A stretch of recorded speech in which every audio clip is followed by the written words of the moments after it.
The Lost World. Arthur Conan Doyle. Chapter 1. There are heroisms all round us. Mr. Hungerton, her father, really was the most tactless person upon earth. A fluffy, feathery, untidy cockatoo of a man, perfectly good-natured, but absolutely centered upon his own silly self. If anything could have driven me from Gladys, it would have been the thought of such a father-in-law.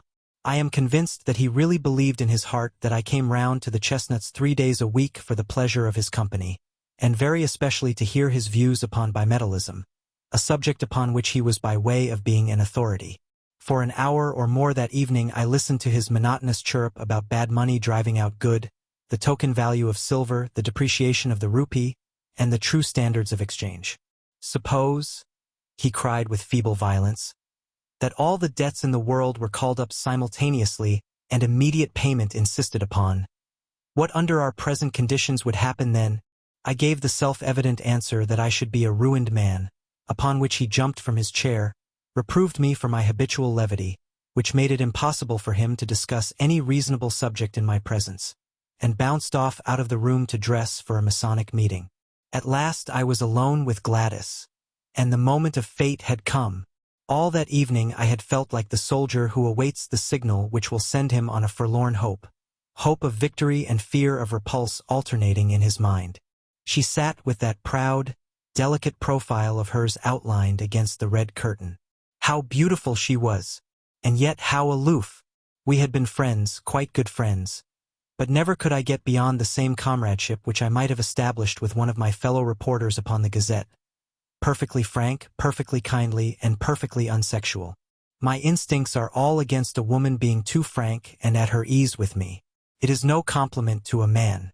Where the real sex feeling begins, timidity and distrust are its companions. Heritage from old wicked days when love and violence went often hand in hand. The bent head, the averted eye, the faltering voice, the wincing figure, these, and not the unshrinking gaze and frank reply, are the true signals of passion. Even in my short life I had learned as much as that, or had inherited it in that race memory which we call instinct. Gladys was full of every womanly quality.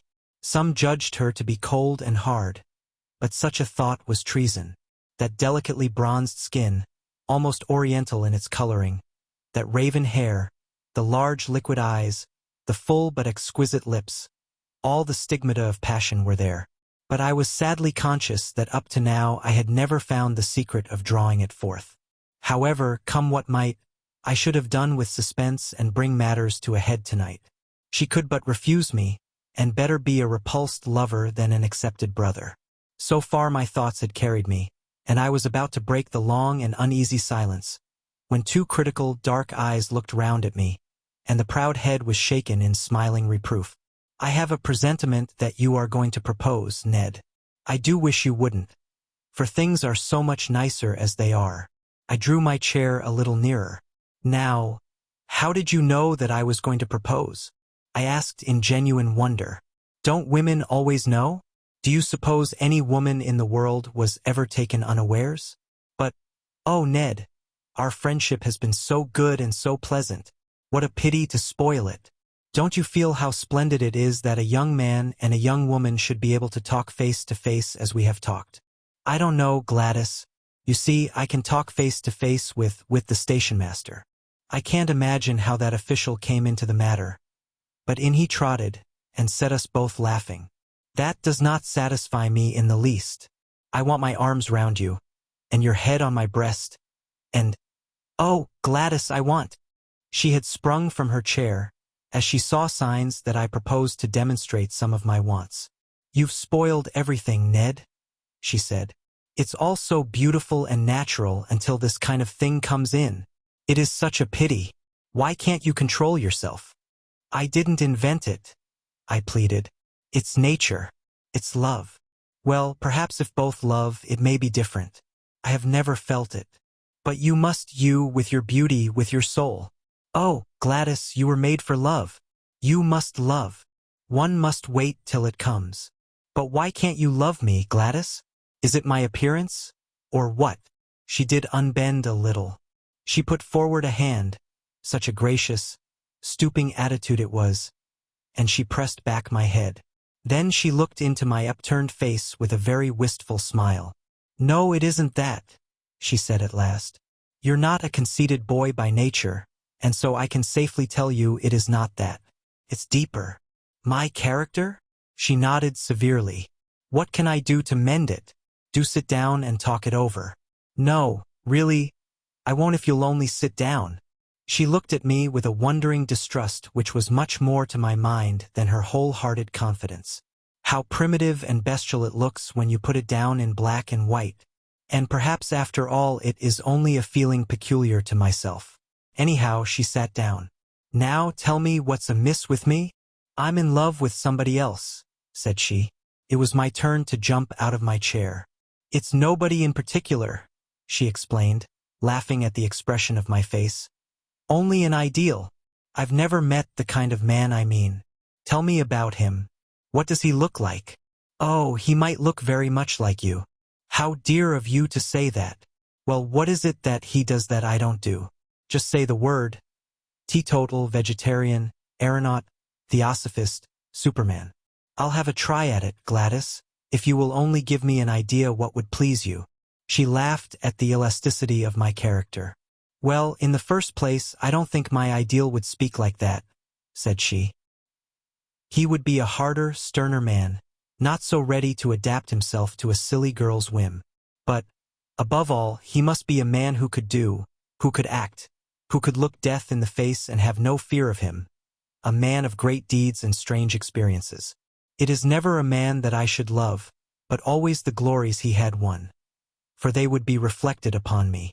Think of Richard Burton. When I read his wife's life of him, I could so understand her love. And Lady Stanley. Did you ever read the wonderful last chapter of that book about her husband?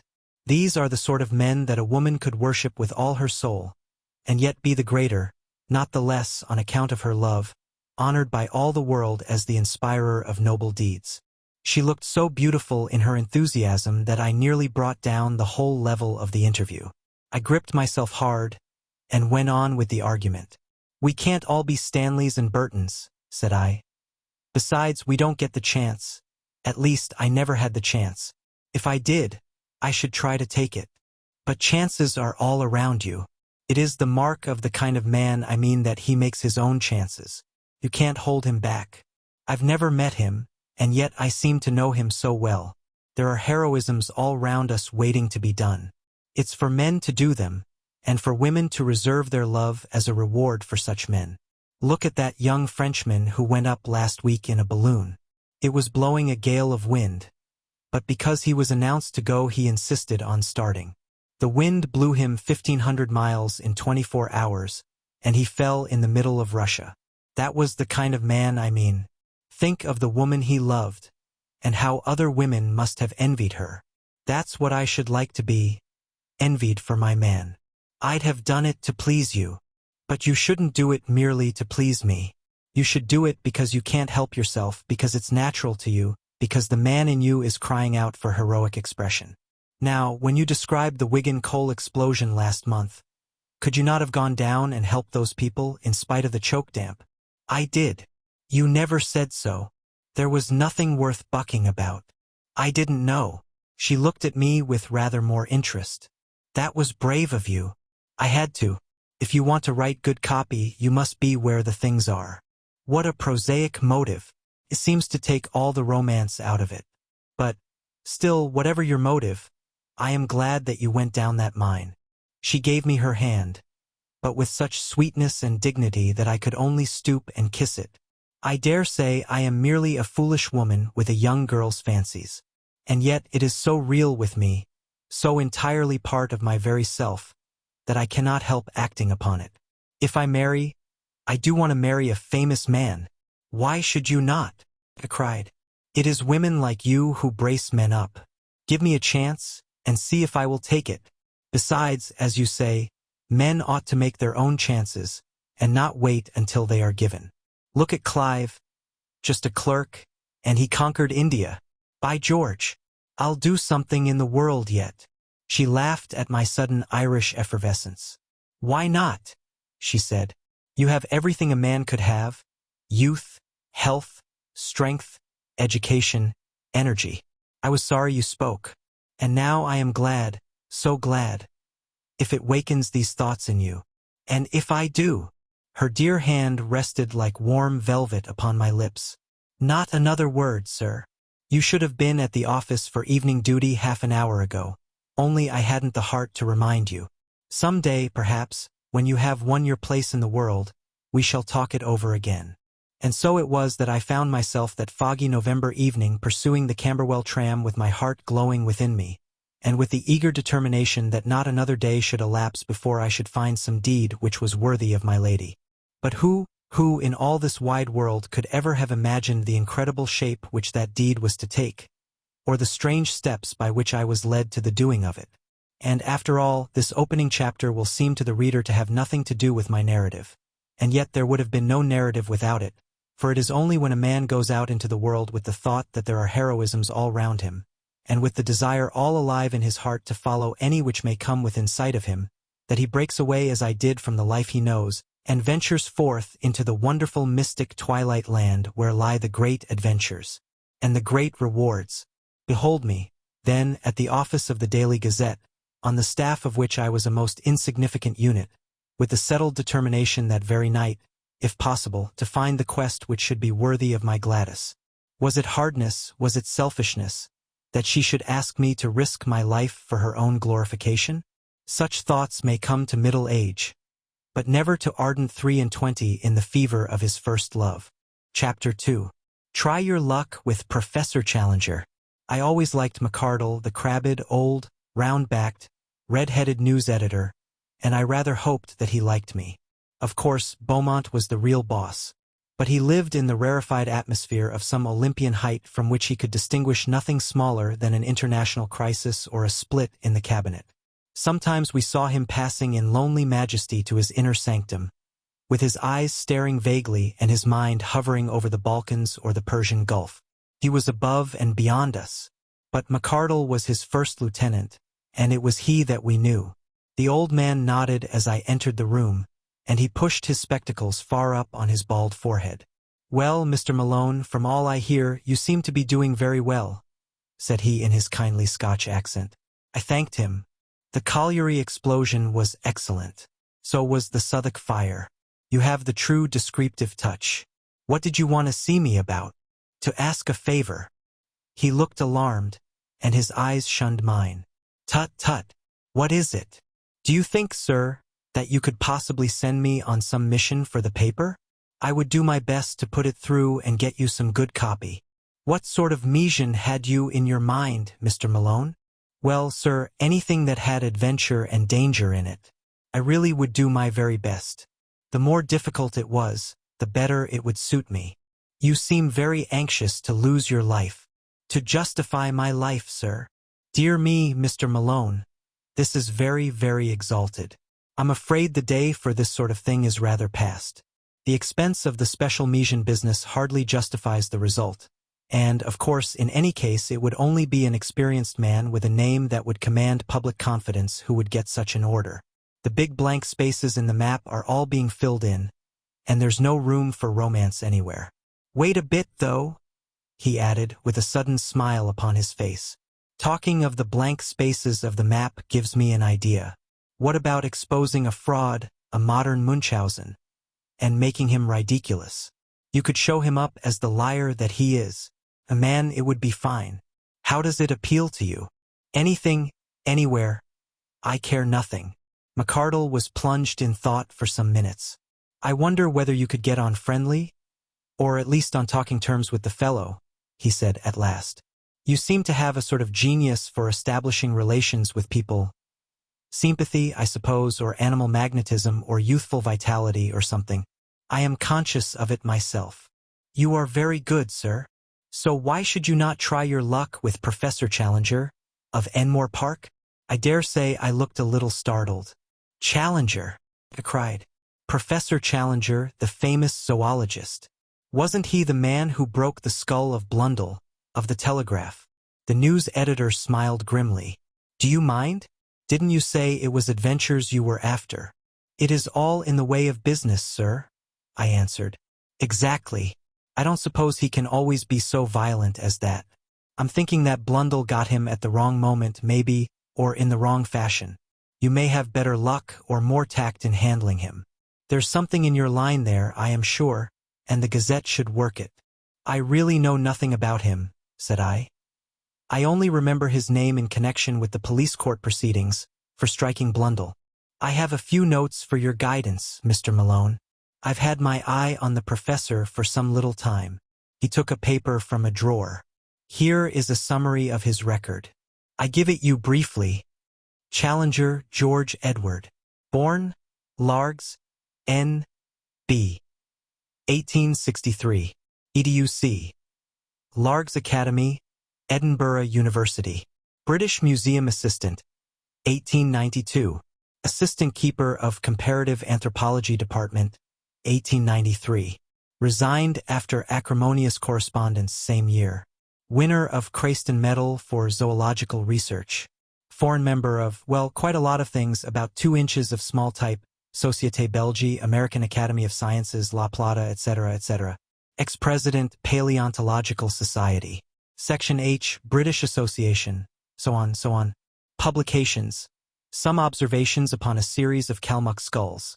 Outlines of vertebrate evolution, and numerous papers, including the underlying fallacy of Weissmanism, which caused heated discussion at the Zoological Congress of Vienna. Recreations, walking, alpine climbing. Address, Enmore Park, Kensington, W. There, take it with you. I've nothing more for you tonight. I pocketed the slip of paper. One moment, sir, I said, as I realized that it was a pink bald head, and not a red face which was fronting me. I am not very clear yet why I am to interview this gentleman. What has he done? The face flashed back again. Went to South America on a solitary expedition 2 years ago. Came back last year. Had undoubtedly been to South America, but refused to say exactly where.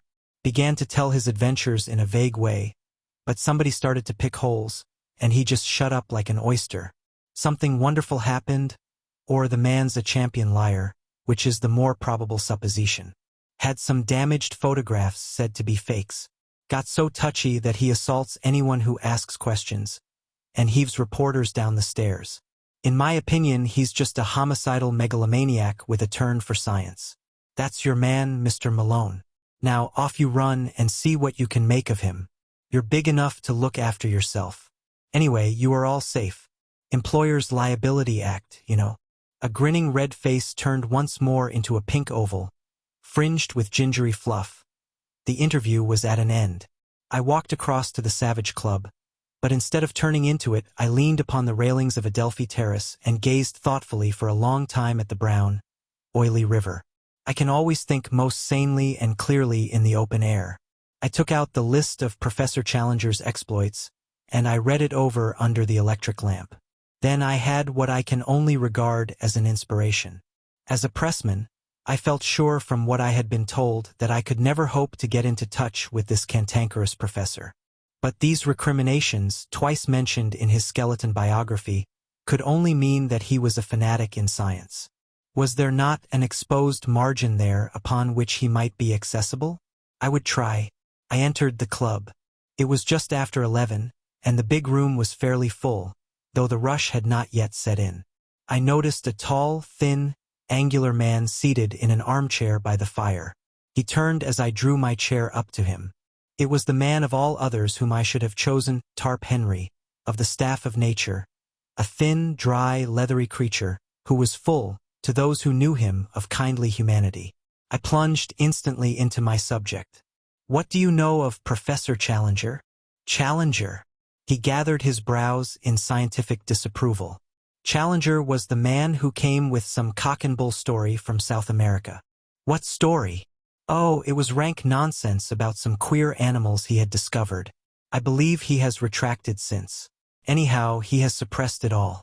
He gave an interview to Reuters, and there was such a howl that he saw it wouldn't do.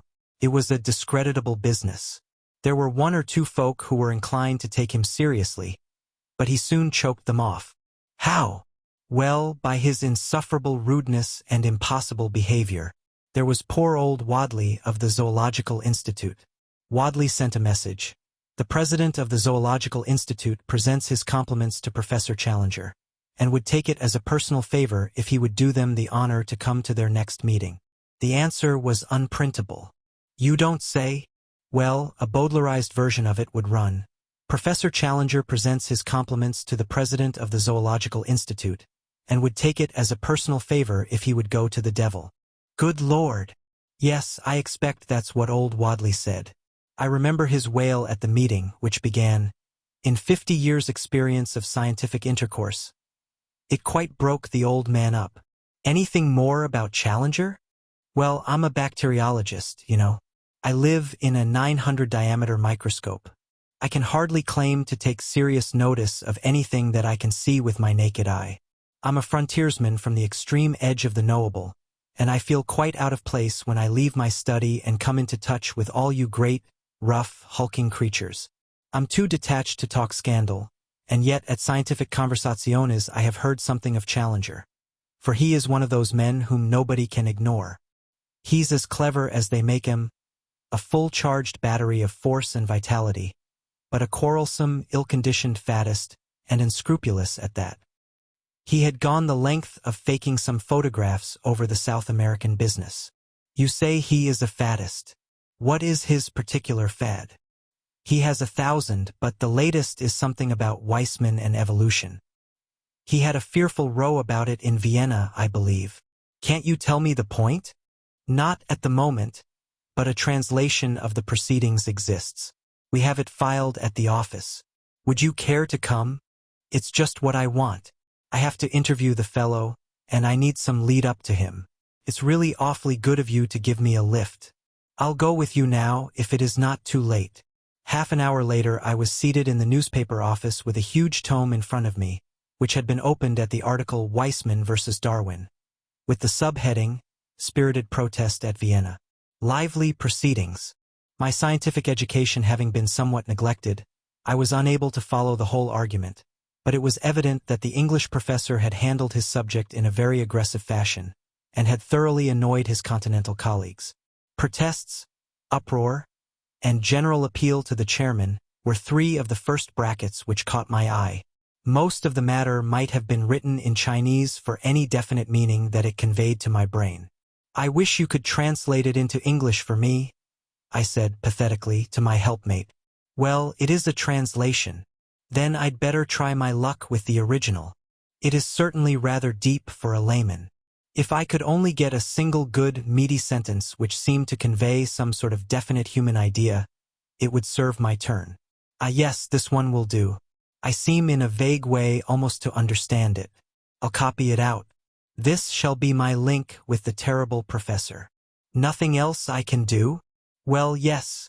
I propose to write to him. If I could frame the letter here, and use your address, it would give atmosphere. We'll have the fellow round here making a row and breaking the furniture. No, you'll see the letter, nothing contentious, I assure you. Well, that's my chair and desk. You'll find paper there. I'd like to censor it before it goes. Took some doing, but I flatter myself that it wasn't such a bad job when it was finished. I read it aloud to the critical bacteriologist with some pride in my handiwork.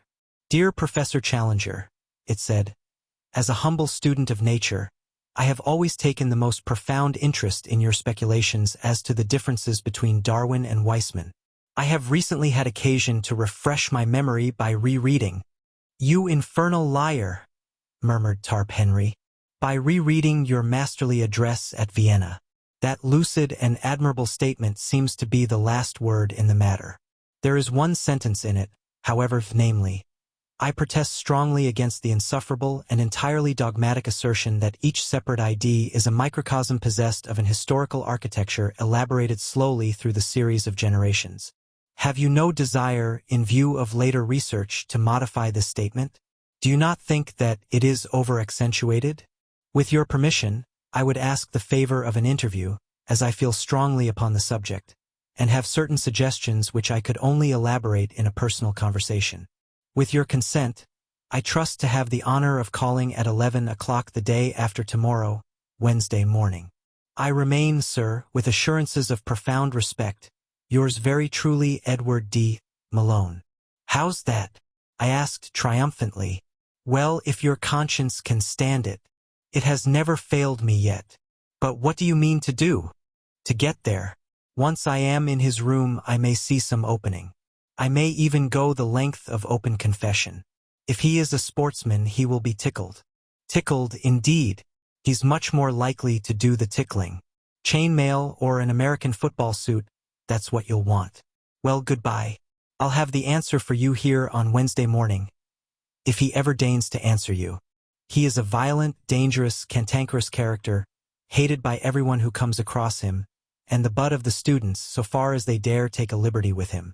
Perhaps it would be best for you if you never heard from the fellow at all. Chapter 3. He is a perfectly impossible person. My friend's fear or hope was not destined to be realized.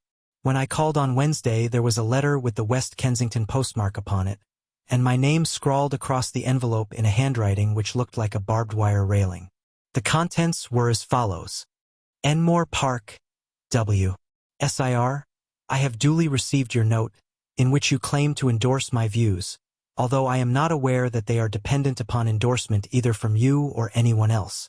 You have ventured to use the word speculation with regard to my statement upon the subject of Darwinism, and I would call your attention to the fact that such a word in such a connection is offensive to a degree. The context convinces me, however, that you have sinned rather through ignorance and tactlessness than through malice, so I am content to pass the matter by. You quote an isolated sentence from my lecture, and appear to have some difficulty in understanding it. I should have thought that only a subhuman intelligence could have failed to grasp the point, but if it really needs amplification, I shall consent to see you at the hour named, though visits and visitors of every sort are exceeding distasteful to me. As to your suggestion that I may modify my opinion, I would have you know that it is not my habit to do so after a deliberate expression of my mature views. You will kindly show the envelope of this letter to my man, Austin, when you call, as he has to take every precaution to shield me from the intrusive rascals who call themselves journalists. Yours faithfully, George Edward Challenger. This was the letter that I read aloud to Tarp Henry, who had come down early to hear the result of my venture. His only remark was, "There's some new stuff, cuticura or something, which is better than arnica." Some people have such extraordinary notions of humor. It was nearly 10:30 before I had received my message, but a taxicab took me round in good time for my appointment. It was an imposing porticoed house at which we stopped, and the heavily curtained windows gave every indication of wealth upon the part of this formidable professor. The door was opened by an odd, swarthy, dried-up person of uncertain age, with a dark pilot jacket and brown leather gaiters. I found afterwards that he was the chauffeur, who filled the gaps left by a succession of fugitive butlers. He looked me up and down with a searching light blue eye. "Expected?" he asked. "An appointment. Got your letter?" I produced the envelope. "Right." He seemed to be a person of few words.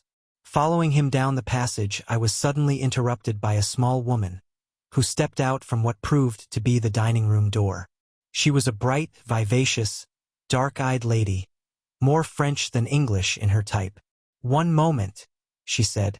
"You can wait, Austin. Step in here, sir. May I ask if you have met my husband before?" "No, madam, I have not had the honor." "Then I apologize to you in advance. I must tell you that he is a perfectly impossible person. Absolutely impossible. If you are forewarned, you will be the more ready to make allowances." "It is most considerate of you, madam. Get quickly out of the room if he seems inclined to be violent. Don't wait to argue with him. Several people have been injured through doing that. Afterwards there is a public scandal, and it reflects upon me and all of us. I suppose it wasn't about South America you wanted to see him. I could not lie to a lady. Dear me, that is his most dangerous subject. You won't believe a word he says. I'm sure I don't wonder. But don't tell him so, for it makes him very violent. Pretend to believe him, and you may get through all right. Remember, he believes it himself. Of that you may be assured. A more honest man never lived. Don't wait any longer, or he may suspect. If you find him dangerous, really dangerous, ring the bell and hold him off until I come. Even at his worst, I can usually control him. With these encouraging words, the lady handed me over to the taciturn Austen, who had waited like a bronze statue of discretion during our short interview, and I was conducted to the end of the passage. There was a tap at a door, a bull's bellow from within, and I was face to face with the professor. He sat in a rotating chair behind a broad table, which was covered with books, maps, and diagrams. As I entered, his seat spun round to face me. His appearance made me gasp. I was prepared for something strange, but not for so overpowering a personality as this. It was his size which took one's breath away, his size and his imposing presence. His head was enormous, the largest I have ever seen upon a human being.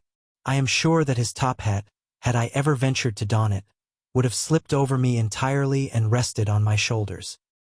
He had the face and beard which I associate with an Assyrian bull, the former florid, the latter so black as almost to have a suspicion of blue, spade-shaped and rippling down over his chest.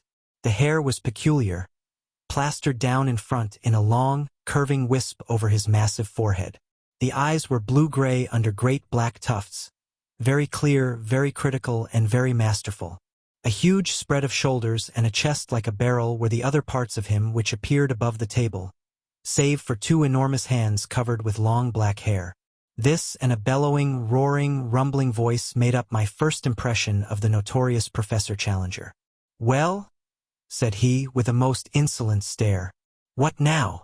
I must keep up my deception for at least a little time longer, otherwise here was evidently an end of the interview."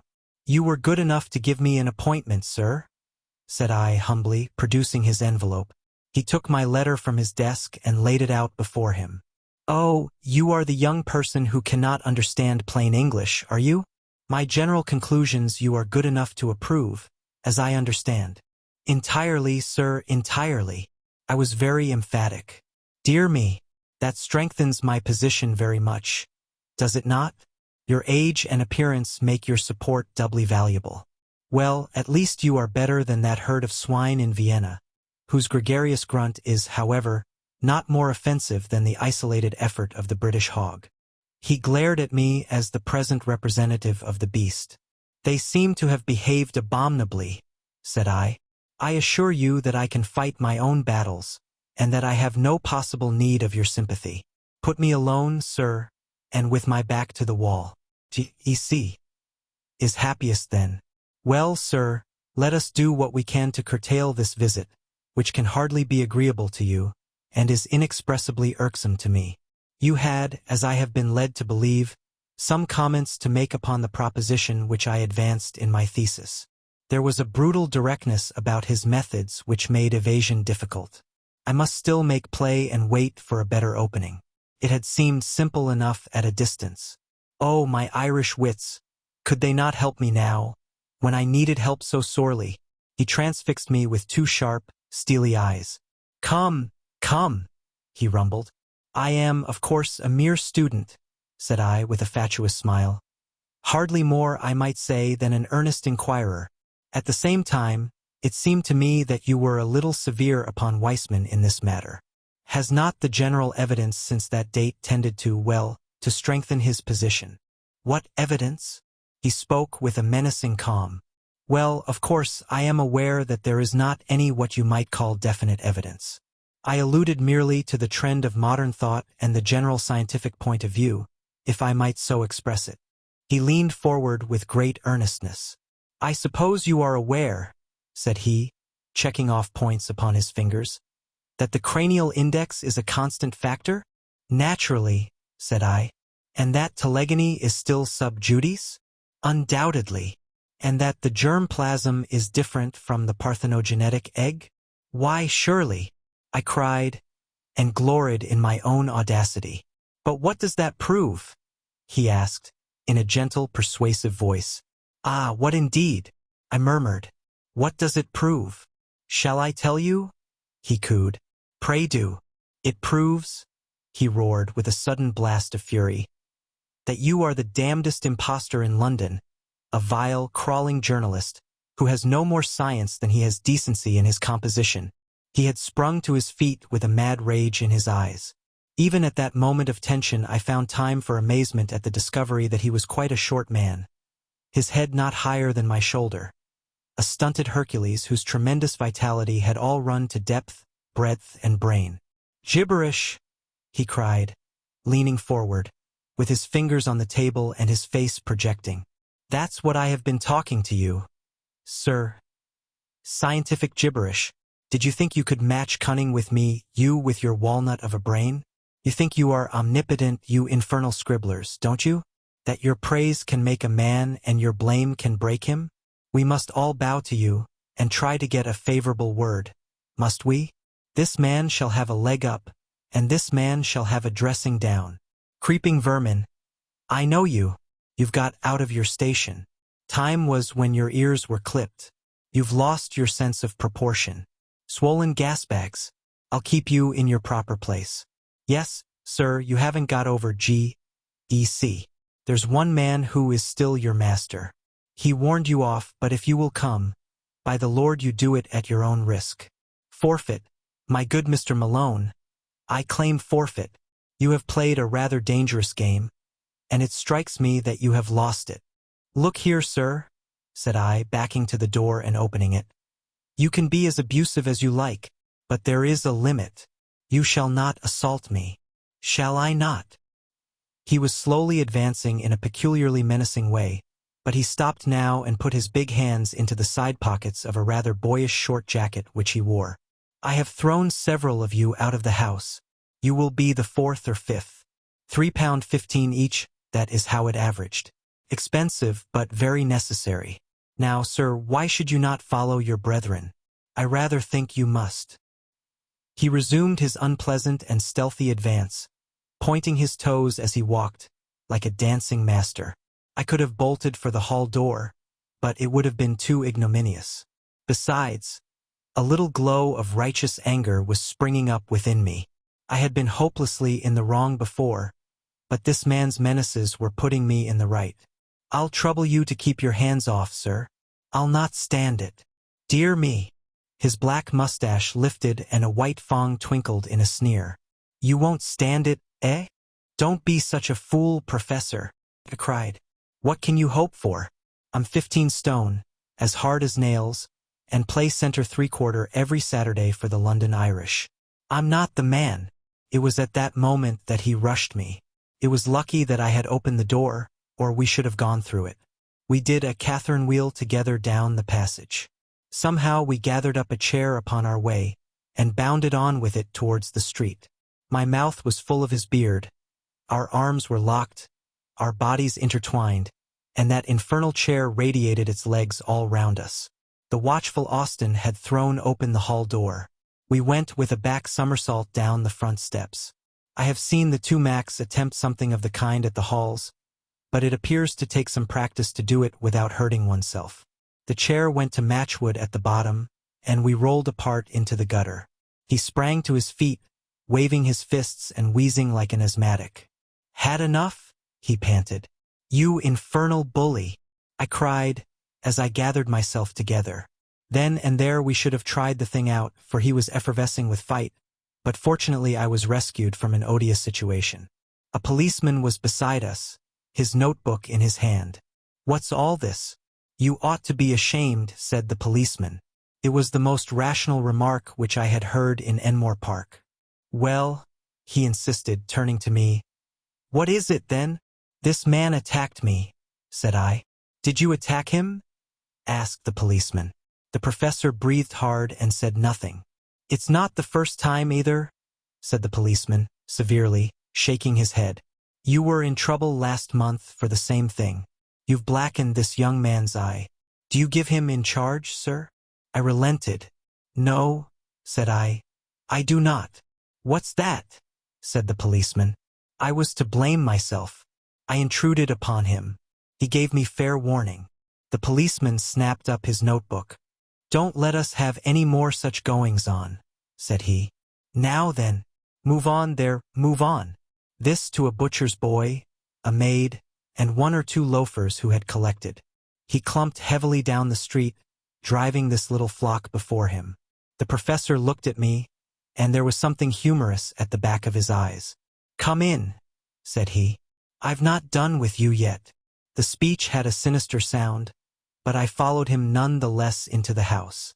The manservant, Austin, like a wooden image, closed the door behind us. Chapter 4. It's just the very biggest thing in the world. Hardly was it shut when Mrs. Challenger darted out from the dining room. The small woman was in a furious temper. She barred her husband's way like an enraged chicken in front of a bulldog. It was evident that she had seen my exit, but had not observed my return. "You brute, George!" she screamed. "You've hurt that nice young man." He jerked backwards with his thumb. "Here he is, safe and sound behind me." She was confused, but not unduly so. "I am so sorry, I didn't see you. I assure you, madam, that it is all right. He has marked your poor face. Oh, George, what a brute you are. Nothing but scandals from one end of the week to the other. Everyone hating and making fun of you. You've finished my patience. This ends it." "Dirty linen," he rumbled. "It's not a secret," she cried. "Do you suppose that the whole street, the whole of London, for that matter, get away, Austin, we don't want you here. Do you suppose they don't all talk about you? Where is your dignity? You, a man who should have been Regius Professor at a great university with 1,000 students all revering you. Where is your dignity, George? How about yours, my dear? You try me too much. A ruffian, a common brawling ruffian. That's what you have become. Be good, Jessie. A roaring, raging bully. That's done it. Stool of penance," said he. To my amazement he stooped, picked her up, and placed her sitting upon a high pedestal of black marble in the angle of the hall. It was at least 7 feet high, and so thin that she could hardly balance upon it. A more absurd object than she presented cocked up there with her face convulsed with anger, her feet dangling, and her body rigid for fear of an upset, I could not imagine. "Let me down," she wailed. "Say, please. You brute, George. Let me down this instant. Come into the study, Mr. Malone." "Really, sir," said I, looking at the lady. "Here's Mr. Malone pleading for you, Jessie. Say please, and down you come. Oh, you brute.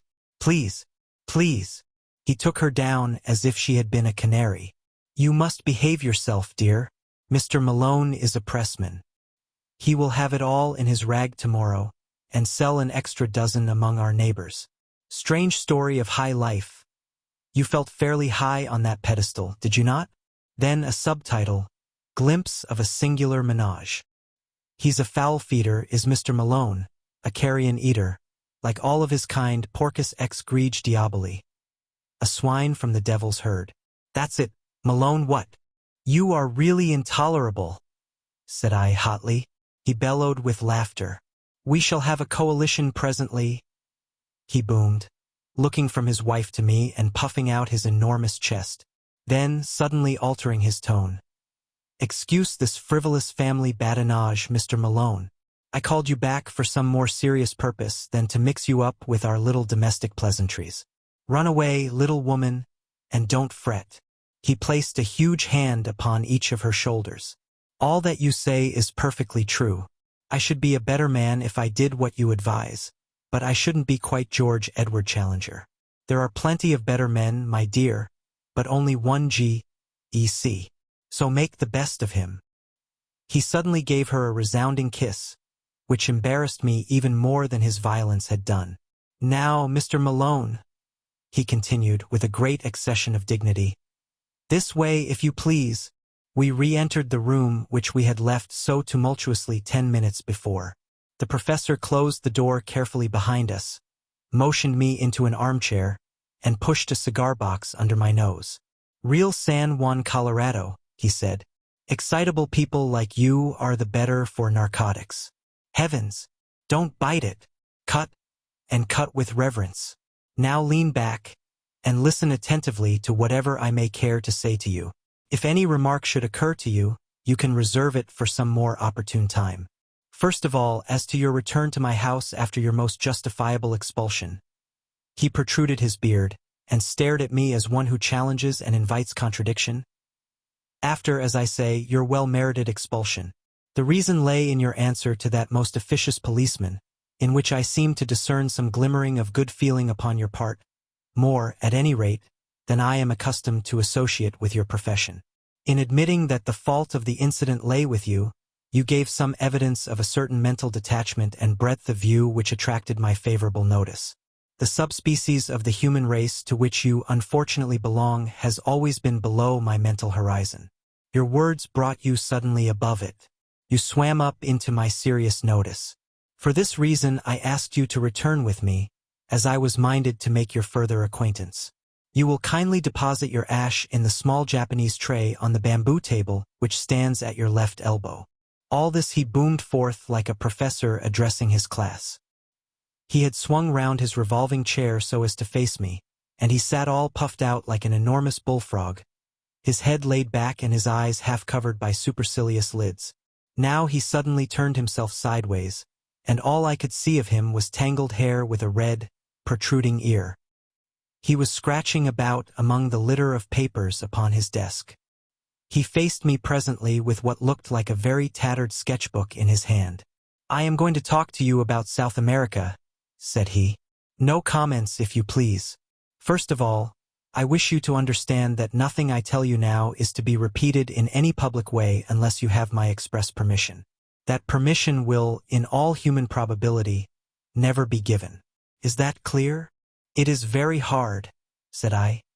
"Surely a judicious account." He replaced the notebook upon the table. "That ends it," said he. "I wish you a very good morning." "No, no," I cried. "I submit to any conditions. So far as I can see, I have no choice." "None in the world," said he. "Well, then, I promise." "Word of honor?" "Word of honor." He looked at me with doubt in his insolent eyes.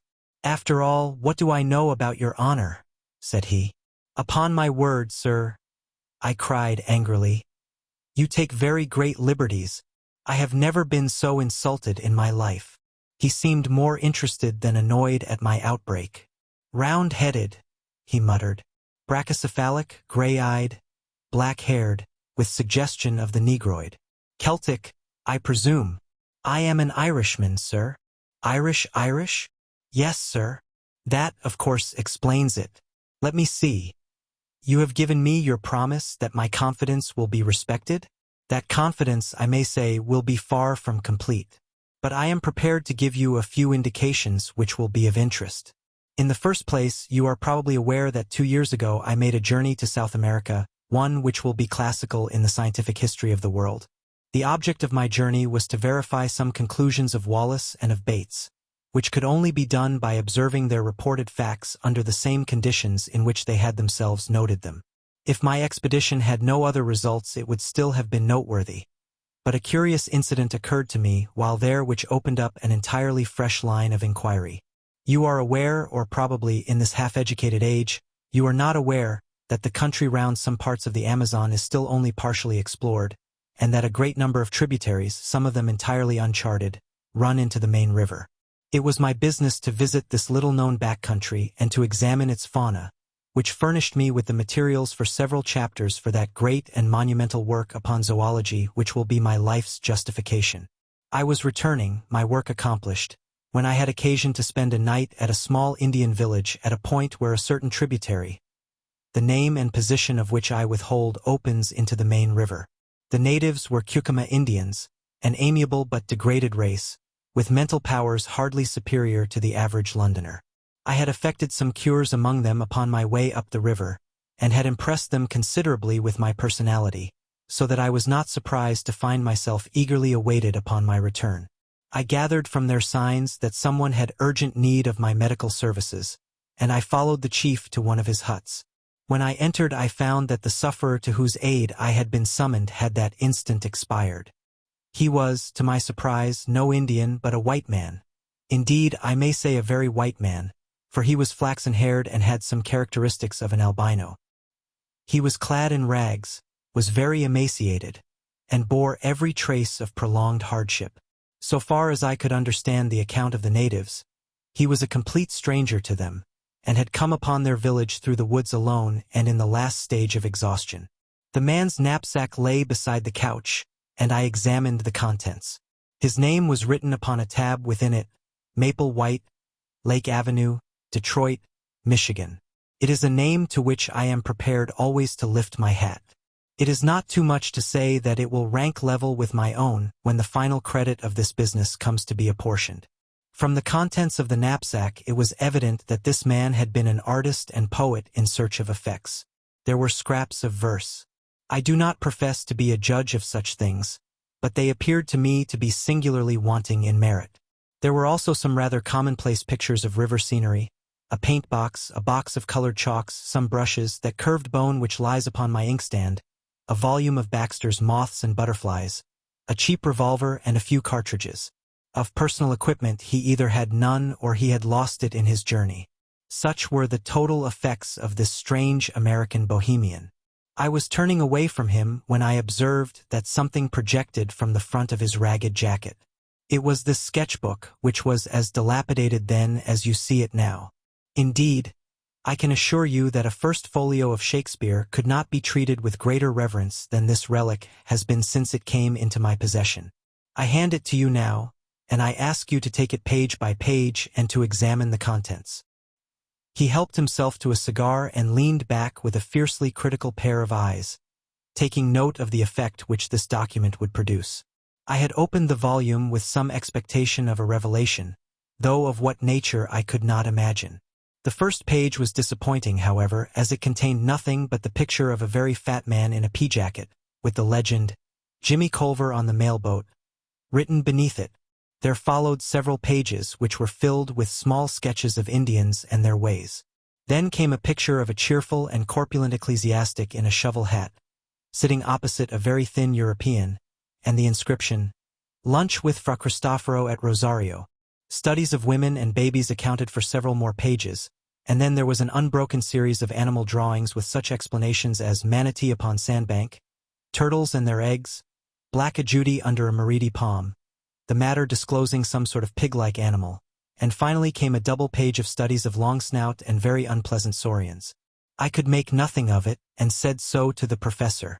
"Surely these are only crocodiles? Alligators. Alligators. There is hardly such a thing as a true crocodile in South America. The distinction between them—" I meant that I could see nothing unusual, nothing to justify what you have said. He smiled serenely. "Try the next page," said he. I was still unable to sympathize. It was a full-page sketch of a landscape roughly tinted in color, the kind of painting which an open-air artist takes as a guide to a future more elaborate effort. There was a pale green foreground of feathery vegetation, which sloped upwards and ended in a line of cliffs dark red in color, and curiously ribbed like some basaltic formations which I have seen. They extended in an unbroken wall right across the background. At one point was an isolated pyramidal rock, crowned by a great tree, which appeared to be separated by a cleft from the main crag. Behind it all, a blue tropical sky. A thin green line of vegetation fringed the summit of the ruddy cliff. "Well?" he asked. "It is no doubt a curious formation," said I, "but I am not geologist enough to say that it is wonderful." "Wonderful," he repeated. "It is unique. It is incredible. No one on earth has ever dreamed of such a possibility. Now the next." I turned it over and gave an exclamation of surprise. There was a full-page picture of the most extraordinary creature that I had ever seen. It was the wild dream of an opium smoker, a vision of delirium. The head was like that of a fowl, the body that of a bloated lizard, the trailing tail was furnished with upward-turned spikes, and the curved back was edged with a high serrated fringe, which looked like a dozen cockswaddles placed behind each other. In front of this creature was an absurd mannequin, or dwarf in human form, who stood staring at it. "Well, what do you think of that?" cried the professor, rubbing his hands with an air of triumph. "It is monstrous, grotesque. But what made him draw such an animal? Trade gin, I should think." "Oh, that's the best explanation you can give, is it? Well, sir, what is yours?" "The obvious one that the creature exists. That is actually sketched from the life. I should have laughed only that I had a vision of our doing another Catherine wheel down the passage." "No doubt," said I, "no doubt, as one humors an imbecile.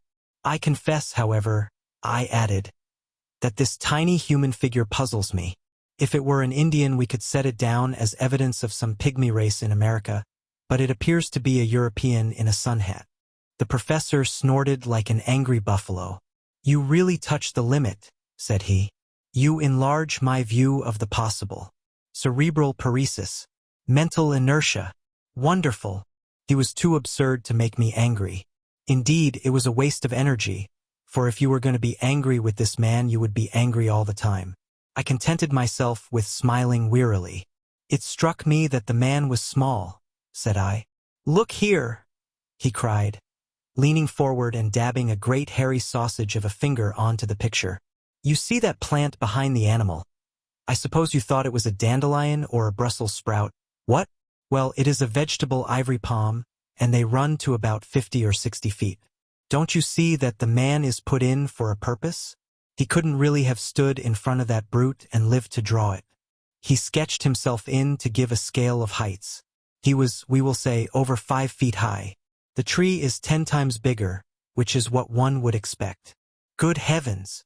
I cried. Then you think the beast was... Why? Charing Cross Station would hardly make a kennel for such a brute. Apart from exaggeration, he is certainly a well-grown specimen, said the professor complacently. But, I cried, surely the whole experience of the human race is not to be set aside on account of a single sketch. I had turned over the leaves and ascertained that there was nothing more in the book. A single sketch by a wandering American artist who may have done it under hashish, or in the delirium of fever, or simply in order to gratify a freakish imagination. You can't, as a man of science, defend such a position as that. For answer, the professor took a book down from a shelf. This is an excellent monograph by my gifted friend, Ray Lankester, said he. There is an illustration here which would interest you. Ah, yes, here it is. The inscription beneath it runs, Probable appearance in life of the Jurassic dinosaur Stegosaurus. The hind leg alone is twice as tall as a full-grown man. Well, what do you make of that? He handed me the open book. I started as I looked at the picture. In this reconstructed animal of a dead world, there was certainly a very great resemblance to the sketch of the unknown artist. That is certainly remarkable, said I. But you won't admit that it is final? Surely it might be a coincidence, or this American may have seen a picture of the kind and carried it in his memory. It would be likely to recur to a man in a delirium. Very good, said the professor indulgently. We leave it at that. I will now ask you to look at this bone. He handed over the one which he had already described as part of the dead man's possessions. It was about 6 inches long, and thicker than my thumb, with some indications of dried cartilage at one end of it. To what known creature does that bone belong? Asked the professor. I examined it with care and tried to recall some half-forgotten knowledge. It might be a very thick human collarbone, I said. My companion waved his hand in contemptuous deprecation. The human collarbone is curved. This is straight. There is a groove upon its surface showing that a great tendon played across it, which could not be the case with a clavicle. Then I must confess that I don't know what it is. You need not be ashamed to expose your ignorance, for I don't suppose the whole South Kensington staff could give a name to it. He took a little bone the size of a bean out of a pillbox. So far as I am a judge, this human bone is the analog of the one which you hold in your hand. That will give you some idea of the size of the creature. You will observe from the cartilage that this is no fossil specimen, but recent. What do you say to that? Surely in an elephant. He winced as if in pain. Don't talk of elephants in South America, even in these days of board schools. Well, I interrupted, any large South American animal, a tapir, for example. You may take it, young man, that I am versed in the elements of my business. This is not a conceivable bone either of a tapir or of any other creature known to zoology. It belongs to a very large, a very strong, and, by all analogy, a very fierce animal which exists upon the face of the earth, but has not yet come under the notice of science. You are still unconvinced. I am at least deeply interested. Then your case is not hopeless. I feel that there is reason lurking in you somewhere, so we will patiently grope round for it. We will now leave the dead American and proceed with my narrative. You can imagine that I could hardly come away from the Amazon without probing deeper into the matter. There were indications as to the direction from which the dead traveler had come. Indian legends would alone have been my guide, for I found that rumors of a strange land were common among all the riverine tribes. You have heard, no doubt, of Kurupuri? Never. Kurupuri is the spirit of the woods, something terrible, something malevolent, something to be avoided. None can describe its shape or nature, but it is a word of terror along the Amazon. Now all tribes agree as to the direction in which Kurupuri lives. It was the same direction from which the American had come. Something terrible lay that way. It was my business to find out what it was. What did you do? My flippancy was all gone. This massive man compelled one's attention and respect. I overcame the extreme reluctance of the natives, a reluctance which extends even to talk upon the subject, and by judicious persuasion and gifts, aided, I will admit, by some threats of coercion, I got 2 of them to act as guides. After many adventures which I need not describe, and after traveling a distance which I will not mention, in a direction which I withhold, we came at last to a tract of country which has never been described, nor, indeed, visited save by my unfortunate predecessor. Would you kindly look at this? He handed me a photograph, half-plate size. The unsatisfactory appearance of it is due to the fact, said he, that on descending the river the boat was upset and the case which contained the undeveloped films was broken, with disastrous results. Nearly all of them were totally ruined, an irreparable loss. This is one of the few which partially escaped. This explanation of deficiencies or abnormalities you will kindly accept. There was talk of faking. I am not in a mood to argue such a point. The photograph was certainly very off-colored. An unkind critic might easily have misinterpreted that dim surface. It was a dull gray landscape, and as I gradually deciphered the details of it, I realized that it represented a long and enormously high line of cliffs exactly like an immense cataract seen in the distance, with a sloping, tree-clad plain in the foreground. I believe it is the same place as the painted picture, said I. It is the same place, the professor answered. I found traces of the fellow's camp. Now look at this. It was a nearer view of the same scene, though the photograph was extremely defective. I could distinctly see the isolated, tree-crowned pinnacle of rock which was detached from the crag. I have no doubt of it at all, said I. Well, that is something gained, said he. We progress, do we not? Now, will you please look at the top of that rocky pinnacle? Do you observe something there? An enormous tree. But on the tree? A large bird, said I. He handed me a lens. Yes, I said, peering through it. A large bird stands on the tree. It appears to have a considerable beak. I should say it was a pelican. I cannot congratulate you upon your eyesight, said the professor. It is not a pelican, nor, indeed, is it a bird. It may interest you to know that I succeeded in shooting that particular specimen. It was the only absolute proof of my experiences which I was able to bring away with me. You have it, then? Here at last was tangible corroboration. I had it. It was unfortunately lost with so much else in the same boat accident which ruined my photographs. I clutched at it as it disappeared in the swirl of the rapids, and part of its wing was left in my hand. I was insensible when washed ashore, but the miserable remnant of my superb specimen was still intact. I now lay it before you. From a drawer he produced what seemed to me to be the upper portion of the wing of a large bat. It was at least 2 feet in length, a curved bone with a membranous veil beneath it. A monstrous bat, I suggested. Nothing of the sort, said the professor severely. Living, as I do, in an educated and scientific atmosphere, I could not have conceived that the first principles of zoology were so little known. Is it possible that you do not know the elementary fact in comparative anatomy, that the wing of a bird is really the forearm, while the wing of a bat consists of 3 elongated fingers with membranes between?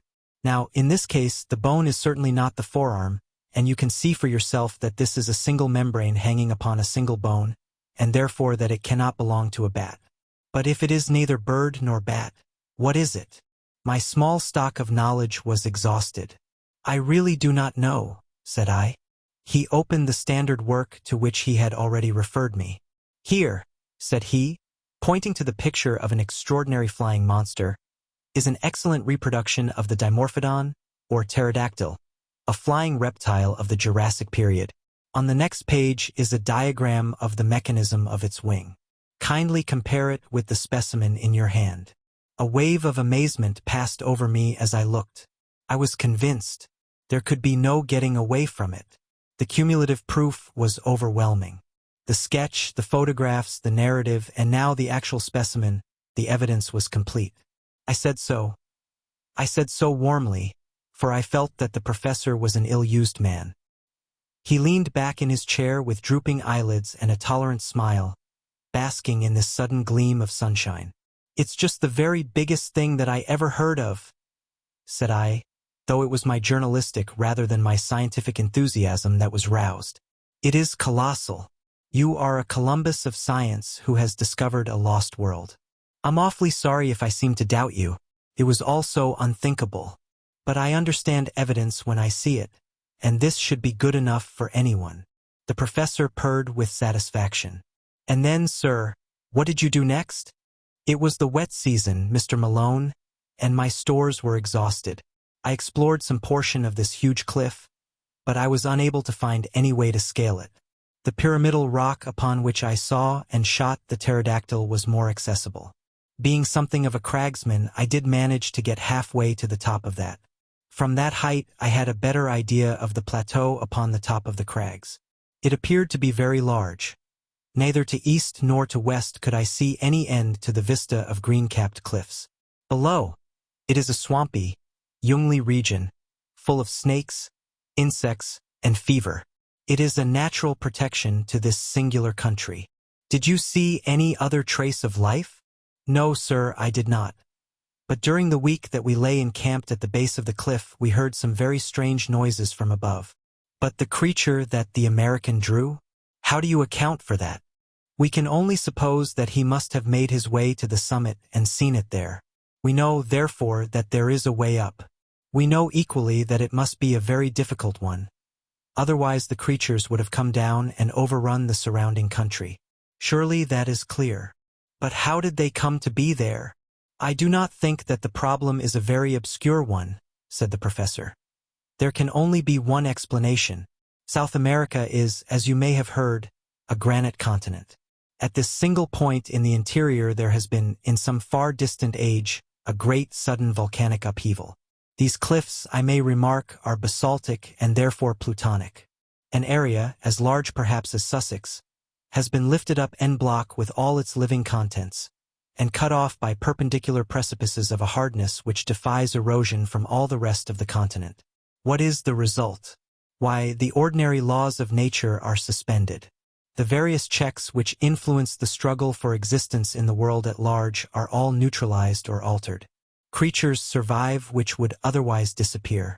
You will observe that both the pterodactyl and the stegosaurus are Jurassic, and therefore of a great age in the order of life. They have been artificially conserved by those strange accidental conditions. But surely your evidence is conclusive. You have only to lay it before the proper authorities." "So in my simplicity I had imagined," said the professor bitterly. "I can only tell you that it was not so, that I was met at every turn by incredulity, born partly of stupidity and partly of jealousy. It is not my nature, sir, to cringe to any man, or to seek to prove a fact if my word has been doubted. After the first, I have not condescended to show such corroborative proofs as I possess. The subject became hateful to me. I would not speak of it. When men like yourself, who represent the foolish curiosity of the public, came to disturb my privacy, I was unable to meet them with dignified reserve. By nature I am, I admit, somewhat fiery, and under provocation I am inclined to be violent. I fear you may have remarked it. I nursed my eye and was silent. My wife has frequently remonstrated with me upon the subject, and yet I fancy that any man of honor would feel the same. Tonight, however, I propose to give an extreme example of the control of the will over the emotions. I invite you to be present at the exhibition." He handed me a card from his desk. "You will perceive that Mr. Percival Waldron, a naturalist of some popular repute, is announced to lecture at 8:30 at the Zoological Institute's hall upon the record of the ages. I have been specially invited to be present upon the platform, and to move a vote of thanks to the lecturer. While doing so, I shall make it my business, with infinite tact and delicacy, to throw out a few remarks which may arouse the interest of the audience and cause some of them to desire to go more deeply into the matter. Nothing contentious, you understand, but only an indication that there are greater deeps beyond. I shall hold myself strongly in leash, and see whether by this self-restraint I attain a more favorable result. And I may come? I asked eagerly. Why, surely, he answered cordially. He had an enormously massive genial manner, which was almost as overpowering as his violence. His smile of benevolence was a wonderful thing, when his cheeks would suddenly bunch into two red apples, between his half-closed eyes and his great black beard. By all means come. It will be a comfort to me to know that I have one ally in the hall, however inefficient and ignorant of the subject he may be. I fancy there will be a large audience, for Waldron, though an absolute charlatan, has a considerable popular following. Now, Mr. Malone, I have given you rather more of my time than I had intended. The individual must not monopolize what is meant for the world. I shall be pleased to see you at the lecture tonight. In the meantime, you will understand that no public use is to be made of any of the material that I have given you. But Mr. McArdle, my news editor, you know, will want to know what I have done. Tell him what you like. You can say, among other things, that if he sends anyone else to intrude upon me, I shall call upon him with a riding whip. But I leave it to you that nothing of all this appears in print. Very good. Then the Zoological Institute's hall at 8:30 tonight. I had a last impression of red cheeks, blue rippling beard, and intolerant eyes, as he waved me out of the room. Chapter 5. Question. What with the physical shocks incidental to my first interview with Professor Challenger and the mental ones which accompanied the second, I was a somewhat demoralized journalist by the time I found myself in Enmore Park once more.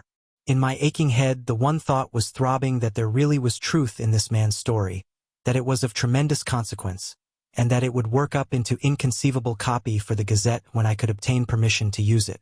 A taxicab was waiting at the end of the road, so I sprang into it and drove down to the office. McArdle was at his post as usual. Well, he cried expectantly, what may it run to? I'm thinking, young man, you have been in the wars. Don't tell me that he assaulted you. We had a little difference at first. What a man it is. What did you do? Well, he became more reasonable and we had a chat. But I got nothing out of him, nothing for publication.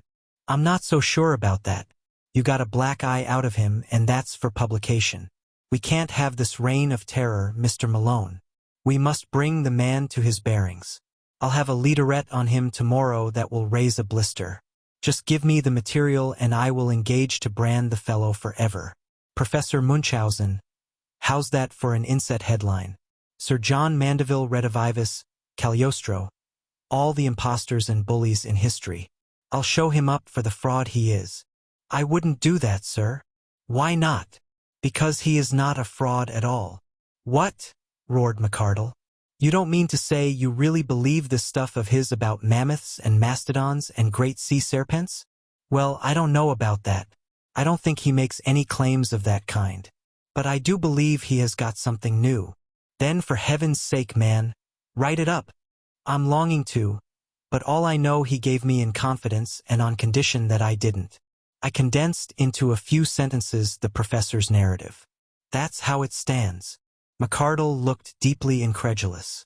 Well, Mr. Malone, he said at last, about this scientific meeting tonight, there can be no privacy about that anyhow. I don't suppose any paper will want to report it, for Waldron has been reported already a dozen times, and no one is aware that Challenger will speak. We may get a scoop if we are lucky. You'll be there in any case, so you'll just give us a pretty full report. I'll keep space up to midnight. My day was a busy one, and I had an early dinner at the Savage Club with Tarp Henry, to whom I gave some account of my adventures. He listened with a skeptical smile on his gaunt face, and roared with laughter on hearing that the professor had convinced me. My dear chap, things don't happen like that in real life. People don't stumble upon enormous discoveries and then lose their evidence. Leave that to the novelists. The fellow is as full of tricks as the monkey house at the zoo. It's all bosh. But the American poet? He never existed. I saw his sketchbook. Challenger's sketchbook. You think he drew that animal? Of course he did. Who else? Well, then the photographs? There was nothing in the photographs. By your own admission, you only saw a bird. A pterodactyl. That's what he says. He put the pterodactyl into your head. Well, then the bones? First one out of an Irish stew. Second one vamped up for the occasion. If you are clever and know your business, you can fake a bone as easily as you can a photograph. I began to feel uneasy. Perhaps, after all, I had been premature in my acquiescence. Then I had a sudden happy thought. Will you come to the meeting? I asked. Tarp Henry looked thoughtful. He is not a popular person, the genial Challenger, said he. A lot of people have accounts to settle with him. I should say he is about the best-hated man in London. If the medical students turn out, there will be no end of a rag. I don't want to get into a bear garden. You might at least do him the justice to hear him state his own case. Well, perhaps it's only fair. All right, I'm your man for the evening.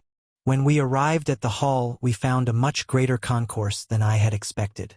A line of electric broughams discharged their little cargoes of white-bearded professors, while the dark stream of humbler pedestrians, who crowded through the arched doorway, showed that the audience would be popular as well as scientific. Indeed, it became evident to us as soon as we had taken our seats that a youthful and even boyish spirit was abroad in the gallery and the back portions of the hall. Looking behind me, I could see rows of faces of the familiar medical student type. Apparently, the great hospitals had each sent down their contingent. The behavior of the audience at present was good-humored, but mischievous. Scraps of popular songs were chorused with an enthusiasm which was a strange prelude to a scientific lecture, and there was already a tendency to personal chaff which promised a jovial evening to others, however embarrassing it might be to the recipients of these dubious honors. Thus, when old Dr. Meldrum, with his well-known curly-brimmed opera hat, appeared upon the platform, there was such a universal query of "Where did you get that tile?" that he hurriedly removed it and concealed it furtively under his chair. When gouty Professor Wadley limped down to his seat, there were general affectionate inquiries from all parts of the hall as to the exact state of his poor toe, which caused him obvious embarrassment. The greatest demonstration of all, however, was at the entrance of my new acquaintance, Professor Challenger, when he passed down to take his place at the extreme end of the front row of the platform. Such a yell of welcome broke forth when his black beard first protruded round the corner that I began to suspect Tarp Henry was right in his surmise, and that this assemblage was there not merely for the sake of the lecture, but because it had got rumored abroad that the famous professor would take part in the proceedings. There was some sympathetic laughter on his entrance among the front benches of well-dressed spectators, as though the demonstration of the students in this instance was not unwelcome to them. That greeting was, indeed, a frightful outburst of sound, the uproar of the carnivora cage when the step of the bucket-bearing keeper is heard in the distance. There was an offensive tone in it, perhaps, and yet in the main it struck me as mere riotous outcry, the noisy reception of one who amused and interested them, rather than of one they disliked or despised. Challenger smiled with weary and tolerant contempt, as a kindly man would meet the yapping of a litter of puppies. He sat slowly down, blew out his chest, passed his hand caressingly down his beard, and looked with drooping eyelids and supercilious eyes at the crowded hall before him. The uproar of his advent had not yet died away when Professor Ronald Murray, the chairman, and Mr. Waldron, the lecturer, threaded their way to the front, and the proceedings began. Professor Murray will, I am sure, excuse me if I say that he has the common fault of most Englishmen of being inaudible. Why on earth people who have something to say which is worth hearing should not take the slight trouble to learn how to make it heard is one of the strange mysteries of modern life. Their methods are as reasonable as to try to pour some precious stuff from the spring to the reservoir through a non-conducting pipe, which could by the least effort be opened. Professor Murray made several profound remarks to his white tie and to the water carafe upon the table, with a humorous, twinkling aside to the silver candlestick upon his right. Then he sat down, and Mr. Waldron, the famous popular lecturer, rose amid a general murmur of applause. He was a stern, gaunt man with a harsh voice and an aggressive manner, but he had the merit of knowing how to assimilate the ideas of other men, and to pass them on in a way which was intelligible and even interesting to the lay public, with a happy knack of being funny about the most unlikely objects, so that the precession of the equinox or the formation of a vertebrate became a highly humorous process as treated by him. It was a bird's-eye view of creation, as interpreted by science, which, in language always clear and sometimes picturesque, he unfolded before us. He told us of the globe, a huge mass of flaming gas, flaring through the heavens. Then he pictured the solidification, the cooling, the wrinkling which formed the mountains, the steam which turned to water, the slow preparation of the stage upon which was to be played the inexplicable drama of life. On the origin of life itself he was discreetly vague. That the germs of it could hardly have survived the original roasting was, he declared, fairly certain. Therefore it had come later. Had it built itself out of the cooling, inorganic elements of the globe? Very likely. Had the germs of it arrived from outside upon a meteor? It was hardly conceivable. On the whole, the wisest man was the least dogmatic upon the point. We could not, or at least we had not succeeded up to date in making organic life in our laboratories out of inorganic materials. The gulf between the dead and the living was something which our chemistry could not as yet bridge. But there was a higher and subtler chemistry of nature, which, working with great forces over long epochs, might well produce results which were impossible for us. There the matter must be left. This brought the lecturer to the great ladder of animal life, beginning low down in mollusks and feeble sea creatures, then up rung by rung through reptiles and fishes, till at last we came to a kangaroo rat, a creature which brought forth its young alive, the direct ancestor of all mammals, and presumably, therefore, of everyone in the audience. No, no. From a skeptical student in the back row. If the young gentleman in the red tie who cried no, no, and who presumably claimed to have been hatched out of an egg, would wait upon him after the lecture, he would be glad to see such a curiosity. Laughter. It was strange to think that the climax of all the age-long process of nature had been the creation of that gentleman in the red tie. But had the process stopped? Was this gentleman to be taken as the final type, the be-all and end-all of development? He hoped that he would not hurt the feelings of the gentleman in the red tie if he maintained that, whatever virtues that gentleman might possess in private life, still the vast processes of the universe were not fully justified if they were to end entirely in his production. Evolution was not a spent force, but one still working, and even greater achievements were in store. Having thus, amid a general titter, played very prettily with his interrupter, the lecturer went back to his picture of the past, the drying of the seas, the emergence of the sandbank, the sluggish, viscous life which lay upon their margins, the overcrowded lagoons, the tendency of the sea creatures to take refuge upon the mudflats, the abundance of food awaiting them, their consequent enormous growth. Hence, ladies and gentlemen, he added, that frightful brood of saurians which still affright our eyes when seen in the Wealden or in the Solenhofen slates, but which were fortunately extinct long before the first appearance of mankind upon this planet. Question, boomed a voice from the platform. Mr. Waldron was a strict disciplinarian with a gift of acid humor, as exemplified upon the gentleman with the red tie, which made it perilous to interrupt him. But this interjection appeared to him so absurd that he was at a loss how to deal with it. So looks the Shakespearean who is confronted by a rancid Baconian, or the astronomer who is assailed by a flat-earth fanatic. He paused for a moment, and then, raising his voice, repeated slowly the words, which were extinct before the coming of man. Question, boomed the voice once more. Waldron looked with amazement along the line of professors upon the platform until his eyes fell upon the figure of Challenger, who leaned back in his chair with closed eyes and an amused expression, as if he were smiling in his sleep. "I see," said Waldron with a shrug. "It is my friend Professor Challenger." And amid laughter he renewed his lecture as if this was a final explanation and no more need be said. But the incident was far from being closed. Whatever path the lecturer took amid the wilds of the past seemed invariably to lead him to some assertion as to extinct or prehistoric life which instantly brought the same bull's bellow from the professor. The audience began to anticipate it and to roar with delight when it came. The packed benches of students joined in, and every time Challenger's beard opened, before any sound could come forth, there was a yell of question from 100 voices, and an answering counter-cry of order and shame from as many more. Waldron, though a hardened lecturer and a strong man, became rattled. He hesitated, stammered, repeated himself, got snarled in a long sentence, and finally turned furiously upon the cause of his troubles. "This is really intolerable," he cried, glaring across the platform. "I must ask you, Professor Challenger, to cease these ignorant and unmannerly interruptions." There was a hush over the hall, the students rigid with delight at seeing the high gods on Olympus quarreling among themselves. Challenger levered his bulky figure slowly out of his chair. "I must in turn ask you, Mr. Waldron," he said, "to cease to make assertions which are not in strict accordance with scientific fact." The words unloosed a tempest. "Shame! Shame! Give him a hearing! Put him out! Shove him off the platform! Fair play!"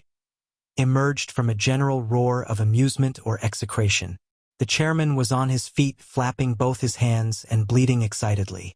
Professor Challenger, personal views later, were the solid peaks above his clouds of inaudible mutter. The interrupter bowed, smiled, stroked his beard, and relapsed into his chair.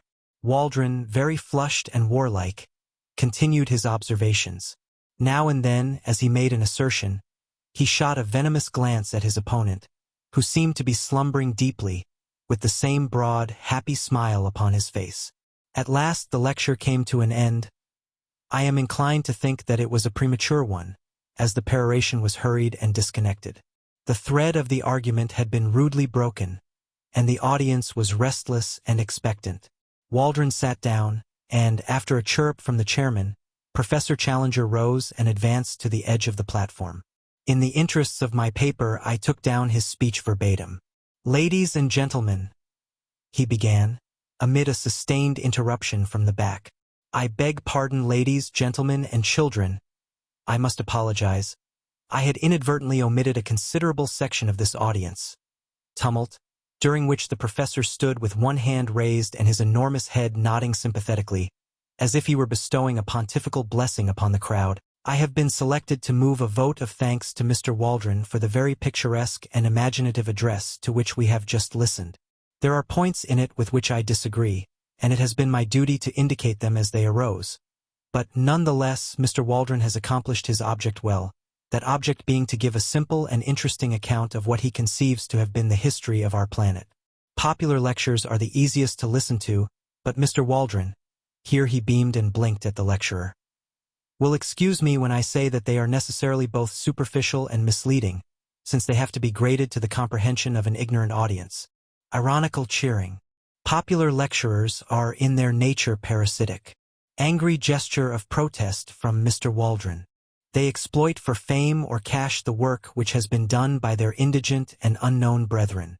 One smallest new fact obtained in the laboratory, one brick built into the temple of science, far outweighs any second-hand exposition which passes an idle hour, but can leave no useful result behind it. I put forward this obvious reflection, not out of any desire to disparage Mr. Waldron in particular, but that you may not lose your sense of proportion and mistake the acolyte for the high priest. At this point Mr. Waldron whispered to the chairman, who half rose and said something severely to his water carafe. "But enough of this." Loud and prolonged cheers. "Let me pass to some subject of wider interest. What is the particular point upon which I, as an original investigator, have challenged our lecturer's accuracy? It is upon the permanence of certain types of animal life upon the earth. I do not speak upon this subject as an amateur, nor, I may add, as a popular lecturer, but I speak as one whose scientific conscience compels him to adhere closely to facts, when I say that Mr. Waldron is very wrong in supposing that because he has never himself seen a so-called prehistoric animal, therefore these creatures no longer exist. They are indeed, as he has said, our ancestors, but they are, if I may use the expression, our contemporary ancestors, who can still be found with all their hideous and formidable characteristics if one has but the energy and hardihood to seek their haunts.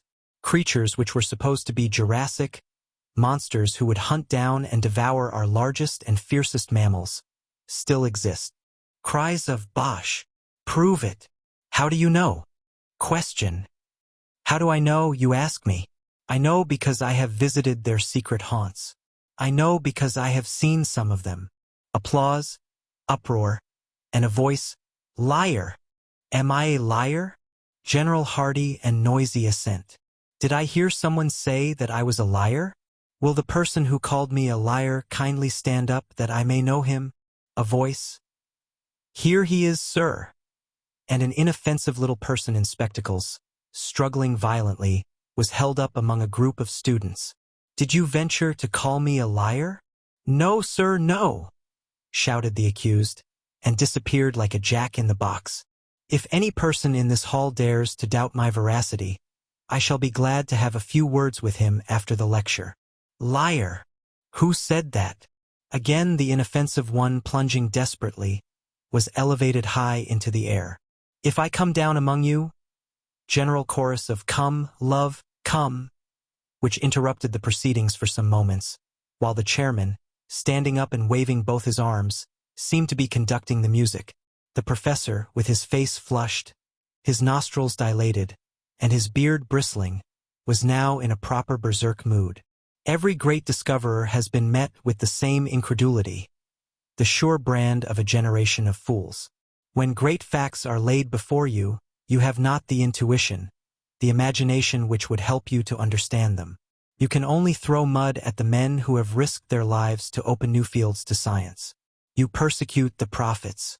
Galileo, Darwin, and I. Prolonged cheering and complete interruption.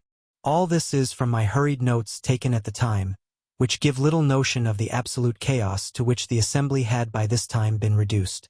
So terrific was the uproar that several ladies had already beaten a hurried retreat. Grave and reverend seniors seemed to have caught the prevailing spirit as badly as the students, and I saw white-bearded men rising and shaking their fists at the obdurate professor. The whole great audience seethed and simmered like a boiling pot. The professor took a step forward and raised both his hands. There was something so big and arresting and virile in the man that the clatter and shouting died gradually away before his commanding gesture and his masterful eyes. He seemed to have a definite message. They hushed to hear it. "I will not detain you," he said. "It is not worth it. Truth is truth, and the noise of a number of foolish young men, and, I fear I must add, of their equally foolish seniors, cannot affect the matter. I claim that I have opened a new field of science. You dispute it. Cheers. Then I put you to the test. Will you accredit one or more of your own number to go out as your representatives and test my statement in your name?" Mr. Summerlee, the veteran professor of comparative anatomy, rose among the audience, a tall, thin, bitter man, with the withered aspect of a theologian. He wished, he said, to ask Professor Challenger whether the results to which he had alluded in his remarks had been obtained during a journey to the headwaters of the Amazon made by him 2 years before. Professor Challenger answered that they had. Mr. Summerlee desired to know how it was that Professor Challenger claimed to have made discoveries in those regions which had been overlooked by Wallace, Bates, and other previous explorers of established scientific repute. Professor Challenger answered that Mr. Summerlee appeared to be confusing the Amazon with the Thames, that it was in reality a somewhat larger river, that Mr. Summerlee might be interested to know that with the Orinoco, which communicated with it, some 50,000 miles of country were opened up, and that in so vast a space it was not impossible for one person to find what another had missed. Mr. Summerlee declared, with an acid smile, that he fully appreciated the difference between the Thames and the Amazon, which lay in the fact that any assertion about the former could be tested, while about the latter it could not. He would be obliged if Professor Challenger would give the latitude and the longitude of the country in which prehistoric animals were to be found. Professor Challenger replied that he reserved such information for good reasons of his own, but would be prepared to give it with proper precautions to a committee chosen from the audience. Would Mr. Summerlee serve on such a committee and test his story in person? Mr. Summerlee: "Yes, I will." Great cheering. Professor Challenger: "Then I guarantee that I will place in your hands such material as will enable you to find your way. It is only right, however, since Mr. Summerlee goes to check my statement, that I should have one or more with him who may check his." I will not disguise from you that there are difficulties and dangers. Mr. Summerlee will need a younger colleague. May I ask for volunteers? It is thus that the great crisis of a man's life springs out at him.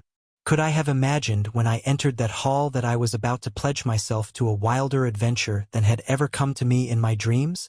But Gladys, was it not the very opportunity of which she spoke? Gladys would have told me to go. I had sprung to my feet. I was speaking, and yet I had prepared no words. Tarp Henry, my companion, was plucking at my skirts, and I heard him whispering, "Sit down, Malone. Don't make a public ass of yourself." At the same time I was aware that a tall, thin man with dark gingery hair, a few seats in front of me, was also upon his feet. He glared back at me with hard, angry eyes, but I refused to give way. "I will go, Mr. Chairman," I kept repeating over and over again. "Name, name," cried the audience. "My name is Edward Dunn Malone. I am the reporter of the Daily Gazette. I claim to be an absolutely unprejudiced witness." "What is your name, sir?" the chairman asked of my tall rival. "I am Lord John Roxton. I have already been up the Amazon. I know all the ground, and have special qualifications for this investigation." "Lord John Roxton's reputation as a sportsman and a traveler is, of course, world-famous," said the chairman. "At the same time it would certainly be as well to have a member of the press upon such an expedition." "Then I move," said Professor Challenger, "that both these gentlemen be elected as representatives of this meeting to accompany Professor Summerlee upon his journey to investigate and to report upon the truth of my statements." And so, amid shouting and cheering, our fate was decided, and I found myself borne away in the human current which swirled towards the door, with my mind half stunned by the vast new project which had risen so suddenly before it. As I emerged from the hall I was conscious for a moment of a rush of laughing students down the pavement, and of an arm wielding a heavy umbrella, which rose and fell in the midst of them. Then, amid a mixture of groans and cheers, Professor Challenger's electric brougham slid from the curb, and I found myself walking under the silvery lights of Regent Street, full of thoughts of Gladys and of wonder as to my future. Suddenly there was a touch at my elbow. I turned, and found myself looking into the humorous, masterful eyes of the tall, thin man who had volunteered to be my companion on this strange quest. "Mr. Malone, I understand," said he. "We are to be companions, what? My rooms are just over the road, in the Albany. Perhaps you would have the kindness to spare me half an hour, for there are one or two things that I badly want to say to you." Chapter 6. I was the flail of the Lord. Lord John Roxton and I turned down Vigo Street together and through the dingy portals of the famous aristocratic rookery. At the end of a long drab passage my new acquaintance pushed open a door and turned on an electric switch. A number of lamps shining through tinted shades bathed the whole great room before us in a ruddy radiance. Standing in the doorway and glancing round me, I had a general impression of extraordinary comfort and elegance combined with an atmosphere of masculine virility. Everywhere there were mingled the luxury of the wealthy man of taste and the careless untidiness of the bachelor. Rich furs and strange iridescent mats from some oriental bazaar were scattered upon the floor. Pictures and prints which even my unpracticed eyes could recognize as being of great price and rarity hung thick upon the walls. Sketches of boxers, of ballet girls, and of racehorses alternated with a sensuous Fragonard, a Marshal Girardet, and a dreamy Turner. But amid these varied ornaments there were scattered the trophies which brought back strongly to my recollection the fact that Lord John Roxton was one of the great all-round sportsmen and athletes of his day. A dark blue or crossed with a cherry-pink one above his mantelpiece spoke of the old Oxonian and Leander man, while the foils and boxing gloves above and below them were the tools of a man who had won supremacy with each. Like a dado round the room was the jutting line of splendid heavy game heads, the best of their sort from every quarter of the world, with the rare white rhinoceros of the Lado enclave drooping its supercilious lip above them all. In the center of the rich red carpet was a black and gold Louis Quinze table, a lovely antique, now sacrilegiously desecrated with marks of glasses and the scars of cigar stumps. On it stood a silver tray of smokables and a burnished spirit stand, from which and an adjacent siphon my silent host proceeded to charge 2 high glasses. Having indicated an armchair to me and placed my refreshment near it, He handed me a long, smooth Havana. Then, seating himself opposite to me, he looked at me long and fixedly with his strange, twinkling, reckless eyes of a cold light blue, the color of a glacier lake.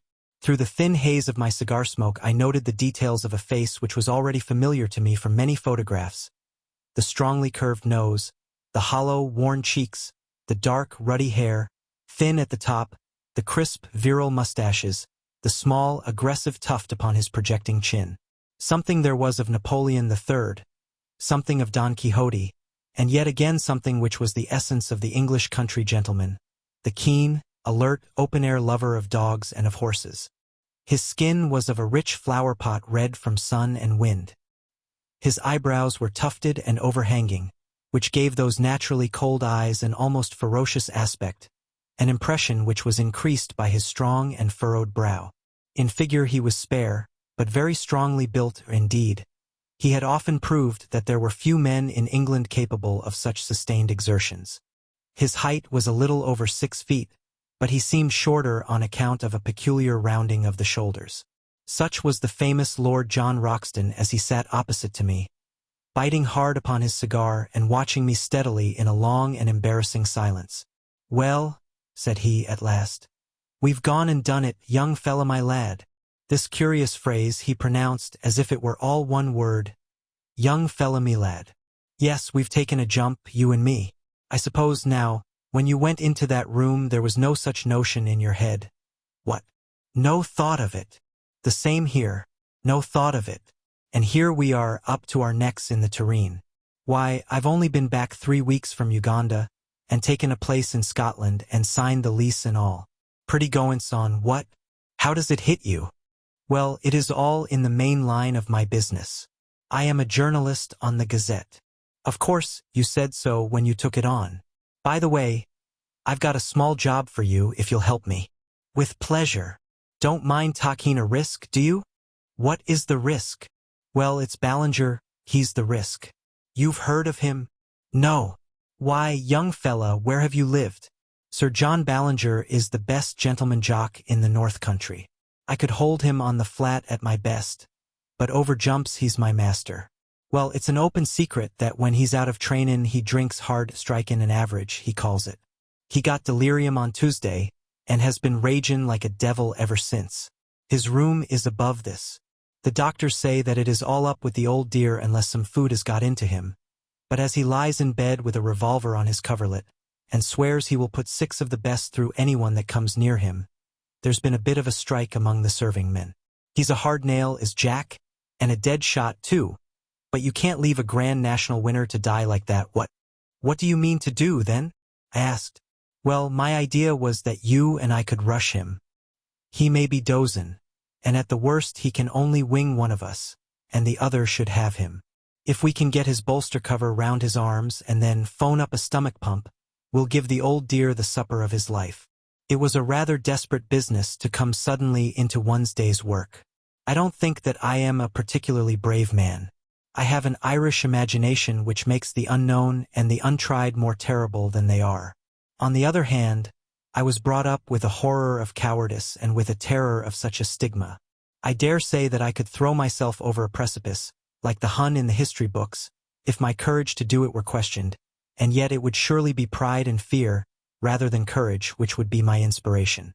Therefore, although every nerve in my body shrank from the whiskey-maddened figure which I pictured in the room above, I still answered, in as careless a voice as I could command, that I was ready to go.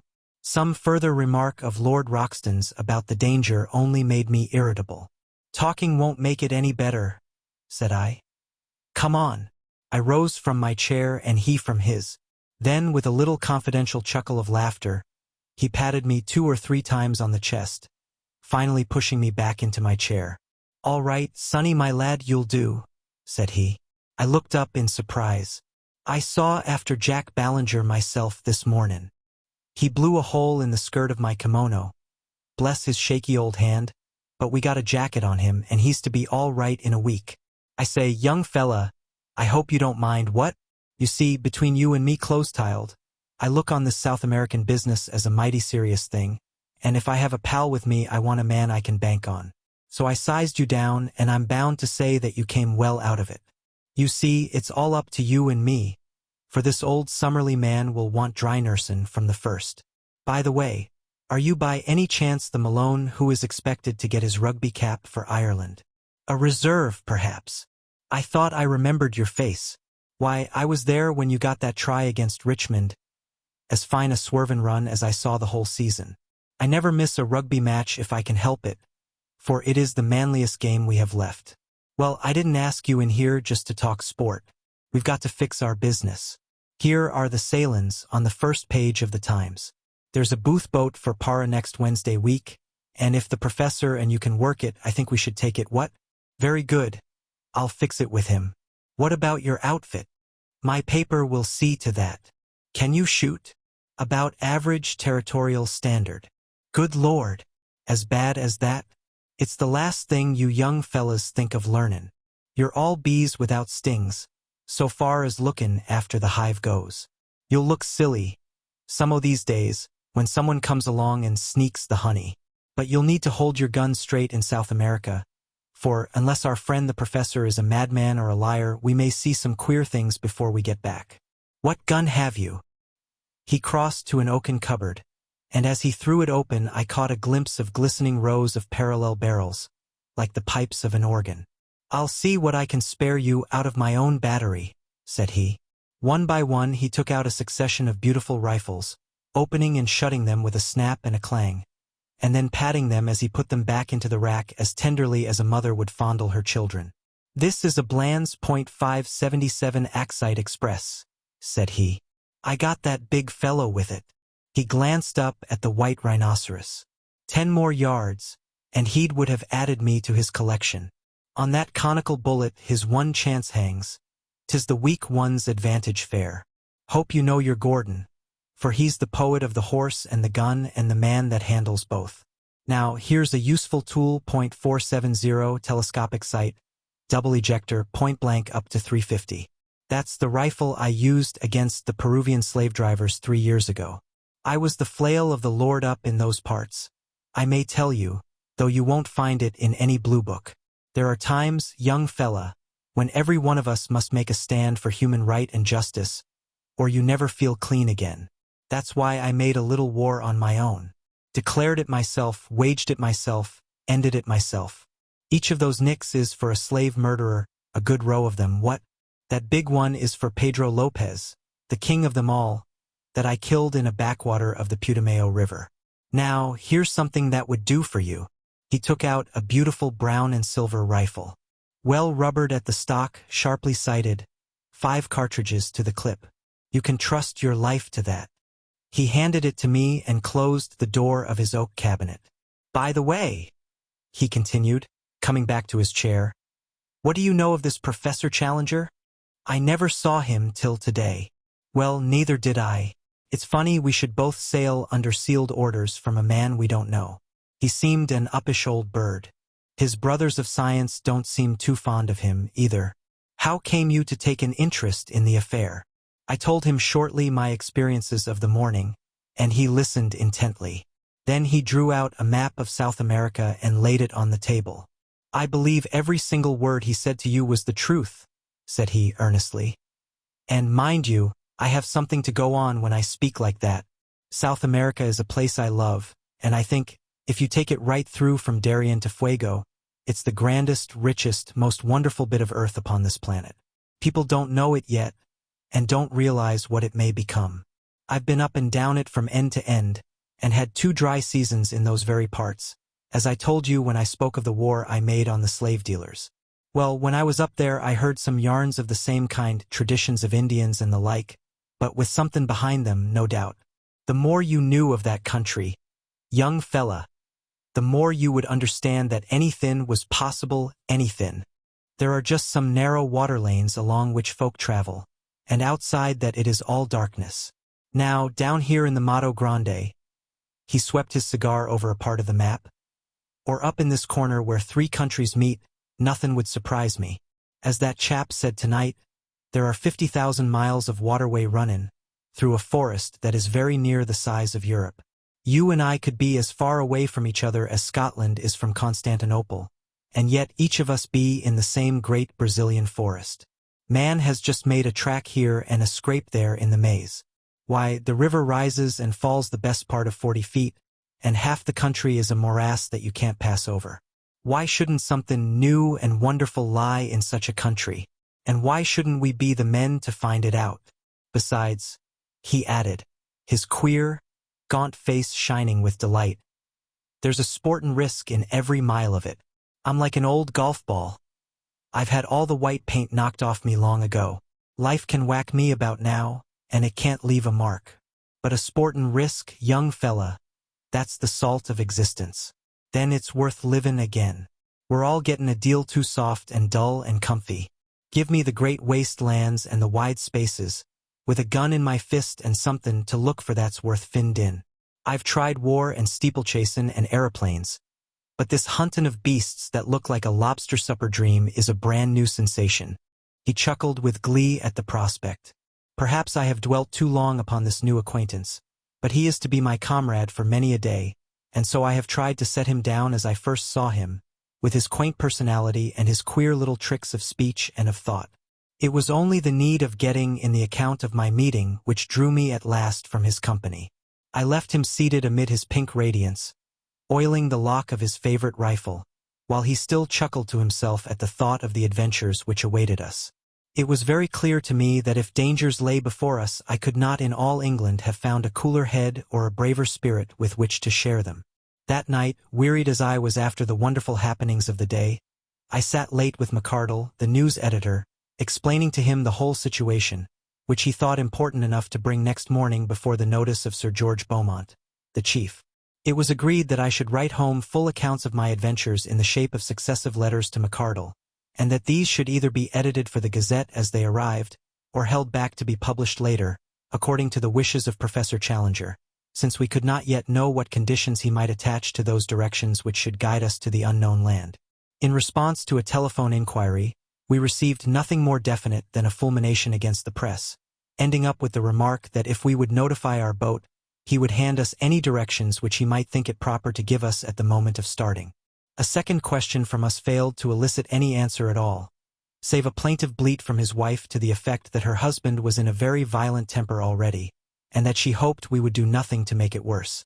A third attempt, later in the day, provoked a terrific crash, and a subsequent message from the Central Exchange that Professor Challenger's receiver had been shattered.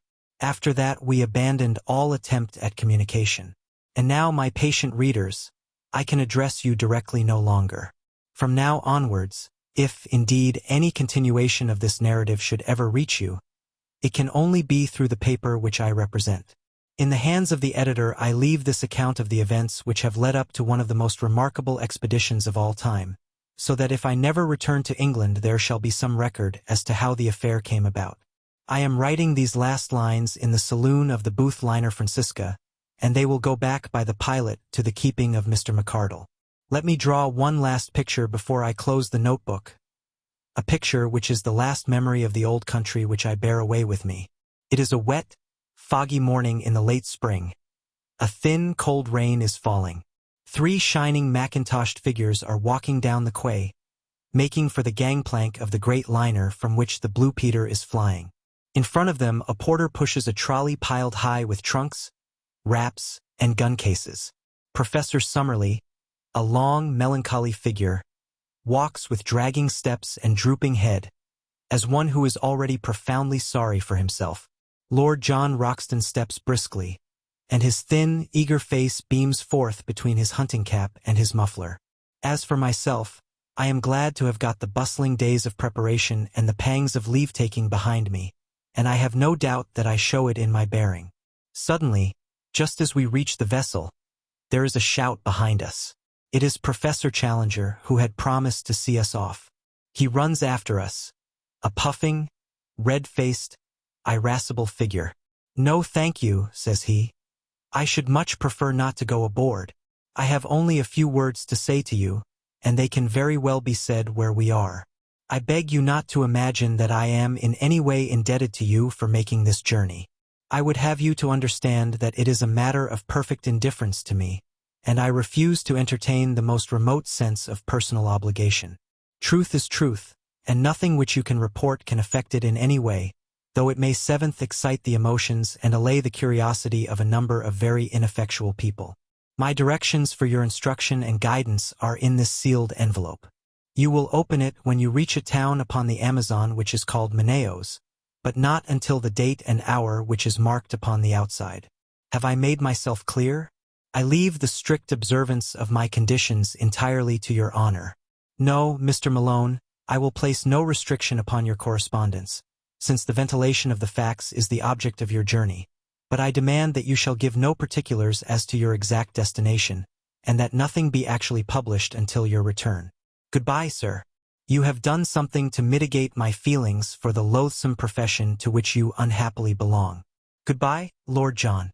Science is, as I understand, a sealed book to you, but you may congratulate yourself upon the hunting field which awaits you. You will, no doubt, have the opportunity of describing in the field how you brought down the rocketing Dimorphodon. And goodbye to you also, Professor Summerlee. If you are still capable of self-improvement, of which I am frankly unconvinced, you will surely return to London a wiser man. So he turned upon his heel, and a minute later from the deck I could see his short, squat figure bobbing about in the distance as he made his way back to his train. Well, we are well down channel now. There's the last bell for letters, and it's goodbye to the pilot. We'll be down, hull down on the old trail from now on. God bless all we leave behind us, and send us safely back. Chapter 7. Tomorrow we disappear into the unknown. I will not bore those whom this narrative may reach by an account of our luxurious voyage upon the Booth liner, nor will I tell of our week's stay at Para, save that I should wish to acknowledge the great kindness of the Pereira de Pinta Company in helping us to get together our equipment. I will also allude very briefly to our river journey, up a wide, slow-moving, clay-tinted stream, in a steamer which was little smaller than that which had carried us across the Atlantic. Eventually we found ourselves through the narrows of Abydos and reached the town of Manaos. Here we were rescued from the limited attractions of the local inn by Mr. Shortman, the representative of the British and Brazilian Trading Company. In his hospitable fazenda we spent our time until the day when we were empowered to open the letter of instructions given to us by Professor Challenger. Before I reach the surprising events of that date, I would desire to give a clearer sketch of my comrades in this enterprise, and of the associates whom we had already gathered together in South America. I speak freely, and I leave the use of my material to your own discretion, Mr. McCardle, since it is through your hands that this report must pass before it reaches the world. The scientific attainments of Professor Summerlee are too well known for me to trouble to recapitulate them. He is better equipped for a rough expedition of this sort than one would imagine at first sight. His tall, gaunt, stringy figure is insensible to fatigue, and his dry, half-sarcastic, and often wholly unsympathetic manner is uninfluenced by any change in his surroundings. Though in his 66th year, I have never heard him express any dissatisfaction at the occasional hardships which we have had to encounter. I had regarded his presence as an encumbrance to the expedition, but, as a matter of fact, I am now well convinced that his power of endurance is as great as my own. In temper he is naturally acid and skeptical. From the beginning he has never concealed his belief that Professor Challenger is an absolute fraud, that we are all embarked upon an absurd wild-goose chase, and that we are likely to reap nothing but disappointment and danger in South America, and corresponding ridicule in England. Such are the views which, with much passionate distortion of his thin features and wagging of his thin, goat-like beard, he poured into our ears all the way from Southampton to Manaos. Since landing from the boat, he has obtained some consolation from the beauty and variety of the insect and bird life around him, for he is absolutely wholehearted in his devotion to science. He spends his days flitting through the woods with his shotgun and his butterfly net, and his evenings in mounting the many specimens he has acquired. Among his minor peculiarities are that he is careless as to his attire, unclean in his person, exceedingly absent-minded in his habits, and addicted to smoking a short briar pipe, which is seldom out of his mouth. He has been upon several scientific expeditions in his youth. He was with Robertson in Papua, and the life of the camp and the canoe is nothing fresh to him. Lord John Roxton has some points in common with Professor Summerlee, and others in which they are the very antithesis to each other. He is 20 years younger, but has something of the same spare, scraggy physique. As to his appearance, I have, as I recollect, described it in that portion of my narrative which I have left behind me in London. He is exceedingly neat and prim in his ways, dresses always with great care in white drill suits and high brown mosquito boots, and shaves at least once a day. Like most men of action, he is laconic in speech and sinks readily into his own thoughts, but he is always quick to answer a question or join in a conversation, talking in a queer, jerky, half-humorous fashion. His knowledge of the world, and very especially of South America, is surprising, and he has a wholehearted belief in the possibilities of our journey which is not to be dashed by the sneers of Professor Summerlee. He has a gentle voice and a quiet manner, but behind his twinkling blue eyes there lurks a capacity for furious wrath and implacable resolution, the more dangerous because they are held in leash. He spoke little of his own exploits in Brazil and Peru, but it was a revelation to me to find the excitement which was caused by his presence among the riverine natives, who looked upon him as their champion and protector. The exploits of the Red Chief, as they called him, had become legends among them, but the real facts, as far as I could learn them, were amazing enough. These were that Lord John had found himself some years before in that no-man's land which is formed by the half-defined frontiers between Peru, Brazil, and Colombia. In this great district the wild rubber tree flourishes, and has become, as in the Congo, a curse to the natives which can only be compared to their forced labor under the Spaniards upon the old silver mines of Darien. A handful of villainous half-breeds dominated the country, armed such Indians as would support them, and turned the rest into slaves, terrorizing them with the most inhuman tortures in order to force them to gather the India rubber, which was then floated down the river to Para. Lord John Roxton expostulated on behalf of the wretched victims, and received nothing but threats and insults for his pains. He then formally declared war against Pedro Lopez, the leader of the slave drivers, enrolled a band of runaway slaves in his service, armed them, and conducted a campaign, which ended by his killing with his own hands the notorious half-breed and breaking down the system which he represented. No wonder that the ginger-headed man with the silky voice and the free and easy manners was now looked upon with deep interest upon the banks of the great South American river, though the feelings he inspired were naturally mixed, since the gratitude of the natives was equaled by the resentment of those who desired to exploit them. One useful result of his former experiences was that he could talk fluently in the Lingoa Geral, which is the peculiar talk, 1/3 Portuguese and 2/3 Indian, which is current all over Brazil. I have said before that Lord John Roxton was a South Americamaniac. He could not speak of that great country without ardor, and this ardor was infectious, for, ignorant as I was, he fixed my attention and stimulated my curiosity. How I wish I could reproduce the glamour of his discourses, the peculiar mixture of accurate knowledge and of racy imagination which gave them their fascination, until even the professor's cynical and skeptical smile would gradually vanish from his thin face as he listened. He would tell the history of the mighty river so rapidly explored, for some of the first conquerors of Peru actually crossed the entire continent upon its waters, and yet so unknown in regard to all that lay behind its ever-changing banks. "What is there?" he would cry, pointing to the north. "Wood and marsh and unpenetrated jungle. Who knows what it may shelter? And there to the south, a wilderness of swampy forest, where no white man has ever been. The unknown is up against us on every side. Outside the narrow lines of the rivers, what does anyone know? Who will say what is possible in such a country? Why should old man Challenger not be right?" At which direct defiance the stubborn sneer would reappear upon Professor Summerlee's face, and he would sit, shaking his sardonic head in unsympathetic silence, behind the cloud of his briar-root pipe.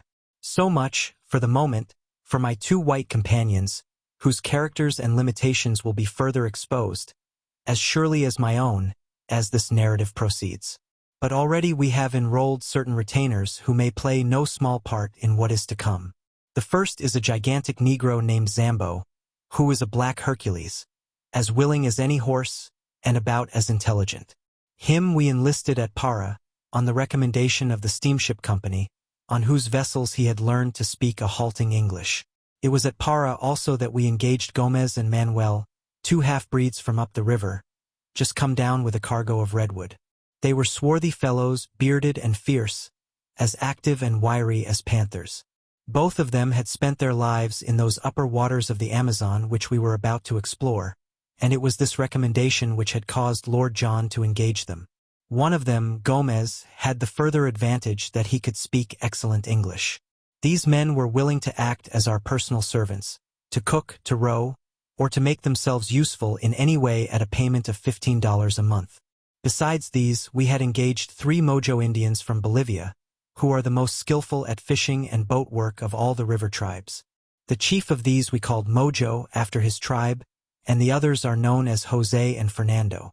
3 white men, then 2 half-breeds, 1 Negro, and 3 Indians made up the personnel of the little expedition which lay waiting for its instructions at Manaos before starting upon its singular quest. At last, after a weary week, the day had come and the hour.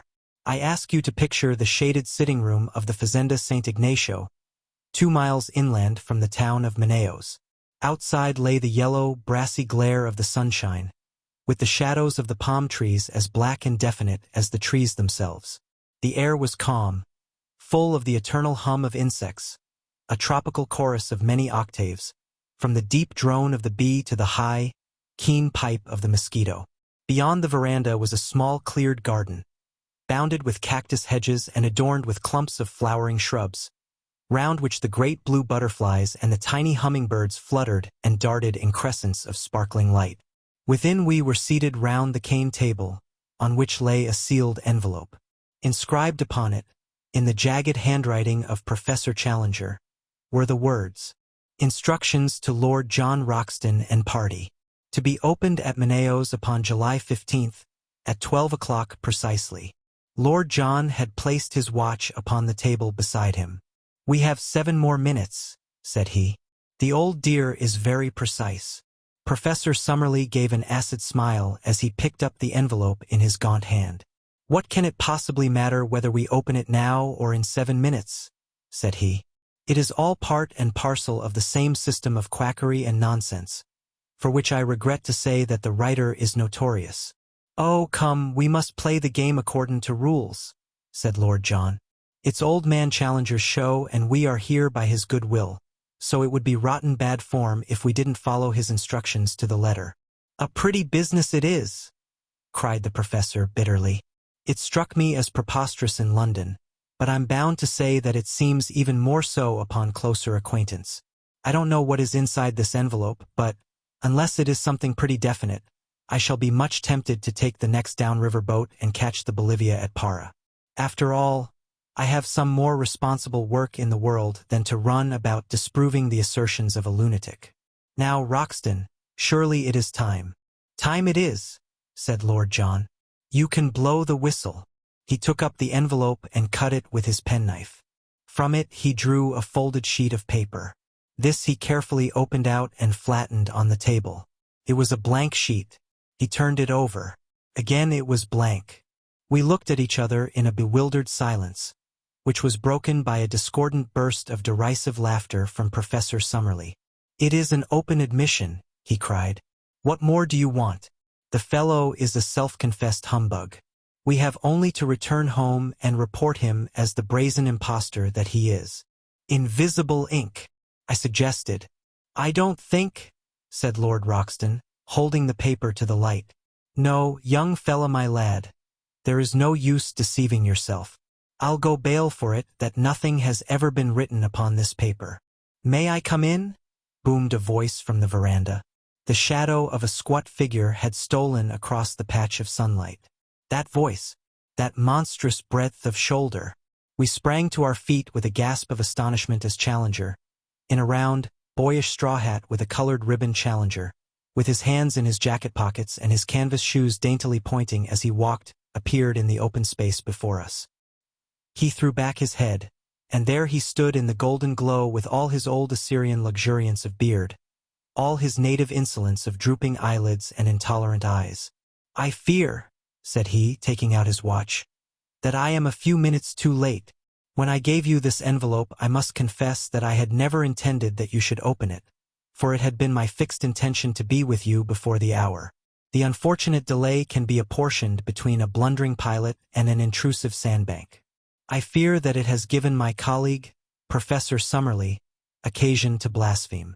"I am bound to say, sir," said Lord John with some sternness of voice, That your turning up is a considerable relief to us, for our mission seemed to have come to a premature end.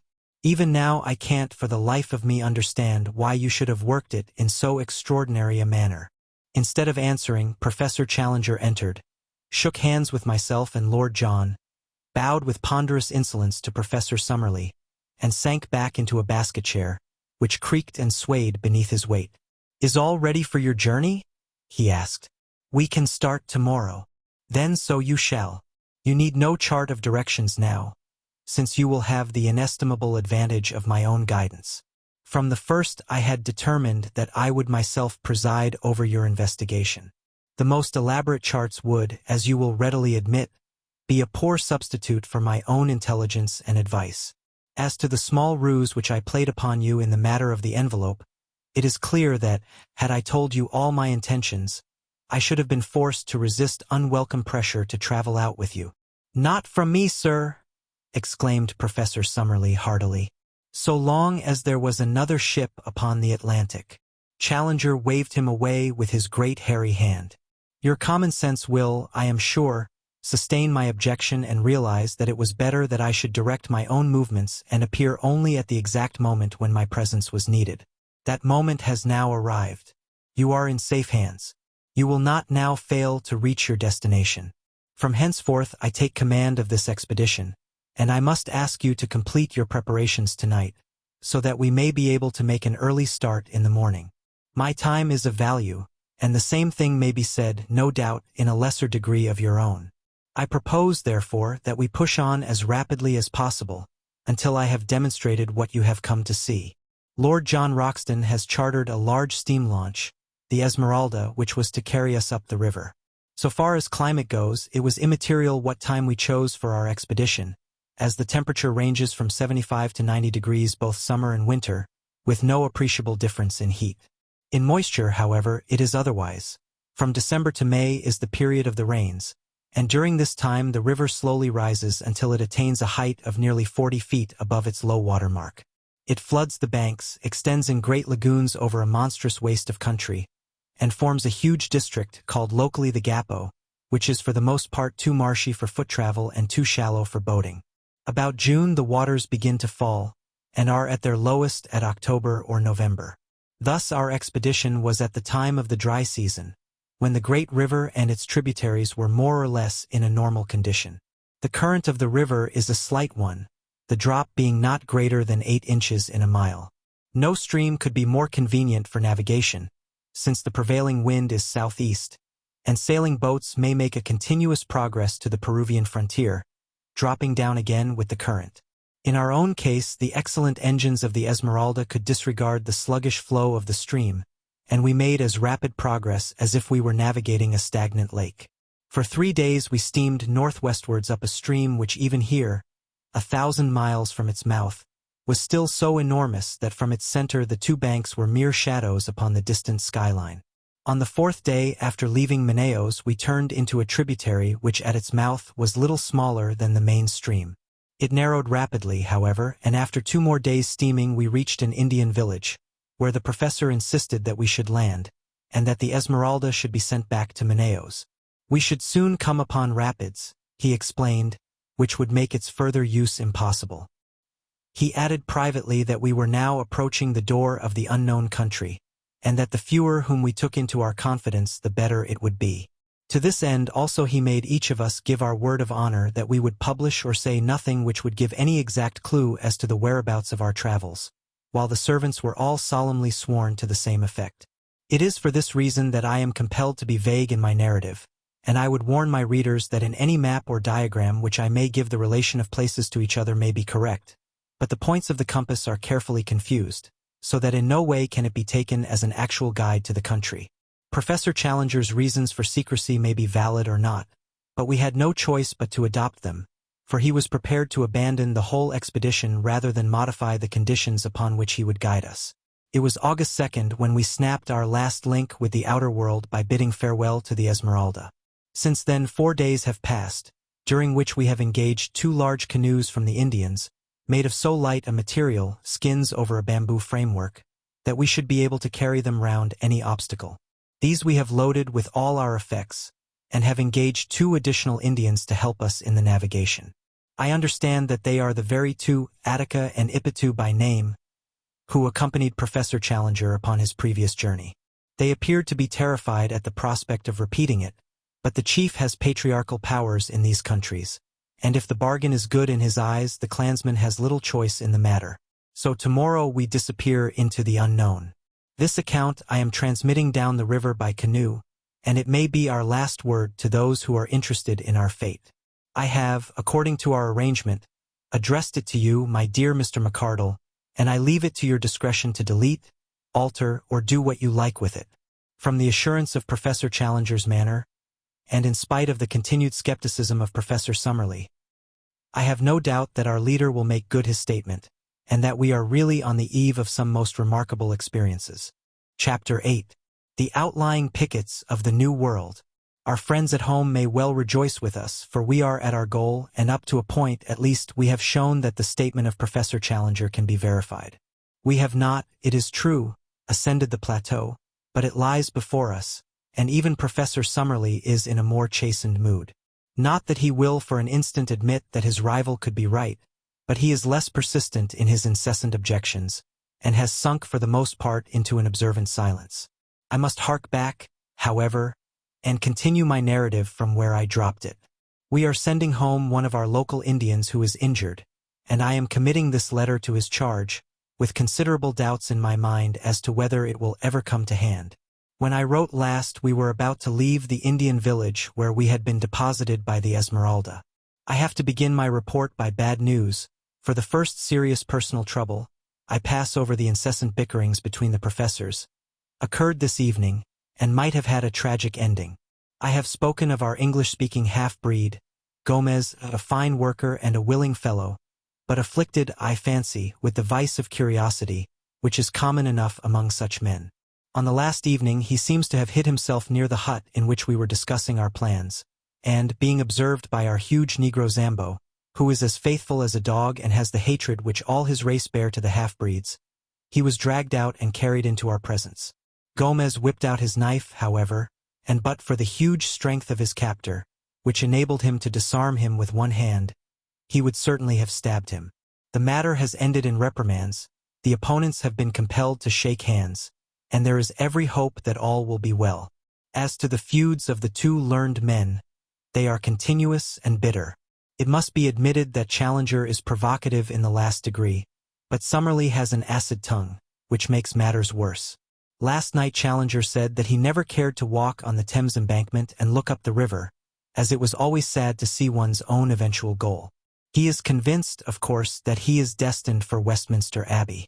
Summerlee rejoined, however, with a sour smile, by saying that he understood that Millbank Prison had been pulled down.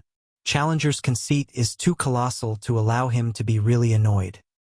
He only smiled in his beard and repeated, "Really, really," in the pitying tone one would use to a child. Indeed, they are children both, the one wizened and cantankerous, the other formidable and overbearing, yet each with a brain which has put him in the front rank of his scientific age.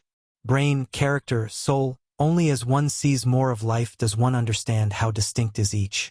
The very next day we did actually make our start upon this remarkable expedition. We found that all our possessions fitted very easily into the 2 canoes, and we divided our personnel, 6 in each, taking the obvious precaution in the interests of peace of putting 1 professor into each canoe. Personally, I was with Challenger, who was in a beatific humor, moving about as one in a silent ecstasy and beaming benevolence from every feature. I have had some experience of him in other moods, however, and shall be the less surprised when the thunderstorms suddenly come up amidst the sunshine. If it is impossible to be at your ease, it is equally impossible to be dull in his company, for one is always in a state of half-tremulous doubt as to what sudden turn his formidable temper may take. For 2 days we made our way up a good-sized river some hundreds of yards broad, and dark in color but transparent, so that one could usually see the bottom. The affluents of the Amazon are, half of them, of this nature, while the other half are whitish and opaque, the difference depending upon the class of country through which they have flowed. The dark indicate vegetable decay, while the others point to clay soil. Twice we came across rapids, and in each case made a portage of half a mile or so to avoid them. The woods on either side were primeval, which are more easily penetrated than woods of the second growth, and we had no great difficulty in carrying our canoes through them. How shall I ever forget the solemn mystery of it? The height of the trees and the thickness of the boles exceeded anything which I in my town-bred life could have imagined, shooting upwards in magnificent columns until, at an enormous distance above our heads, we could dimly discern the spot where they threw out their side branches into Gothic upward curves which coalesced to form one great matted roof of verdure, through which only an occasional golden ray of sunshine shot downwards to trace a thin dazzling line of light amidst the majestic obscurity. As we walked noiselessly amid the thick, soft carpet of decaying vegetation, the hush fell upon our souls which comes upon us in the twilight of the abbey, and even Professor Challenger's full-chested notes sank into a whisper.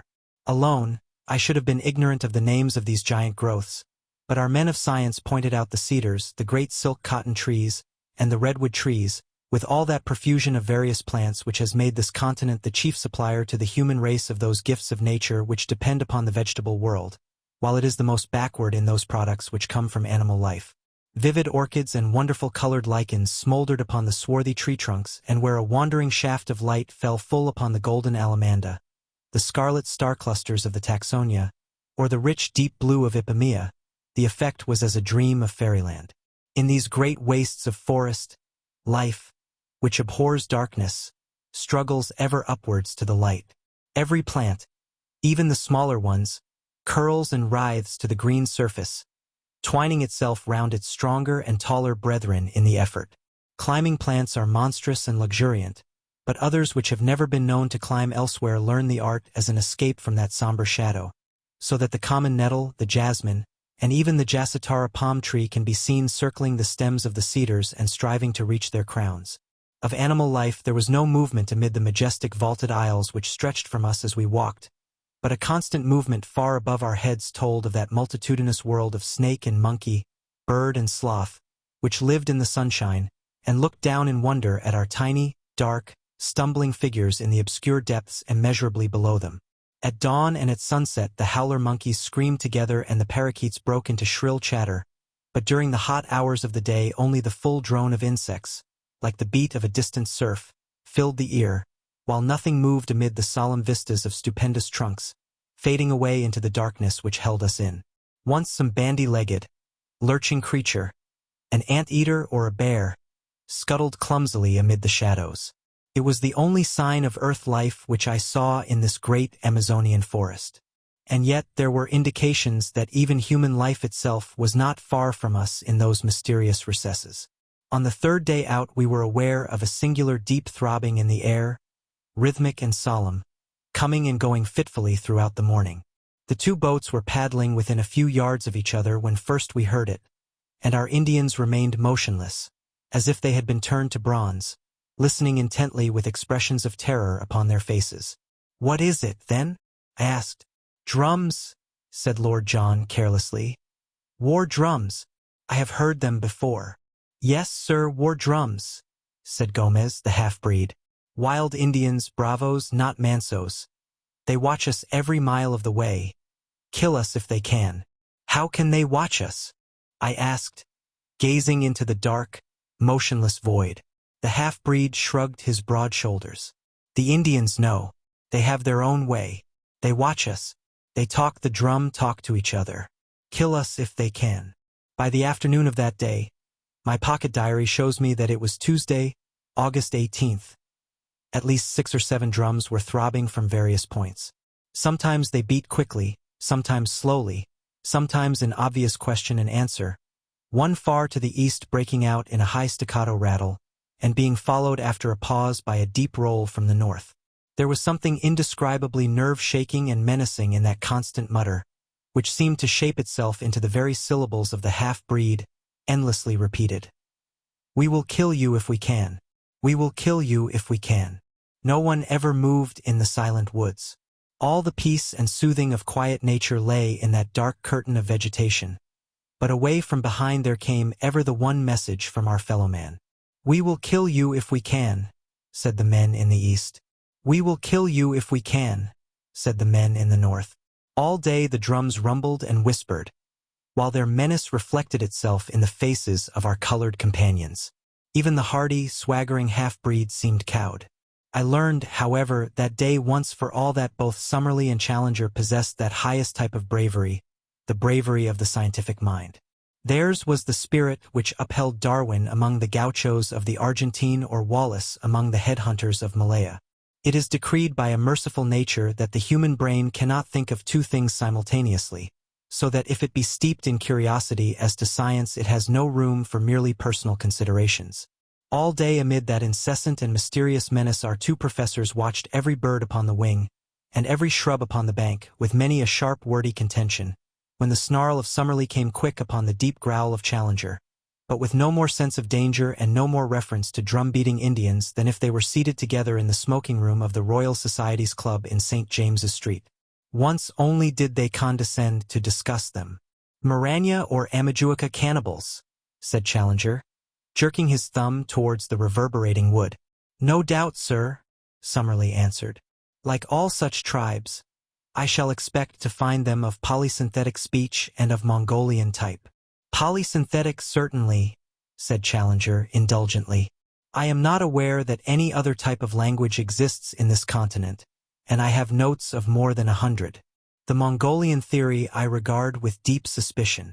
I should have thought that even a limited knowledge of comparative anatomy would have helped to verify it, said Summerlee bitterly. Challenger thrust out his aggressive chin until he was all beard and hat rim. No doubt, sir, a limited knowledge would have that effect. When one's knowledge is exhaustive, one comes to other conclusions. They glared at each other in mutual defiance, while all round rose the distant whisper, "We will kill you if we can." That night we moored our canoes with heavy stones for anchors in the center of the stream, and made every preparation for a possible attack. Nothing came, however, and with the dawn we pushed upon our way, the drum beating dying out behind us. About 3 o'clock in the afternoon we came to a very steep rapid, more than a mile long, the very one in which Professor Challenger had suffered disaster upon his first journey. I confess that the sight of it consoled me, for it was really the first direct corroboration, slight as it was, of the truth of his story. The Indians carried first our canoes and then our stores through the brushwood, which is very thick at this point, while we four whites, our rifles on our shoulders, walked between them and any danger coming from the woods. Before evening we had successfully passed the rapids, and made our way some 10 miles above them, where we anchored for the night. At this point I reckoned that we had come not less than 100 miles up the tributary from the main stream. It was in the early forenoon of the next day that we made the great departure. Since dawn Professor Challenger had been acutely uneasy, continually scanning each bank of the river. Suddenly he gave an exclamation of satisfaction and pointed to a single tree, which projected at a peculiar angle over the side of the stream. "What do you make of that?" he asked. "It is surely an acai palm," said Summerlee. "Exactly. It was an acai palm which I took for my landmark. The secret opening is half a mile onwards upon the other side of the river. There is no break in the trees. That is the wonder and the mystery of it. There where you see light green rushes instead of dark green undergrowth, there between the great cotton woods, that is my private gate into the unknown. Push through and you will understand." It was indeed a wonderful place. Having reached the spot marked by a line of light green rushes, we pulled out 2 canoes through them for some hundreds of yards, and eventually emerged into a placid and shallow stream, running clear and transparent over a sandy bottom. It may have been 20 yards across, and was banked in on each side by most luxuriant vegetation.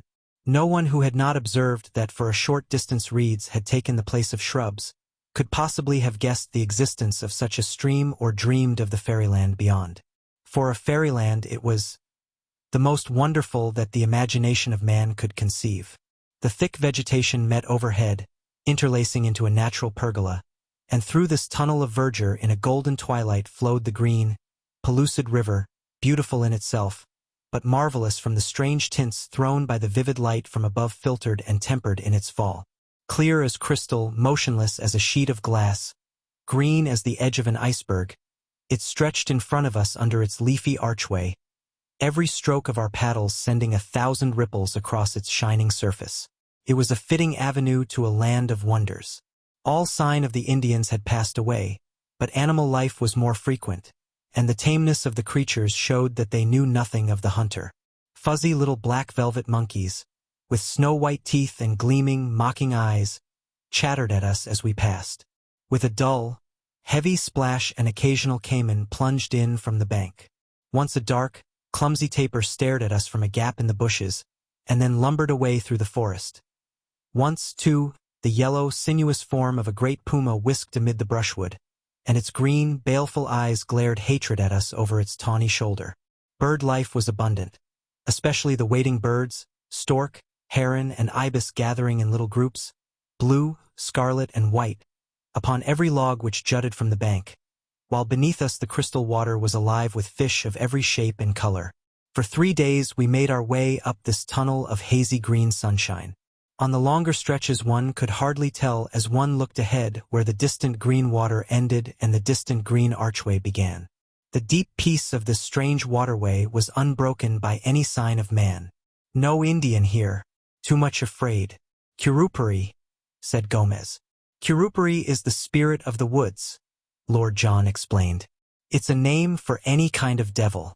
The poor beggars think that there is something fearsome in this direction, and therefore they avoid it. On the 3rd day it became evident that our journey in the canoes could not last much longer, for the stream was rapidly growing more shallow. Twice in as many hours we stuck upon the bottom.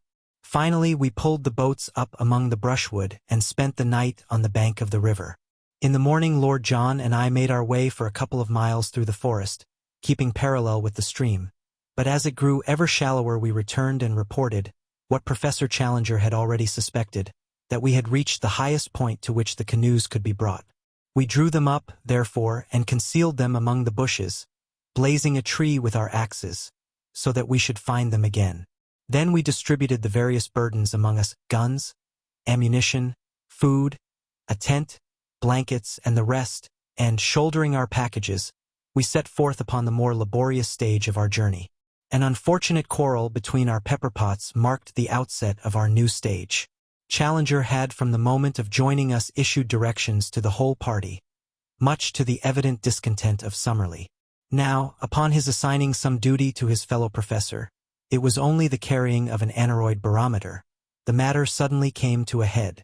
"May I ask, sir," said Summerlee with vicious calm, "in what capacity you take it upon yourself to issue these orders?" Challenger glared and bristled. "I do it, Professor Summerlee, as leader of this expedition. I am compelled to tell you, sir, that I do not recognize you in that capacity." "Indeed?" Challenger bowed with unwieldy sarcasm. "Perhaps you would define my exact position." "Yes, sir. You are a man whose veracity is upon trial, and this committee is here to try it. You walk, sir, with your judges." "Dear me," said Challenger, seating himself on the side of one of the canoes. "In that case you will, of course, go on your way, and I will follow at my leisure.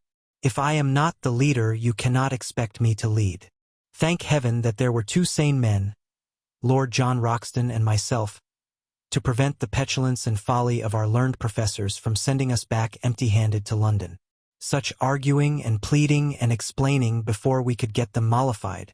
Then at last Summerlee, with his sneer and his pipe, would move forwards, and Challenger would come rolling and grumbling after. By some good fortune we discovered about this time that both our savants had the very poorest opinion of Dr. Illingworth of Edinburgh.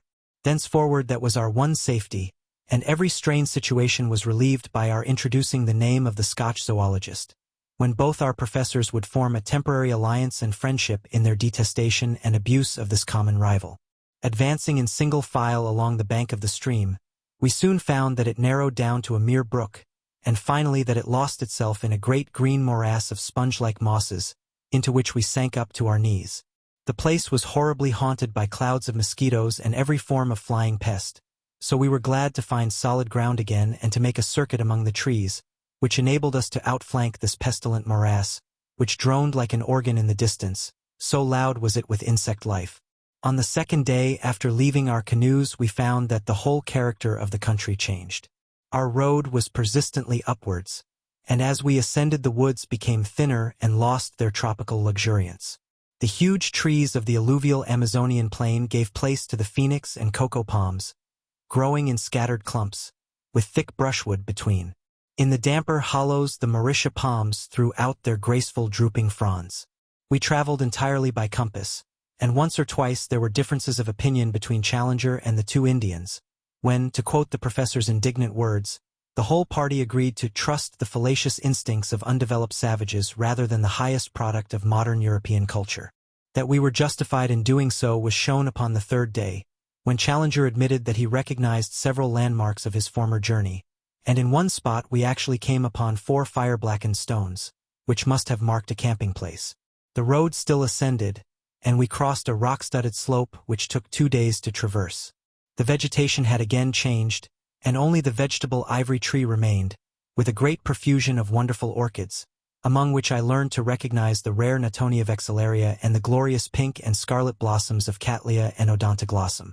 Occasional brooks with pebbly bottoms and fern-draped banks gurgled down the shallow gorges in the hill, and offered good camping grounds every evening on the banks of some rock-studded pool, where swarms of little blue-backed fish, about the size and shape of English trout, gave us a delicious supper.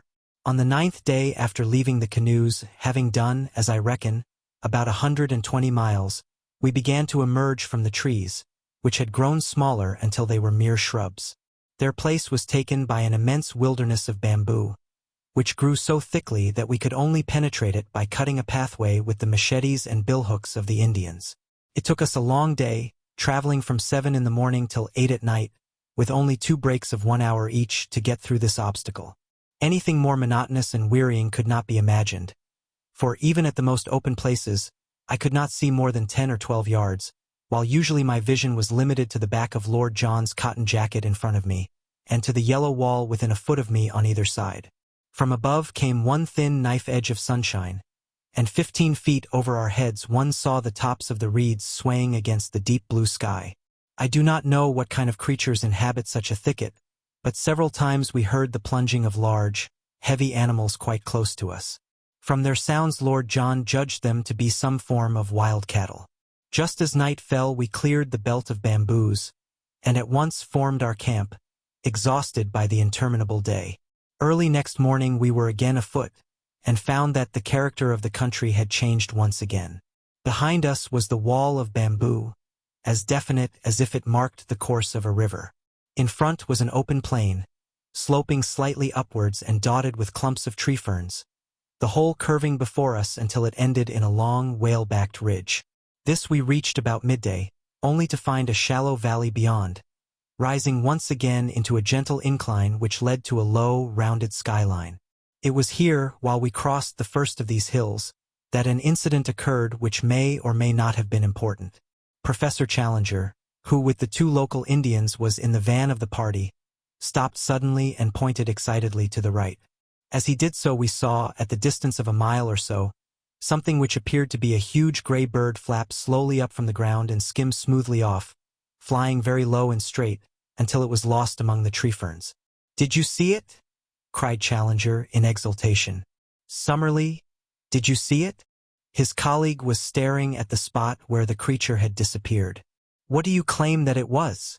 he asked. "To the best of my belief, a pterodactyl." Summerlee burst into derisive laughter. "A fiddlestick," said he. "It was a stork, if ever I saw one." Challenger was too furious to speak. He simply swung his pack upon his back and continued upon his march. Lord John came abreast of me, however, and his face was more grave than was his wont. He had his Zeiss glasses in his hand. "I focused it before it got over the trees," said he. "I won't undertake to say what it was, but I'll risk my reputation as a sportsman that it wasn't any bird that ever I clapped eyes on in my life. So there the matter stands. Are we really just at the edge of the unknown, encountering the outlying pickets of this lost world of which our leader speaks? I give you the incident as it occurred, and you will know as much as I do. It stands alone, for we saw nothing more which could be called remarkable. And now, my readers, if ever I have any, I have brought you up the broad river, and through the screen of rushes, and down the green tunnel, and up the long slope of palm trees, and through the bamboo brake, and across the plain of tree ferns. At last our destination lay in full sight of us. When we had crossed the second ridge, we saw before us an irregular, palm-studded plain, and then the line of high red cliffs which I have seen in the picture. There it lies, even as I write, and there can be no question that it is the same. At the nearest point it is about 7 miles from our present camp, and it curves away, stretching as far as I can see. Challenger struts about like a prize peacock, and Summerlee is silent, but still skeptical. Another day should bring some of our doubts to an end. Meanwhile, as Jose, whose arm was pierced by a broken bamboo, insists upon returning, I send this letter back in his charge, and only hope that it may eventually come to hand. I will write again as the occasion serves. I have enclosed with this a rough chart of our journey, which may have the effect of making the account rather easier to understand.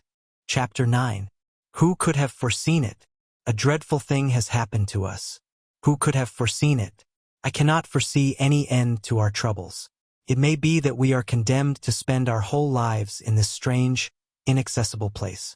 I am still so confused that I can hardly think clearly of the facts of the present or of the chances of the future. To my astounded senses, the one seems most terrible and the other as black as night. No men have ever found themselves in a worse position, nor is there any use in disclosing to you our exact geographical situation and asking our friends for a relief party. Even if they could send one, our fate will in all human probability be decided long before it could arrive in South America. We are, in truth, as far from any human aid as if we were in the moon.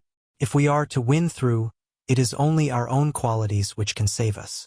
I have as companions 3 remarkable men of great brain power and of unshaken courage. Their lives are one and only hope. It is only when I look upon the untroubled faces of my comrades that I see some glimmer through the darkness. Outwardly I trust that I appear as unconcerned as they. Inwardly I am filled with apprehension. Let me give you, with as much detail as I can, the sequence of events which have led us to this catastrophe. When I finished my last letter I stated that we were within 7 miles from an enormous line of ruddy cliffs, which encircled, beyond all doubt, the plateau of which Professor Challenger spoke. Their height, as we approached them, seemed to me in some places to be greater than he had stated, running up in parts to at least 1,000 feet, and they were curiously striated, in a manner which is, I believe, characteristic of basaltic upheavals. Something of the sort is to be seen in Salisbury Crags at Edinburgh. The summit showed every sign of a luxuriant vegetation, with bushes near the edge, and farther back many high trees. There was no indication of any life that we could see. That night we pitched our camp immediately under the cliff, a most wild and desolate spot. The crags above us were not merely perpendicular, but curved outwards at the top, so that ascent was out of the question. Close to us was the high thin pinnacle of rock which I believe I mentioned earlier in this narrative. It is like a broad red church spire, the top of it being level with the plateau, but a great chasm gaping between. On the summit of it there grew one high tree. Both pinnacle and cliff were comparatively low, some 500 or 600 feet, I should think. It was on that, said Professor Challenger, pointing to this tree, that the pterodactyl was perched. I climbed halfway up the rock before I shot him. I am inclined to think that a good mountaineer like myself could ascend the rock to the top, though he would, of course, be no nearer to the plateau when he had done so. As Challenger spoke of his pterodactyl, I glanced at Professor Summerlee, and for the first time I seemed to see some signs of a dawning credulity and repentance. There was no sneer upon his thin lips, but, on the contrary, a gray, drawn look of excitement and amazement. Challenger saw it, too, and reveled in the first taste of victory. "Of course," said he, with his clumsy and ponderous sarcasm, "Professor Summerlee will understand that when I speak of a pterodactyl I mean a stork, only it is the kind of stork which has no feathers, a leathery skin, membranous wings, and teeth in its jaws." He grinned and blinked and bowed until his colleague turned and walked away. In the morning, after a frugal breakfast of coffee and manioc, we had to be economical of our stores. We held a council of war as to the best method of ascending to the plateau above us. Challenger presided with a solemnity as if he were the Lord Chief Justice on the bench. Picture him seated upon a rock, his absurd boyish straw hat tilted on the back of his head, his supercilious eyes dominating us from under his drooping lids, his great black beard wagging as he slowly defined our present situation and our future movements. Beneath him you might have seen the three of us, myself, sunburnt, young, and vigorous after our open-air tramp.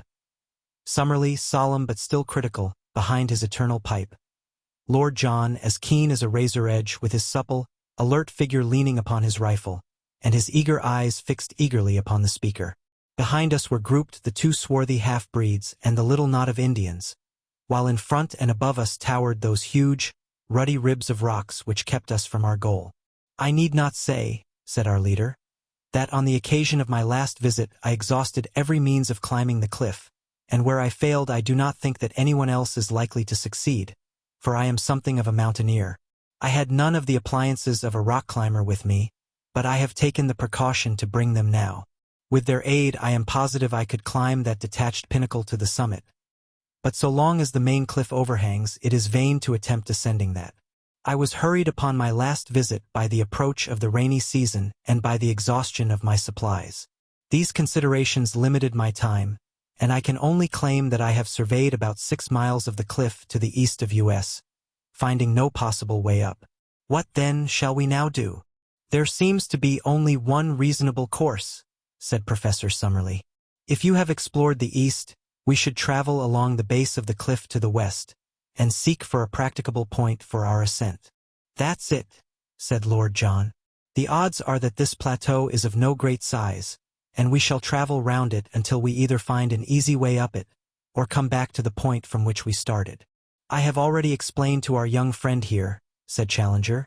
He has a way of alluding to me as if I were a schoolchild 10 years old, "that it is quite impossible that there should be an easy way up anywhere, for the simple reason that if there were the summit would not be isolated, and those conditions would not obtain which have effected so singular an interference with the general laws of survival. Yet I admit that there may very well be places where an expert human climber may reach the summit, and yet a cumbrous and heavy animal be unable to descend. It is certain that there is a point where an ascent is possible." "How do you know that, sir?" asked Summerlee sharply. "Because my predecessor, the American Maple White, actually made such an ascent. How otherwise could he have seen the monster which he sketched in his notebook?" "There you reason somewhat ahead of the proved facts," said the stubborn Summerlee. "I admit your plateau because I have seen it, but I have not as yet satisfied myself that it contains any form of life whatever. What you admit, sir, or what you do not admit, is really of inconceivably small importance. I am glad to perceive that the plateau itself has actually obtruded itself upon your intelligence." He glanced up at it, and then, to our amazement, he sprang from his rock, and seizing Summerlee by the neck, he tilted his face into the air. "Now, sir," he shouted, hoarse with excitement, "do I help you to realize that the plateau contains some animal life? I have said that a thick fringe of green overhung the edge of the cliff. Out of this there had emerged a black, glistening object. As it came slowly forth and overhung the chasm, we saw that it was a very large snake with a peculiar flat, spade-like head. It wavered and quivered above us for a minute, the morning sun gleaming upon its sleek, sinuous coils. Then it slowly drew inwards and disappeared. Summerlee had been so interested that he had stood unresisting while Challenger tilted his head into the air. Now he shook his colleague off and came back to his dignity. "I should be glad, Professor Challenger," said he, "if you could see your way to make any remarks which may occur to you without seizing me by the chin. Even the appearance of a very ordinary rock python does not appear to justify such a liberty." "But there is life upon the plateau all the same," his colleague replied in triumph. "And now, having demonstrated this important conclusion so that it is clear to anyone, however prejudiced or obtuse, I am of opinion that we cannot do better than break up our camp and travel to westward until we find some means of ascent." The ground at the foot of the cliff was rocky and broken so that the going was slow and difficult. Suddenly we came, however, upon something which cheered our hearts. It was the site of an old encampment with several empty Chicago meat tins, a bottle labeled brandy, a broken tin opener, and a quantity of other travelers' debris. A crumpled, disintegrated newspaper revealed itself as the Chicago Democrat, though the date had been obliterated. "Not mine," said Challenger. "It must be Maple White's." Lord John had been gazing curiously at a great tree fern which overshadowed the encampment. "I say, look at this," said he. "I believe it is meant for a signpost." A slip of hard wood had been nailed to the tree in such a way as to point to the westward. "Most certainly a signpost," said Challenger. "What else?" Finding himself upon a dangerous errand, our pioneer has left this sign so that any party which follows him may know the way he has taken. Perhaps we shall come upon some other indications as we proceed. We did indeed, but they were of a terrible and most unexpected nature. Immediately beneath the cliff there grew a considerable patch of high bamboo, like that which we had traversed in our journey. Many of these stems were 20 feet high, with sharp, strong tops, so that even as they stood they made formidable spears. We were passing along the edge of this cover when my eye was caught by the gleam of something white within it. Thrusting in my head between the stems, I found myself gazing at a fleshless skull. The whole skeleton was there, but the skull had detached itself and lay some feet nearer to the open. With a few blows from the machetes of our Indians we cleared the spot and were able to study the details of this old tragedy. Only a few shreds of clothes could still be distinguished, but there were the remains of boots upon the bony feet, and it was very clear that the dead man was a European. A gold watch by Hudson of New York, and a chain which held a stylographic pen, lay among the bones. There was also a silver cigarette case with J.C. from A.E.S. upon the lid. The state of the metal seemed to show that the catastrophe had occurred no great time before. "Who can he be?" asked Lord John. "Poor devil. Every bone in his body seems to be broken. And the bamboo grows through his smashed ribs," said Summerlee. "It is a fast-growing plant, but it is surely inconceivable that this body could have been here while the canes grew to be 20 feet in length." "As to the man's identity," said Professor Challenger, "I have no doubt whatever upon that point. As I made my way up the river before I reached you at the fazenda, I instituted very particular inquiries about Maple White. Para they knew nothing. Fortunately, I had a definite clue, for there was a particular picture in his sketchbook which showed him taking lunch with a certain ecclesiastic at Rosario. This priest I was able to find, and though he proved a very argumentative fellow, who took it absurdly amiss that I should point out to him the corrosive effect which modern science must have upon his beliefs, he none the less gave me some positive information. Maple White passed Rosario 4 years ago, or 2 years before I saw his dead body. He was not alone at the time, but there was a friend, an American named James Culver, who remained in the boat and did not meet this ecclesiastic. I think, therefore, that there can be no doubt that we are now looking upon the remains of this James Culver. Nor, said Lord John, is there much doubt as to how he met his death.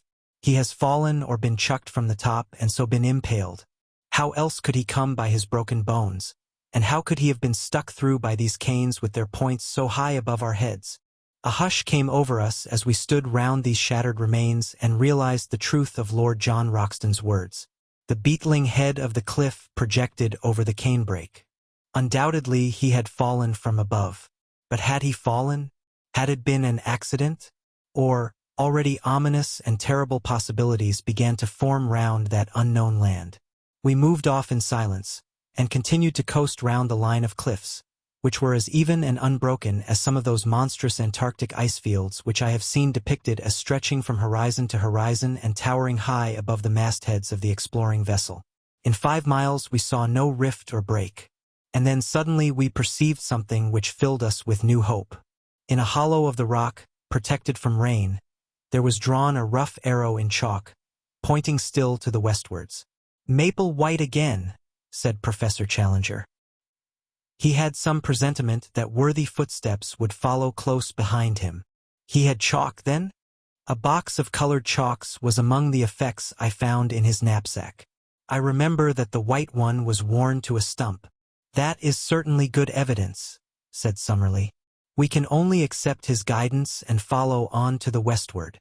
We had proceeded some 5 more miles when again we saw a white arrow upon the rocks.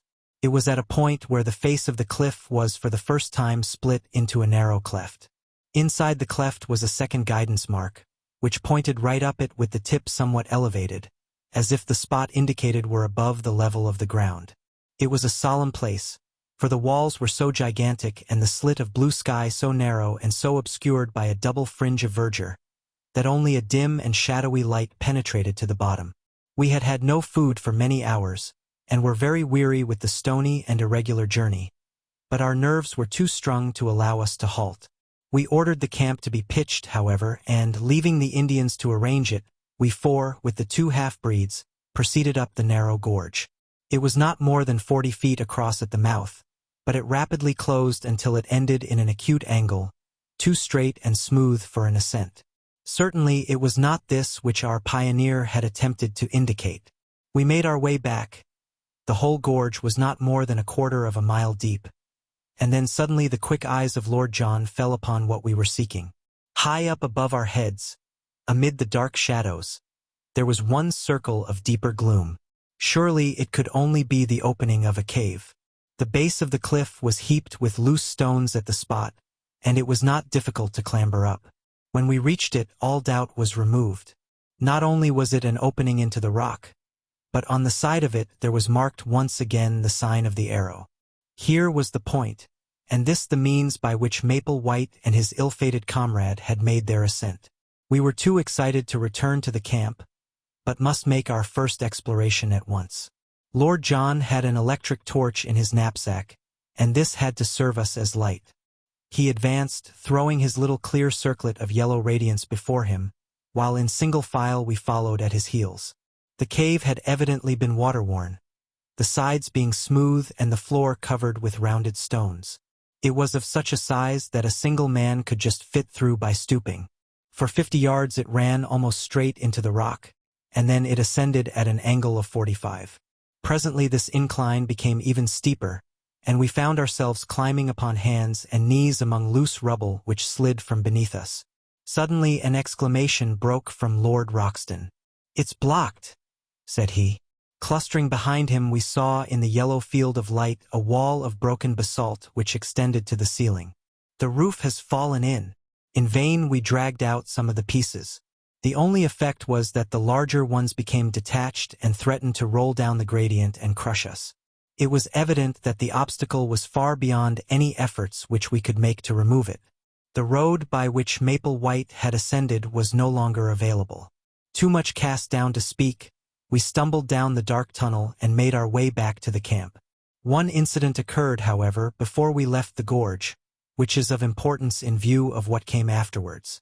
We had gathered in a little group at the bottom of the chasm, some 40 feet beneath the mouth of the cave, when a huge rock rolled suddenly downwards and shot past us with tremendous force. It was the narrowest escape for one or all of us. We could not ourselves see whence the rock had come, but our half-breed servants, who were still at the opening of the cave, said that it had flown past them, and must therefore have fallen from the summit. Looking upwards, we could see no sign of movement above us amidst the green jungle which topped the cliff.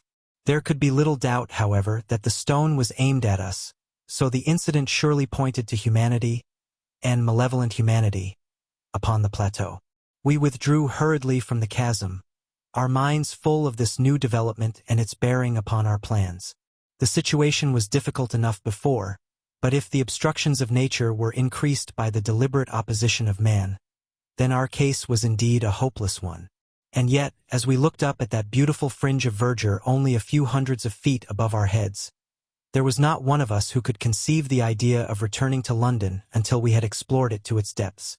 On discussing the situation, we determined that our best course was to continue to coast round the plateau in the hope of finding some other means of reaching the top.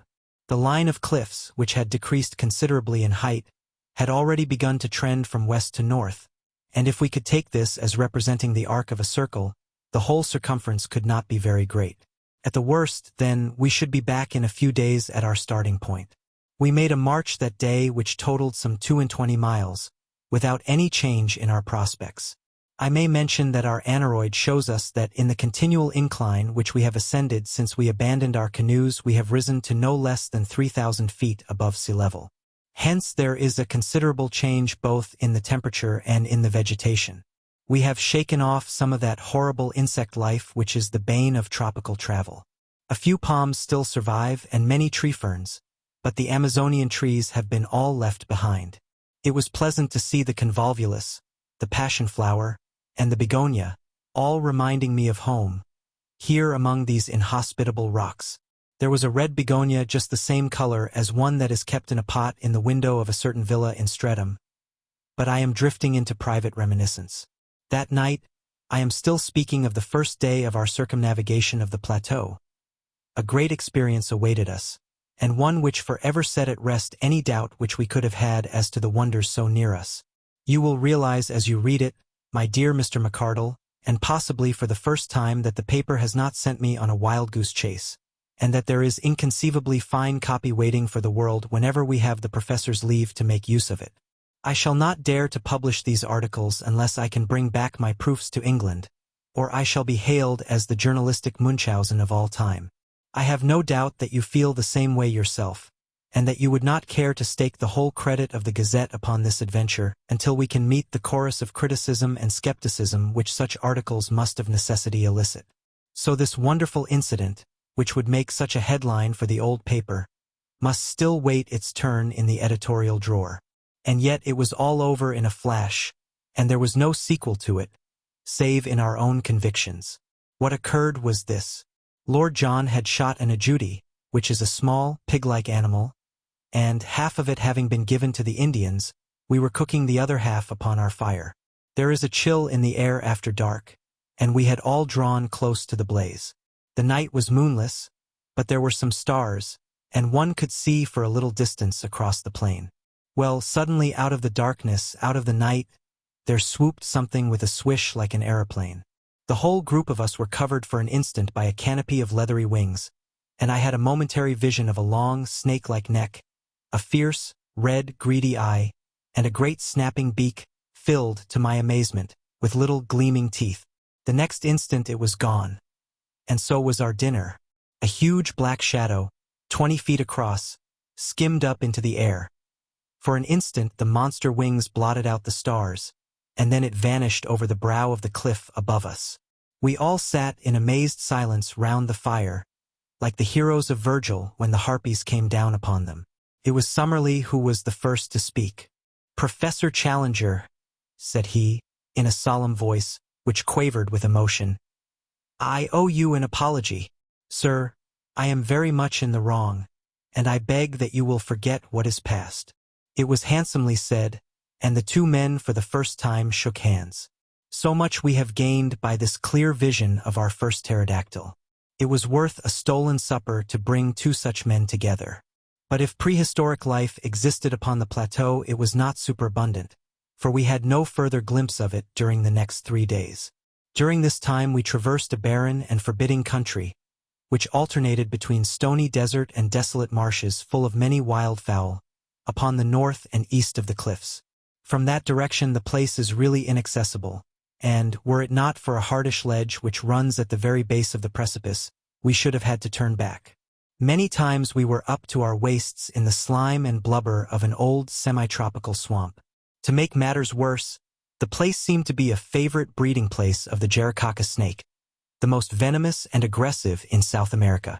Again and again these horrible creatures came writhing and springing towards us across the surface of this putrid bog, and it was only by keeping our shotguns forever ready that we could feel safe from them.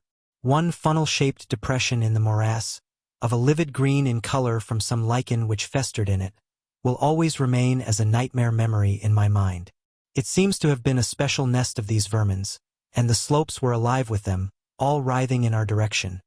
For it is a peculiarity of the Jaracaca that he will always attack man at first sight. There were too many for us to shoot, so we fairly took to our heels and ran until we were exhausted. I shall always remember as we looked back how far behind we could see the heads and necks of our horrible pursuers rising and falling amid the reeds. Jaracaca Swamp, we named it in the map which we are constructing. The cliffs upon the farther side had lost their ruddy tint, being chocolate brown in color. The vegetation was more scattered along the top of them, and they had sunk to 300 or 400 feet in height, but in no place did we find any point where they could be ascended.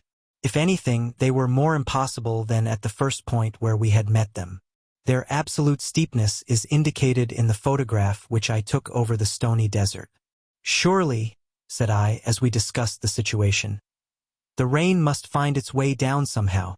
There are bound to be water channels in the rocks. Our young friend has glimpses of lucidity, said Professor Challenger, patting me upon the shoulder. The rain must go somewhere, I repeated. He keeps a firm grip upon actuality. The only drawback is that we have conclusively proved by ocular demonstration that there are no water channels down the rocks. Where, then, does it go? I persisted. I think it may be fairly assumed that if it does not come outwards, it must run inwards. Then there is a lake in the center. So I should suppose. It is more than likely that the lake may be an old crater, said Summerlee. The whole formation is, of course, highly volcanic.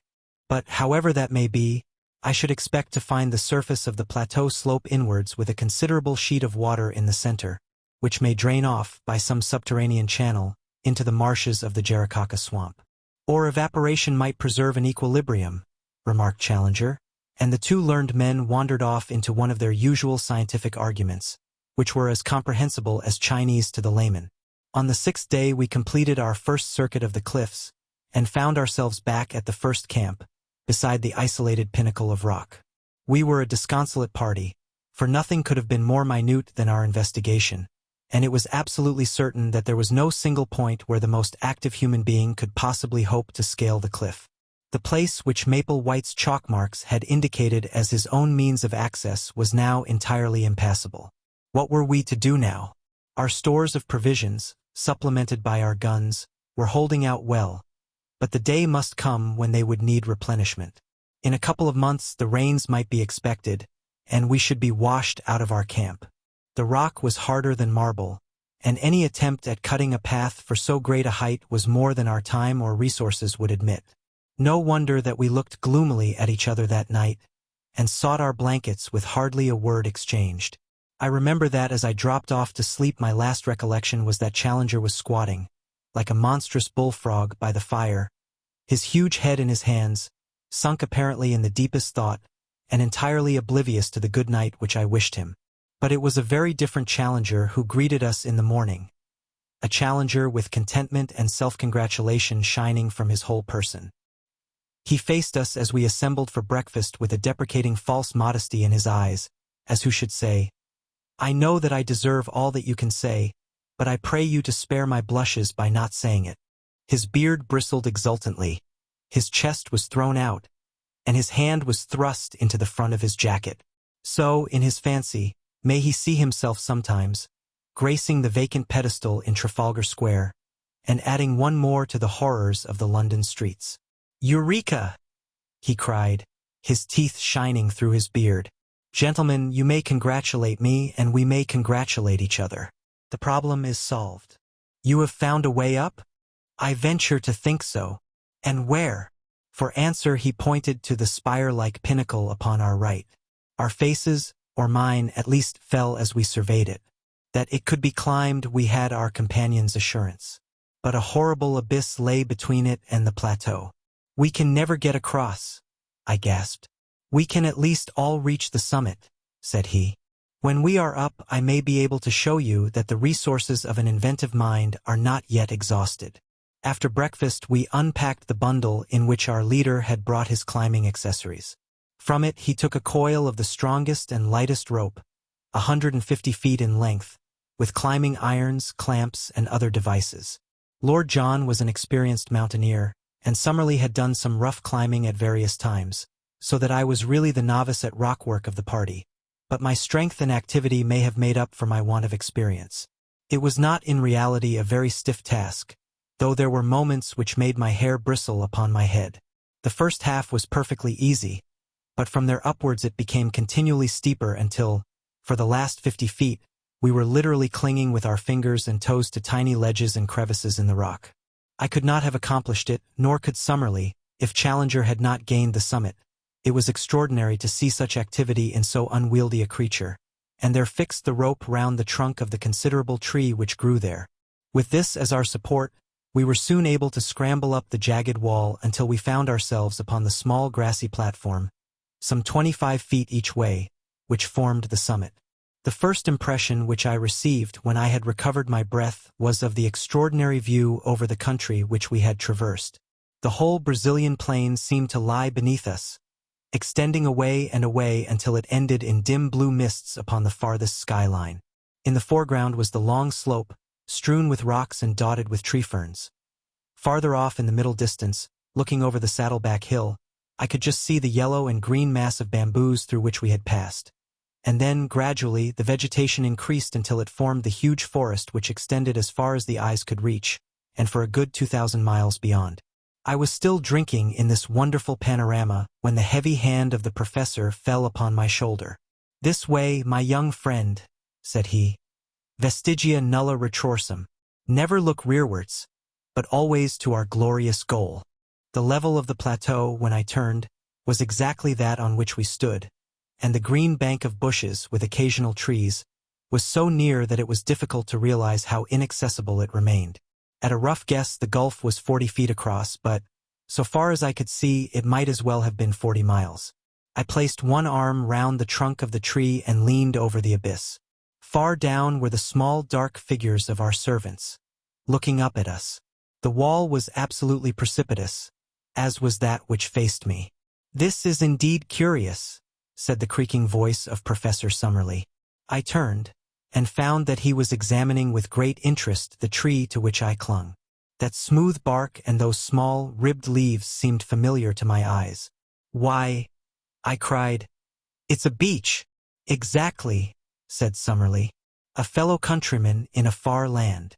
"Not only a fellow countryman, my good sir," said Challenger, "but also, if I may be allowed to enlarge your simile, an ally of the first value. This beech tree will be our savior." "By George!" cried Lord John. "A bridge! Exactly, my friends, a bridge. It is not for nothing that I expended an hour last night in focusing my mind upon the situation. I have some recollection of once remarking to our young friend here that G.E.C. is at his best when his back is to the wall. Last night you will admit that all our backs were to the wall. But where willpower and intellect go together, there is always a way out. A drawbridge had to be found which could be dropped across the abyss. Behold it! It was certainly a brilliant idea. The tree was a good 60 feet in height, and if it only fell the right way it would easily cross the chasm. Challenger had slung the camp axe over his shoulder when he ascended. Now he handed it to me. "Our young friend has the thews and sinews," said he. "I think he will be the most useful at this task. I must beg, however, that you will kindly refrain from thinking for yourself, and that you will do exactly what you are told." Under his direction I cut such gashes in the sides of the trees as would ensure that it should fall as we desired. It had already a strong, natural tilt in the direction of the plateau, so that the matter was not difficult. Finally I set to work in earnest upon the trunk, taking turn and turn with Lord John. In a little over an hour there was a loud crack, the tree swayed forward, and then crashed over, burying its branches among the bushes on the farther side. The severed trunk rolled to the very edge of our platform, and for one terrible second we all thought it was over. It balanced itself, however, a few inches from the edge, and there was our bridge to the unknown. All of us, without a word, shook hands with Professor Challenger, who raised his straw hat and bowed deeply to each in turn. "I claim the honor," said he, "to be the first to cross to the unknown land, a fitting subject, no doubt, for some future historical painting." He had approached the bridge when Lord John laid his hand upon his coat. "My dear chap," said he, "I really cannot allow it." "Cannot allow it, sir?" The head went back and the beard forward. "When it is a matter of science, don't you know, I follow your lead because you are by way of being a man of science. But it's up to you to follow me when you come into my department." "Your department, sir?" "We all have our professions, and soldierin' is mine. We are, according to my ideas, invadin' a new country, which may or may not be chock full of enemies of sorts. To barge blindly into it for want of a little common sense and patience isn't my notion of management." The remonstrance was too reasonable to be disregarded. Challenger tossed his head and shrugged his heavy shoulders. "Well, sir, what do you propose? For all I know there may be a tribe of cannibals waitin' for lunchtime among those very bushes," said Lord John, looking across the bridge. "It's better to learn wisdom before you get into a cookin' pot. so we will content ourselves with hopin' that there is no trouble waitin' for us, and at the same time we will act as if there were. Malone and I will go down again, therefore, and we will fetch up the 4 rifles, together with Gomez and the other. One man can then go across and the rest will cover him with guns, until he sees that it is safe for the whole crowd to come along. Challenger sat down upon the cut stump and groaned his impatience. But Summerlee and I were of one mind that Lord John was our leader when such practical details were in question. The climb was a more simple thing now that the rope dangled down the face of the worst part of the ascent. Within an hour we had brought up the rifles and a shotgun. The half-breeds had ascended also, and under Lord John's orders they had carried up a bale of provisions in case our first exploration should be a long one. We had each bandoliers of cartridges. "Now, Challenger, if you really insist upon being the first man in," said Lord John, when every preparation was complete. "I am much indebted to you for your gracious permission," said the angry professor, "for never was a man so intolerant of every form of authority. Since you are good enough to allow it, I shall most certainly take it upon myself to act as pioneer upon this occasion." Seating himself with a leg overhanging the abyss on each side, and his hatchet slung upon his back, Challenger hopped his way across the trunk and was soon at the other side. He clambered up and waved his arms in the air. "At last!" he cried. "At last!" I gazed anxiously at him, with a vague expectation that some terrible fate would dart at him from the curtain of green behind him. But all was quiet, save that a strange, many-colored bird flew up from under his feet and vanished among the trees. Summerlee was the second. His wiry energy is wonderful in so frail a frame. He insisted upon having 2 rifles slung upon his back, so that both professors were armed when he had made his transit. I came next, and tried hard not to look down into the horrible gulf over which I was passing. Summerlee held out the butt end of his rifle, and an instant later I was able to grasp his hand. As to Lord John, he walked across, actually walked without support. He must have nerves of iron. And there we were, the 4 of us, upon the dreamland, the lost world of Maple White. To all of us it seemed the moment of our supreme triumph. Who could have guessed that it was the prelude to our supreme disaster?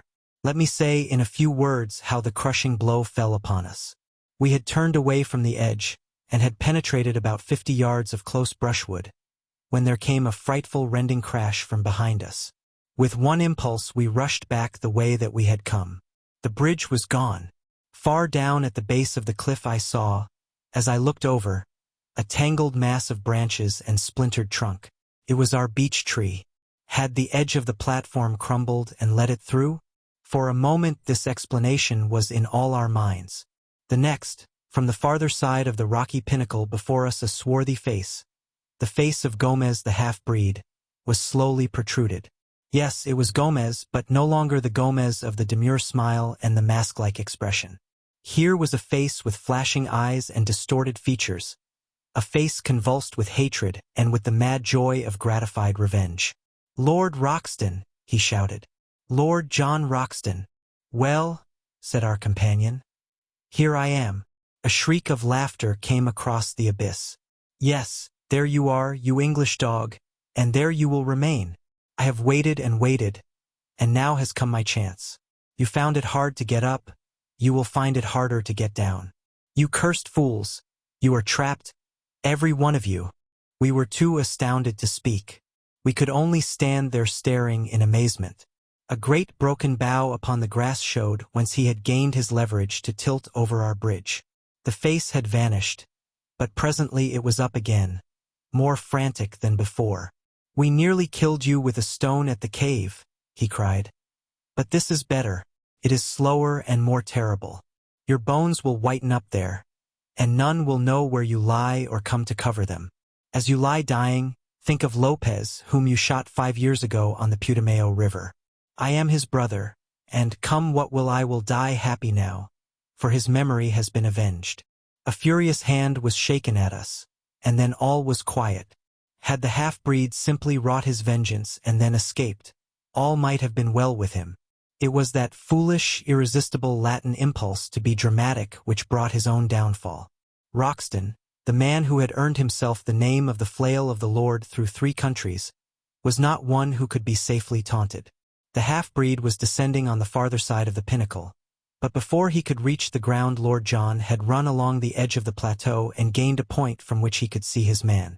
There was a single crack of his rifle, and, though we saw nothing, we heard the scream and then the distant thud of the falling body. Roxton came back to us with a face of granite. "I have been a blind simpleton," said he bitterly. "It's my folly that has brought you all into this trouble. I should have remembered that these people have long memories for blood feuds, and have been more upon my guard. What about the other one? It took 2 of them to lever that tree over the edge. I could have shot him, but I let him go. He may have had no part in it. Perhaps it would have been better if I had killed him, for he must, as you say, have lent a hand." Now that we had the clue to his action, each of us could cast back and remember some sinister act upon the part of the half-breed. His constant desire to know our plans, his arrest outside our tent when he was overhearing them, the furtive looks of hatred which from time to time one or other of us had surprised. We were still discussing it, endeavoring to adjust our minds to these new conditions, when a singular scene in the plain below arrested our attention. A man in white clothes, who could only be the surviving half-breed, was running as one does run when death is the pacemaker. Behind him, only a few yards in his rear, bounded the huge ebony figure of Zambo, our devoted Negro. Even as we looked, he sprang upon the back of the fugitive and flung his arms round his neck. They rolled on the ground together. An instant afterwards Zambo rose, looked at the prostrate man, and then, waving his hand joyously to us, came running in our direction. The white figure lay motionless in the middle of the great plain. Our 2 traitors had been destroyed, but the mischief that they had done lived after them. By no possible means could we get back to the pinnacle. We had been natives of the world. Now we were natives of the plateau. The 2 things were separate and apart. There was the plain which led to the canoes. Yonder, beyond the violet, hazy horizon, was the stream which led back to civilization. But the link between was missing. No human ingenuity could suggest a means of bridging the chasm which yawned between ourselves and our past lives. One instant had altered the whole conditions of our existence. It was at such a moment that I learned the stuff of which my 3 comrades were composed. They were grave, it is true, and thoughtful, but of an invincible serenity. For the moment we could only sit among the bushes in patience and wait the coming of Zambo. Presently his honest black face topped the rocks and his Herculean figure emerged upon the top of the pinnacle. "What I do now?" he cried. "You tell me and I do it." It was a question which it was easier to ask than to answer. One thing only was clear. He was our one trusty link with the outside world. On no account must he leave us. "No, no," he cried. "I not leave you. Whatever come, you always find me here. But no able to keep Indians. Already they say too much Kurupuri live on this place and they go home. Now you leave them me no able to keep them." It was a fact that our Indians had shown in many ways of late that they were weary of their journey and anxious to return. We realized that Zambo spoke the truth, and that it would be impossible for him to keep them. "Make them wait till tomorrow, Zambo," I shouted. "Then I can send letter back by them." "Very good, sir. I promise they wait till tomorrow," said the Negro. "But what I do for you now?" There was plenty for him to do, and admirably the faithful fellow did it. First of all, under our directions, he undid the rope from the tree stump and threw one end of it across to us. It was not thicker than a clothesline, but it was of great strength, and though we could not make a bridge of it, we might well find it invaluable if we had any climbing to do. He then fastened his end of the rope to the package of supplies which had been carried up, and we were able to drag it across. This gave us the means of life for at least a week, even if we found nothing else. Finally he descended and carried up 2 other packets of mixed goods, a box of ammunition and a number of other things, all of which we got across by throwing our rope to him and hauling it back. It was evening when he at last climbed down, with a final assurance that he would keep the Indians till next morning. And so it is that I have spent nearly the whole of this our first night upon the plateau writing up our experiences by the light of a single candle-lantern. We supped and camped at the very edge of the cliff, quenching our thirst with 2 bottles of Apollinaris which were in one of the cases. It is vital to us to find water, but I think even Lord John himself had had adventures enough for one day, and none of us felt inclined to make the first push into the unknown. We forbore to light a fire or to make any unnecessary sound. Tomorrow, or today, rather, for it is already dawn as I write, we shall make our first venture into this strange land. When I shall be able to write again, or if I ever shall write again, I know not. Meanwhile, I can see that the Indians are still in their place, and I am sure that the faithful Zambo will be here presently to get my letter. I only trust that it will come to hand. P.S. The more I think, the more desperate does our position seem. I see no possible hope of our return. If there were a high tree near the edge of the plateau, we might drop a return bridge across, but there is none within 50 yards.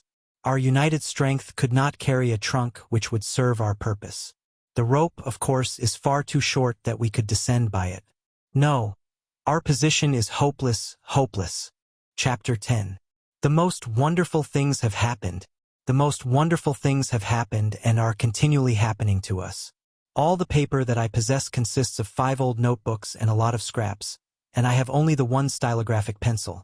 But so long as I can move my hand, I will continue to set down our experiences and impressions. For since we are the only men of the whole human race to see such things, it is of enormous importance that I should record them whilst they are fresh in my memory, and before that fate which seems to be constantly impending does actually overtake us. Whether Zambo can at last take these letters to the river, or whether I shall myself in some miraculous way carry them back with me, or, finally, whether some daring explorer, coming upon our tracks with the advantage, perhaps, of a perfected monoplane, should find this bundle of manuscript. In any case, I can see that what I am writing is destined to immortality as a classic of true adventure. On the morning after our being trapped upon the plateau by the villainous Gomez, we began a new stage in our experiences. The first incident in it was not such as to give me a very favorable opinion of the place to which we had wandered. As I roused myself from a short nap after day had dawned, my eyes fell upon a most singular appearance upon my own leg. My trouser had slipped up, exposing a few inches of my skin above my sock. On this there rested a large purplish grape. Astonished at the sight, I leaned forward to pick it off, when, to my horror, it burst between my finger and thumb, squirting blood in every direction. My cry of disgust had brought the 2 professors to my side. "Most interesting," said Summerlee, bending over my shin. "An enormous blood tick. As yet, I believe, unclassified." "The first fruits of our labors," said Challenger in his booming, pedantic fashion. "We cannot do less than call it Ixodes Maloney. The very small inconvenience of being bitten, my young friend, cannot, I am sure, weigh with you as against the glorious privilege of having your name inscribed in the deathless roll of zoology. Unhappily, you have crushed this fine specimen at the moment of satiation." "Filthy vermin!" I cried. Professor Challenger raised his great eyebrows in protest, and placed a soothing paw upon my shoulder. "You should cultivate the scientific eye and the detached scientific mind," said he. "To a man of philosophic temperament like myself, the blood tick, with its lancet-like proboscis and its distending stomach, is as beautiful a work of nature as the peacock or, for that matter, the aurora borealis. It pains me to hear you speak of it in so unappreciative a fashion. No doubt, with due diligence, we can secure some other specimen." "There can be no doubt of that," said Summerlee grimly. "For one has just disappeared behind your shirt collar." Challenger sprang into the air bellowing like a bull, and tore frantically at his coat and shirt to get them off. Summerlee and I laughed so that we could hardly help him. At last we exposed that monstrous torso, 54 inches, by the tailor's tape. His body was all matted with black hair, out of which jungle we picked the wandering tick before it had bitten him.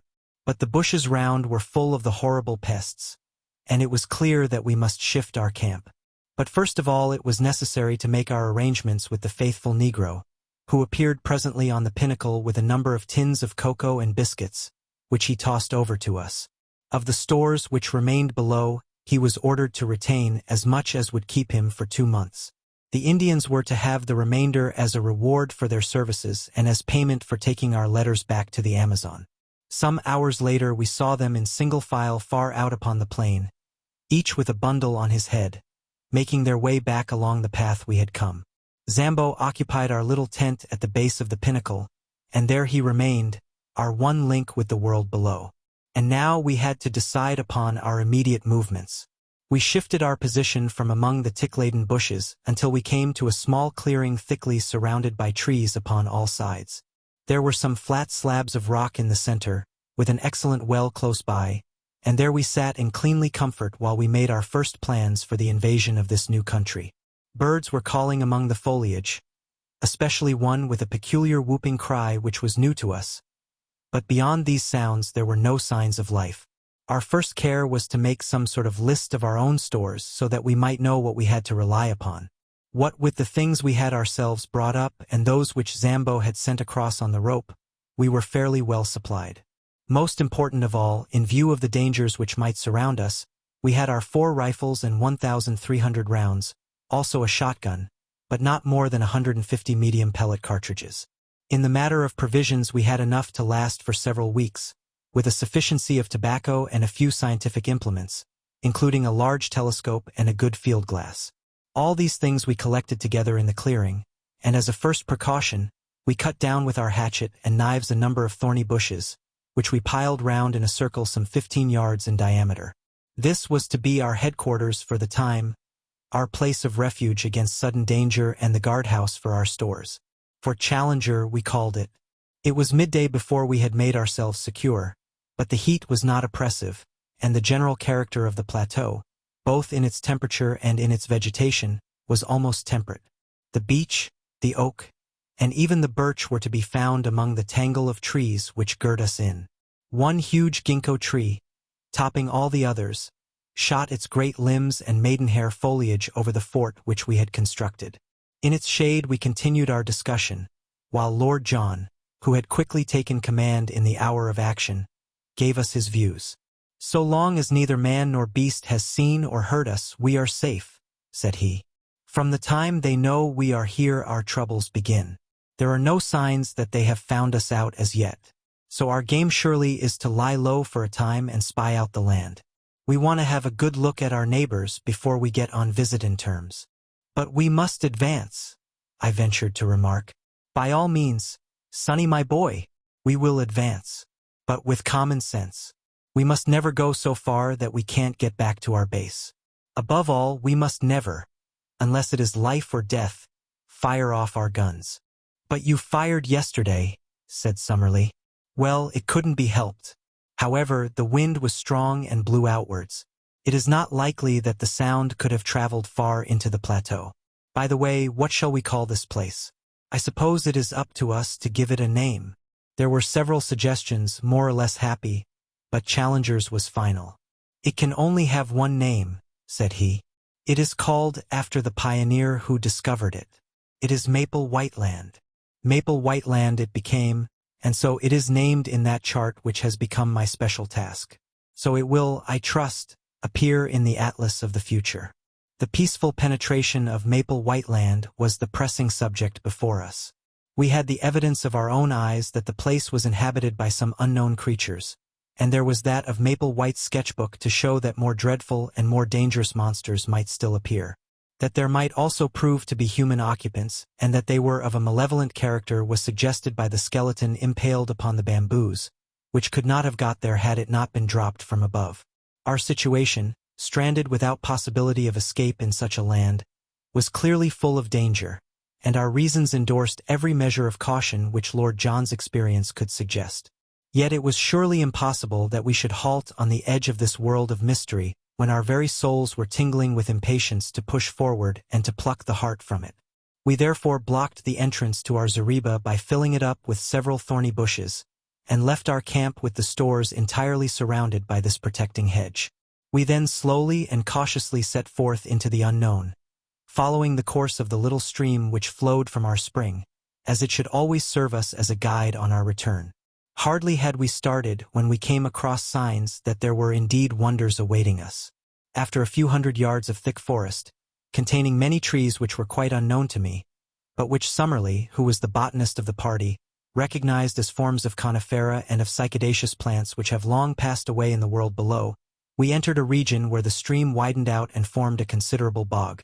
High reeds of a peculiar type grew thickly before us, which were pronounced to be equisitacea, or mare's tails, with tree ferns scattered amongst them, all of them swaying in a brisk wind. Suddenly Lord John, who was walking first, halted with uplifted hand. "Look at this," said he. "By George! This must be the trail of the father of all birds." An enormous three-toed track was imprinted in the soft mud before us. The creature, whatever it was, had crossed the swamp and had passed on into the forest. We all stopped to examine that monstrous spoor. If it were indeed a bird, and what animal could leave such a mark? Its foot was so much larger than an ostrich's that its height upon the same scale must be enormous. Lord John looked eagerly round him and slipped 2 cartridges into his elephant gun. "I'll stake my good name as a shikari," said he, "that the track is a fresh one. The creature has not passed 10 minutes. Look how the water is still oozing into that deeper print. By Jove! See! Here is the mark of a little one." Sure enough, smaller tracks of the same general form were running parallel to the large ones. "But what do you make of this?" cried Professor Summerlee, triumphantly, pointing to what looked like the huge print of a 5-fingered human hand appearing among the 3-toed marks. "Wealden!" cried Challenger, in an ecstasy. "I've seen them in the Wealden clay. It is a creature walking erect upon 3-toed feet, and occasionally putting one of its 5-fingered forepaws upon the ground. Not a bird, my dear Roxton. Not a bird. A beast. No, a reptile, a dinosaur. Nothing else could have left such a track. They puzzled a worthy Sussex doctor some 90 years ago. But who in the world could have hoped to have seen a sight like that?" His words died away into a whisper, and we all stood in motionless amazement. Following the tracks, we had left the morass and passed through a screen of brushwood and trees. Beyond was an open glade, and in this were 5 of the most extraordinary creatures that I have ever seen. Crouching down among the bushes, we observed them at our leisure. There were, as I say, 5 of them, 2 being adults and 3 young ones. In size they were enormous. Even the babies were as big as elephants, while the 2 large ones were far beyond all creatures I have ever seen. They had slate-colored skin, which was scaled like a lizard's and shimmered where the sun shone upon it. All 5 were sitting up, balancing themselves upon their broad, powerful tails and their huge 3-toed hind feet, while with their small 5-fingered front feet they pulled down the branches upon which they browsed. I do not know that I can bring their appearance home to you better than by saying that they looked like monstrous kangaroos, 20 feet in length, and with skins like black crocodiles. I do not know how long we stayed motionless gazing at this marvelous spectacle. A strong wind blew towards us and we were well concealed, so there was no chance of discovery. From time to time the little ones played round their parents in unwieldy gambols, the great beasts bounding into the air and falling with dull thuds upon the earth. The strength of the parents seemed to be limitless, for one of them, having some difficulty in reaching a bunch of foliage which grew upon a considerable-sized tree, put his forelegs round the trunk and tore it down as if it had been a sapling. The action seemed, as I thought, to show not only the great development of its muscles, but also the small one of its brain, for the whole weight came crashing down upon the top of it, and it uttered a series of shrill yelps to show that, big as it was, there was a limit to what it could endure. The incident made it think, apparently, that the neighborhood was dangerous, for it slowly lurched off through the wood, followed by its mate and its 3 enormous infants. We saw the shimmering slaty gleam of their skins between the tree trunks, and their heads undulating high above the brushwood. Then they vanished from our sight. I looked at my comrades. Lord John was standing at gaze with his finger on the trigger of his elephant gun, his eager hunter's soul shining from his fierce eyes. What would he not give for one such head to place between the 2 crossed oars above the mantelpiece in his snuggery at the Albany? And yet his reason held him in, for all our exploration of the wonders of this unknown land depended upon our presence being concealed from its inhabitants. The 2 professors were in silent ecstasy. In their excitement they had unconsciously seized each other by the hand, and stood like 2 little children in the presence of a marvel. Challenger's cheeks bunched up into a seraphic smile, and Summerlee's sardonic face softening for the moment into wonder and reverence. "Nunc dimittis," he cried at last. What will they say in England of this? My dear Summerlee, I will tell you with great confidence exactly what they will say in England, said Challenger. They will say that you are an infernal liar and a scientific charlatan, exactly as you and others said of me. In the face of photographs? Faked, Summerlee. Clumsily faked. In the face of specimens? Ah, there we may have them. Malone and his filthy Fleet Street crew may be all yelping our praises yet. August the 28th. The day we saw 5 live iguanodons in a glade of maple whiteland. Put it down in your diary, my young friend, and send it to your rag. And be ready to get the toe end of the editorial boot in return, said Lord John. Things look a bit different from the latitude of London, young fella my lad. There's many a man who never tells his adventures, for he can't hope to be believed. Who's to blame them? For this will seem a bit of a dream to ourselves in a month or two. What did you say they were? Iguanodons, said Summerlee. You'll find their footmarks all over the Hastings sands, in Kent, and in Sussex. The south of England was alive with them when there was plenty of good lush green stuff to keep them going. Conditions have changed, and the beasts died. Here it seems that the conditions have not changed, and the beasts have lived. If ever we get out of this alive, I must have a head with me, said Lord John. Lord, how some of that Somaliland Uganda crowd would turn a beautiful pea green if they saw it. I don't know what you chaps think, but it strikes me that we are on mighty thin ice all this time. I had the same feeling of mystery and danger around us. In the gloom of the trees there seemed a constant menace, and as we looked up into their shadowy foliage vague terrors crept into one's heart. It is true that these monstrous creatures which we had seen were lumbering, inoffensive brutes which were unlikely to hurt anyone. But in this world of wonders what other survivals might there not be? What fierce, active horrors ready to pounce upon us from their lair among the rocks or brushwood? I knew little of prehistoric life, but I had a clear remembrance of one book which I had read in which it spoke of creatures who would live upon our lions and tigers as a cat lives upon mice. What if these also were to be found in the woods of Maple Whiteland? It was destined that on this very morning, our first in the new country, we were to find out what strange hazards lay around us. It was a loathsome adventure, and one of which I hate to think. If, as Lord John said, the glade of the iguanodons will remain with us as a dream, then surely the swamp of the pterodactyls will forever be our nightmare. Let me set down exactly what occurred. We passed very slowly through the woods, partly because Lord Roxton acted as scout before he would let us advance, and partly because at every second step one or other of our professors would fall, with a cry of wonder, before some flower or insect which presented him with a new type.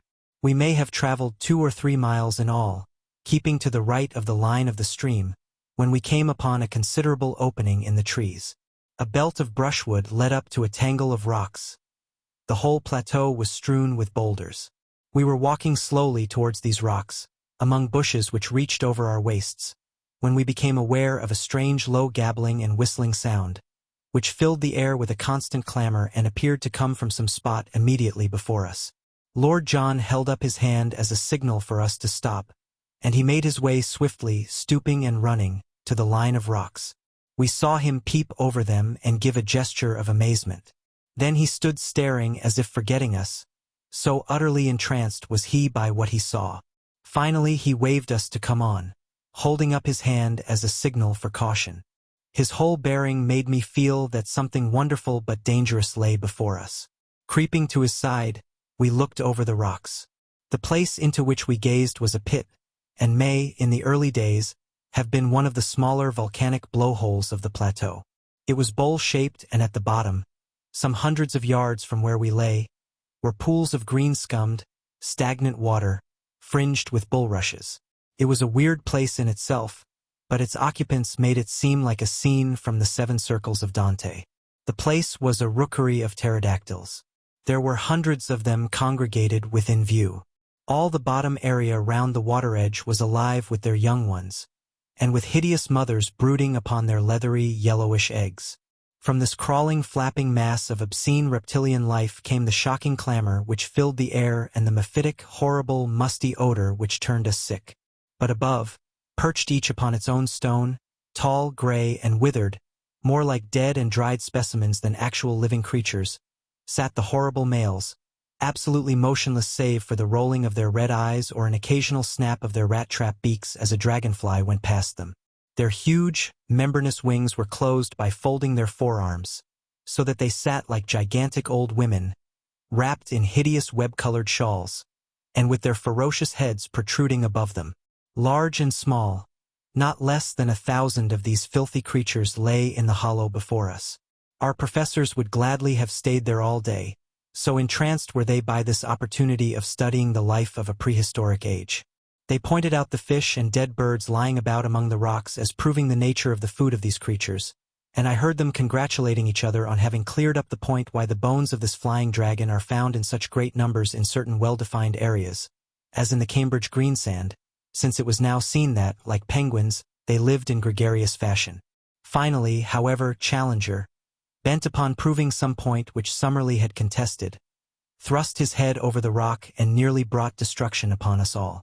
In an instant the nearest male gave a shrill, whistling cry, and flapped its 20-foot span of leathery wings as it soared up into the air. The females and young ones huddled together beside the water, while the whole circle of sentinels rose one after the other and sailed off into the sky.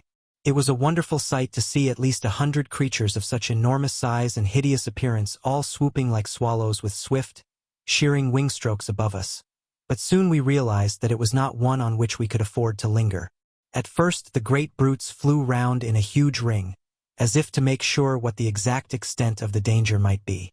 Then the flight grew lower and the circle narrower, until they were whizzing round and round us, the dry, rustling flap of their huge slate-colored wings filling the air with a volume of sound that made me think of Hendon Aerodrome upon a race day. "Make for the wood and keep together," cried Lord John, clubbing his rifle. "The brutes mean mischief."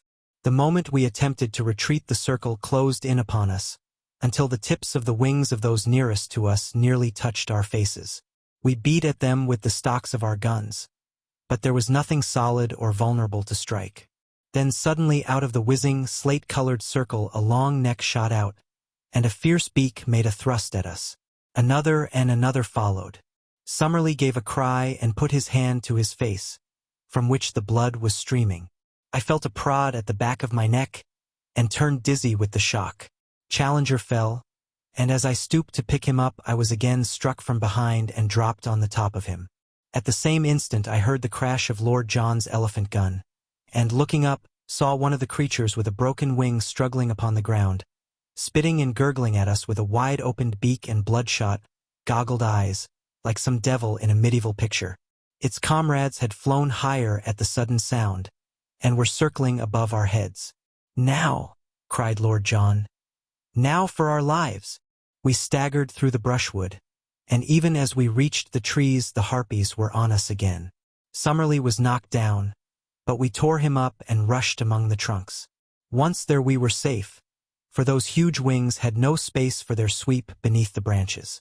As we limped homewards, sadly mauled and discomfited, we saw them for a long time flying at a great height against the deep blue sky above our heads, soaring round and round, no bigger than wood pigeons, with their eyes no doubt still following our progress. At last, however, as we reached the thicker woods they gave up the chase, and we saw them no more. "A most interesting and convincing experience," said Challenger, as we halted beside the brook and he bathed a swollen knee. "We are exceptionally well informed, Summerlee, as to the habits of the enraged pterodactyl." Summerlee was wiping the blood from a cut in his forehead, while I was tying up a nasty stab in the muscle of the neck. Lord John had the shoulder of his coat torn away, but the creature's teeth had only grazed the flesh. "It is worth noting," Challenger continued, "that our young friend has received an undoubted stab, while Lord John's coat could only have been torn by a bite. In my own case, I was beaten about the head by their wings, so we have had a remarkable exhibition of their various methods of offense." "It has been touch and go for our lives," said Lord John gravely, "and I could not think of a more rotten sort of death than to be outed by such filthy vermin. I was sorry to fire my rifle, but, by Jove, there was no great choice." "We should not be here if you hadn't," said I with conviction. "It may do no harm," said he. Among these woods there must be many loud cracks from splitting or falling trees which would be just like the sound of a gun. But now, if you are of my opinion, we have had thrills enough for one day, and had best get back to the surgical box at the camp for some carbolic.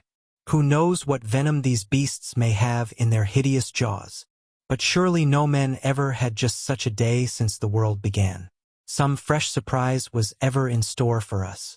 When, following the course of our brook, we at last reached our glade and saw the thorny barricade of our camp, we thought that our adventures were at an end. But we had something more to think of before we could rest.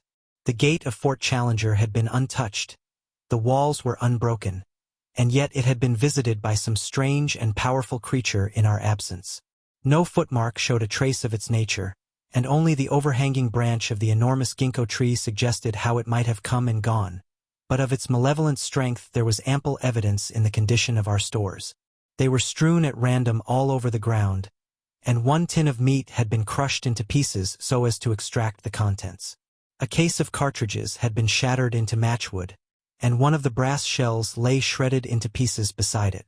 Again the feeling of vague horror came upon our souls, and we gazed round with frightened eyes at the dark shadows which lay around us, in all of which some fearsome shape might be lurking. How good it was when we were hailed by the voice of Zambo, and, going to the edge of the plateau, saw him sitting grinning at us upon the top of the opposite pinnacle. "All well, Massa Challenger, all well," he cried. "Me stay here, no fear. You always find me when you want." His honest black face, and the immense view before us, which carried us halfway back to the affluent of the Amazon, helped us to remember that we really were upon this earth in the 20th century, and had not by some magic been conveyed to some raw planet in its earliest and wildest state.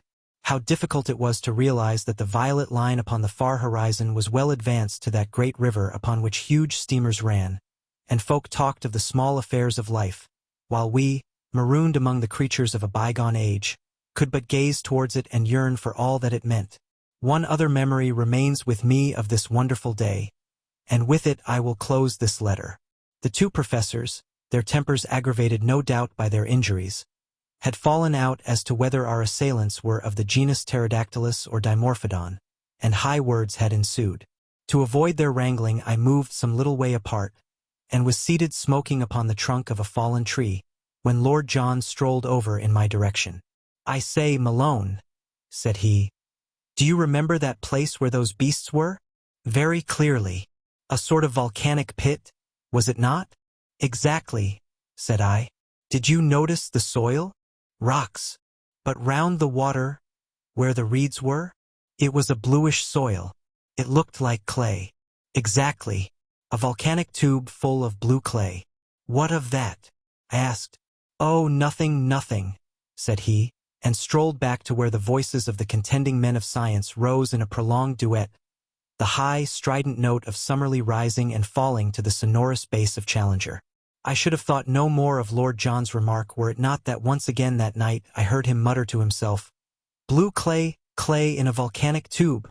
They were the last words I heard before I dropped into an exhausted sleep. Chapter 11. For once I was the hero. Lord John Roxton was right when he thought that some specially toxic quality might lie in the bite of the horrible creatures which had attacked us. On the morning after our first adventure upon the plateau, both Summerlee and I were in great pain and fever, while Challenger's knee was so bruised that he could hardly limp. We kept to our camp all day, therefore, Lord John busying himself, with such help as we could give him, in raising the height and thickness of the thorny walls which were our only defense. I remember that during the whole long day I was haunted by the feeling that we were closely observed, though by whom or whence I could give no guess. So strong was the impression that I told Professor Challenger of it, who put it down to the cerebral excitement caused by my fever. Again and again I glanced round swiftly, with the conviction that I was about to see something, but only to meet the dark tangle of our hedge or the solemn and cavernous gloom of the great trees which arched above our heads. And yet the feeling grew ever stronger in my own mind that something observant and something malevolent was at our very elbow. I thought of the Indian superstition of the Kurupari, the dreadful, lurking spirit of the woods, and I could have imagined that his terrible presence haunted those who had invaded his most remote and sacred retreat. That night, our third in Maple White Land, We had an experience which left a fearful impression upon our minds, and made us thankful that Lord John had worked so hard in making our retreat impregnable. We were all sleeping round our dying fire when we were aroused, or, rather, I should say, shot out of our slumbers, by a succession of the most frightful cries and screams to which I have ever listened. I know no sound to which I could compare this amazing tumult, which seemed to come from some spot within a few hundred yards of our camp. It was as ear-splitting as any whistle of a railway engine. But whereas the whistle is a clear, mechanical, sharp-edged sound, this was far deeper in volume and vibrant with the uttermost strain of agony and horror. We clapped our hands to our ears to shut out that nerve-shaking appeal. A cold sweat broke out over my body, and my heart turned sick at the misery of it. All the woes of tortured life, all its stupendous indictment of high heaven, its innumerable sorrows, seemed to be centered and condensed into that one dreadful, agonized cry. And then, under this high-pitched, ringing sound there was another, more intermittent, a low, deep-chested laugh, a growling, throaty gurgle of merriment which formed a grotesque accompaniment to the shriek with which it was blended. For 3 or 4 minutes on end the fearsome duet continued, while all the foliage rustled with the rising of startled birds. Then it shut off as suddenly as it began. For a long time we sat in horrified silence. Then Lord John threw a bundle of twigs upon the fire, and their red glare lit up the intent faces of my companions and flickered over the great boughs above our heads. "What was it?" I whispered. "We shall know in the morning," said Lord John. "It was close to us, not farther than the glade." We have been privileged to overhear a prehistoric tragedy, the sort of drama which occurred among the reeds upon the border of some Jurassic lagoon, when the greater dragon pinned the lesser among the slime, said Challenger, with more solemnity than I had ever heard in his voice. It was surely well for man that he came late in the order of creation. There were powers abroad in earlier days which no courage and no mechanism of his could have met. What could his sling, his throwing stick, or his arrow avail him against such forces as have been loosed tonight? Even with a modern rifle it would be all odds on the monster.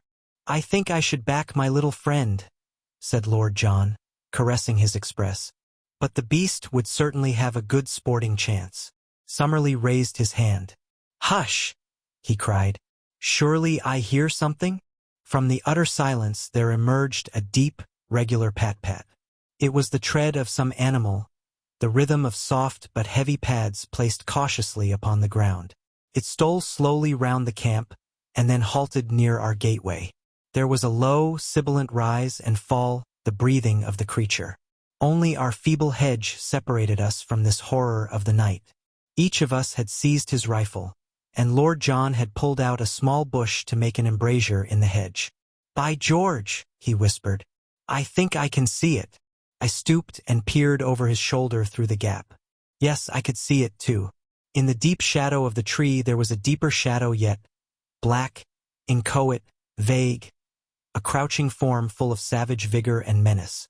It was no higher than a horse, but the dim outline suggested vast bulk and strength. That hissing pant, as regular and full-volumed as the exhaust of an engine, spoke of a monstrous organism. Once, as it moved, I thought I saw the glint of 2 terrible greenish eyes. There was an uneasy rustling, as if it were crawling slowly forward. "I believe it is going to spring," said I, cocking my rifle. "Don't fire! Don't fire!" whispered Lord John. "The crash of a gun in this silent night would be heard for miles. Keep it as a last card." "If it gets over the hedge we're done," said Summerlee, and his voice crackled into a nervous laugh as he spoke. "No, it must not get over," cried Lord John. "But hold your fire to the last. Perhaps I can make something of the fellow. I'll chance it, anyhow." It was as brave an act as ever I saw a man do. He stooped to the fire, picked up a blazing branch, and slipped in an instant through a sallyport which he had made in our gateway. The thing moved forward with a dreadful snarl. Lord John never hesitated, but, running towards it with a quick, light step, he dashed the flaming wood into the brute's face. For one moment I had a vision of a horrible mask like a giant toad's, of a warty, leprous skin, and of a loose mouth all beslobbered with fresh blood. The next, There was a crash in the underwood and our dreadful visitor was gone. "I thought he wouldn't face the fire," said Lord John, laughing, as he came back and threw his branch among the faggots. "You should not have taken such a risk," we all cried. There was nothing else to be done. If he had got among us, we should have shot each other in trying to down him.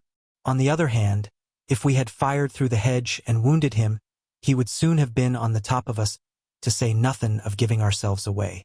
On the whole, I think that we are jolly well out of it. What was he, then? Our learned men looked at each other with some hesitation. "Personally, I am unable to classify the creature with any certainty," said Summerlee, lighting his pipe from the fire. "In refusing to commit yourself you are but showing a proper scientific reserve," said Challenger with massive condescension. "I am not myself prepared to go farther than to say in general terms that we have almost certainly been in contact tonight with some form of carnivorous dinosaur. I have already expressed my anticipation that something of the sort might exist upon this plateau. We have to bear in mind," remarked Summerlee, "that there are many prehistoric forms which have never come down to us. It would be rash to suppose that we can give a name to all that we are likely to meet." "Exactly. A rough classification may be the best that we can attempt. Tomorrow some further evidence may help us to an identification. Meantime we can only renew our interrupted slumbers." "But not without a sentinel," said Lord John with decision. "We can't afford to take chances in a country like this. 2-hour spells in the future, for each of us." "Then I'll just finish my pipe in starting the first one," said Professor Summerlee, and from that time onwards we never trusted ourselves again without a watchman. In the morning it was not long before we discovered the source of the hideous uproar which had aroused us in the night. The Iguanodon glade was the scene of a horrible butchery.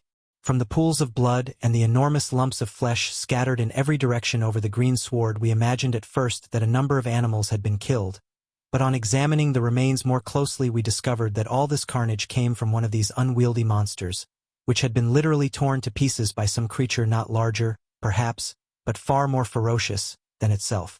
Our two professors sat in absorbed argument, examining piece after piece, which showed the marks of savage teeth and of enormous claws. "Our judgment must still be in abeyance," said Professor Challenger, with a huge slab of whitish-colored flesh across his knee. "The indications would be consistent with the presence of a saber-toothed tiger, such as are still found among the breccia of our caverns. But the creature actually seen was undoubtedly of a larger and more reptilian character. Personally, I should pronounce for Allosaurus." "Or Megalosaurus," said Summerlee. "Exactly. Any one of the larger carnivorous dinosaurs would meet the case. Among them are to be found all the most terrible types of animal life that have ever cursed the earth or blessed a museum." He laughed sonorously at his own conceit, for, though he had little sense of humor, the crudest pleasantry from his own lips moved him always to roars of appreciation. "The less noise the better," said Lord Roxton curtly. "We don't know who or what may be near us. If this fella comes back for his breakfast and catches us here we won't have so much to laugh at. By the way, what is this mark upon the iguanodon's hide? On the dull, scaly, slate-colored skin somewhere above the shoulder, there was a singular black circle of some substance which looked like asphalt. None of us could suggest what it meant, though Summerlee was of opinion that he had seen something similar upon one of the young ones 2 days before. Challenger said nothing, but looked pompous and puffy, as if he could if he would, so that finally Lord John asked his opinion direct. "If your lordship will graciously permit me to open my mouth, I shall be happy to express my sentiments," said he with elaborate sarcasm. "I am not in the habit of being taken to task in the fashion which seems to be customary with your lordship. I was not aware that it was necessary to ask your permission before smiling at a harmless pleasantry." It was not until he had received his apology that our touchy friend would suffer himself to be appeased. When at last his ruffled feelings were at ease, he addressed us at some length from his seat upon a fallen tree, speaking, as his habit was, as if he were imparting most precious information to a class of 1,000. "With regard to the marking," said he, "I am inclined to agree with my friend and colleague, Professor Summerlee, that the stains are from asphalt. As this plateau is, in its very nature, highly volcanic, and as asphalt is a substance which one associates with plutonic forces, I cannot doubt that it exists in the free liquid state, and that the creatures may have come in contact with it. A much more important problem is the question as to the existence of the carnivorous monster which has left its traces in this glade. We know roughly that this plateau is not larger than an average English county. Within this confined space, a certain number of creatures, mostly types which have passed away in the world below, have lived together for innumerable years. Now, it is very clear to me that in so long a period one would have expected that the carnivorous creatures, multiplying unchecked, would have exhausted their food supply and have been compelled to either modify their flesh-eating habits or die of hunger. This we see has not been so. We can only imagine, therefore, that the balance of nature is preserved by some check which limits the numbers of these ferocious creatures. One of the many interesting problems, therefore, which await our solution is to discover what that check may be and how it operates.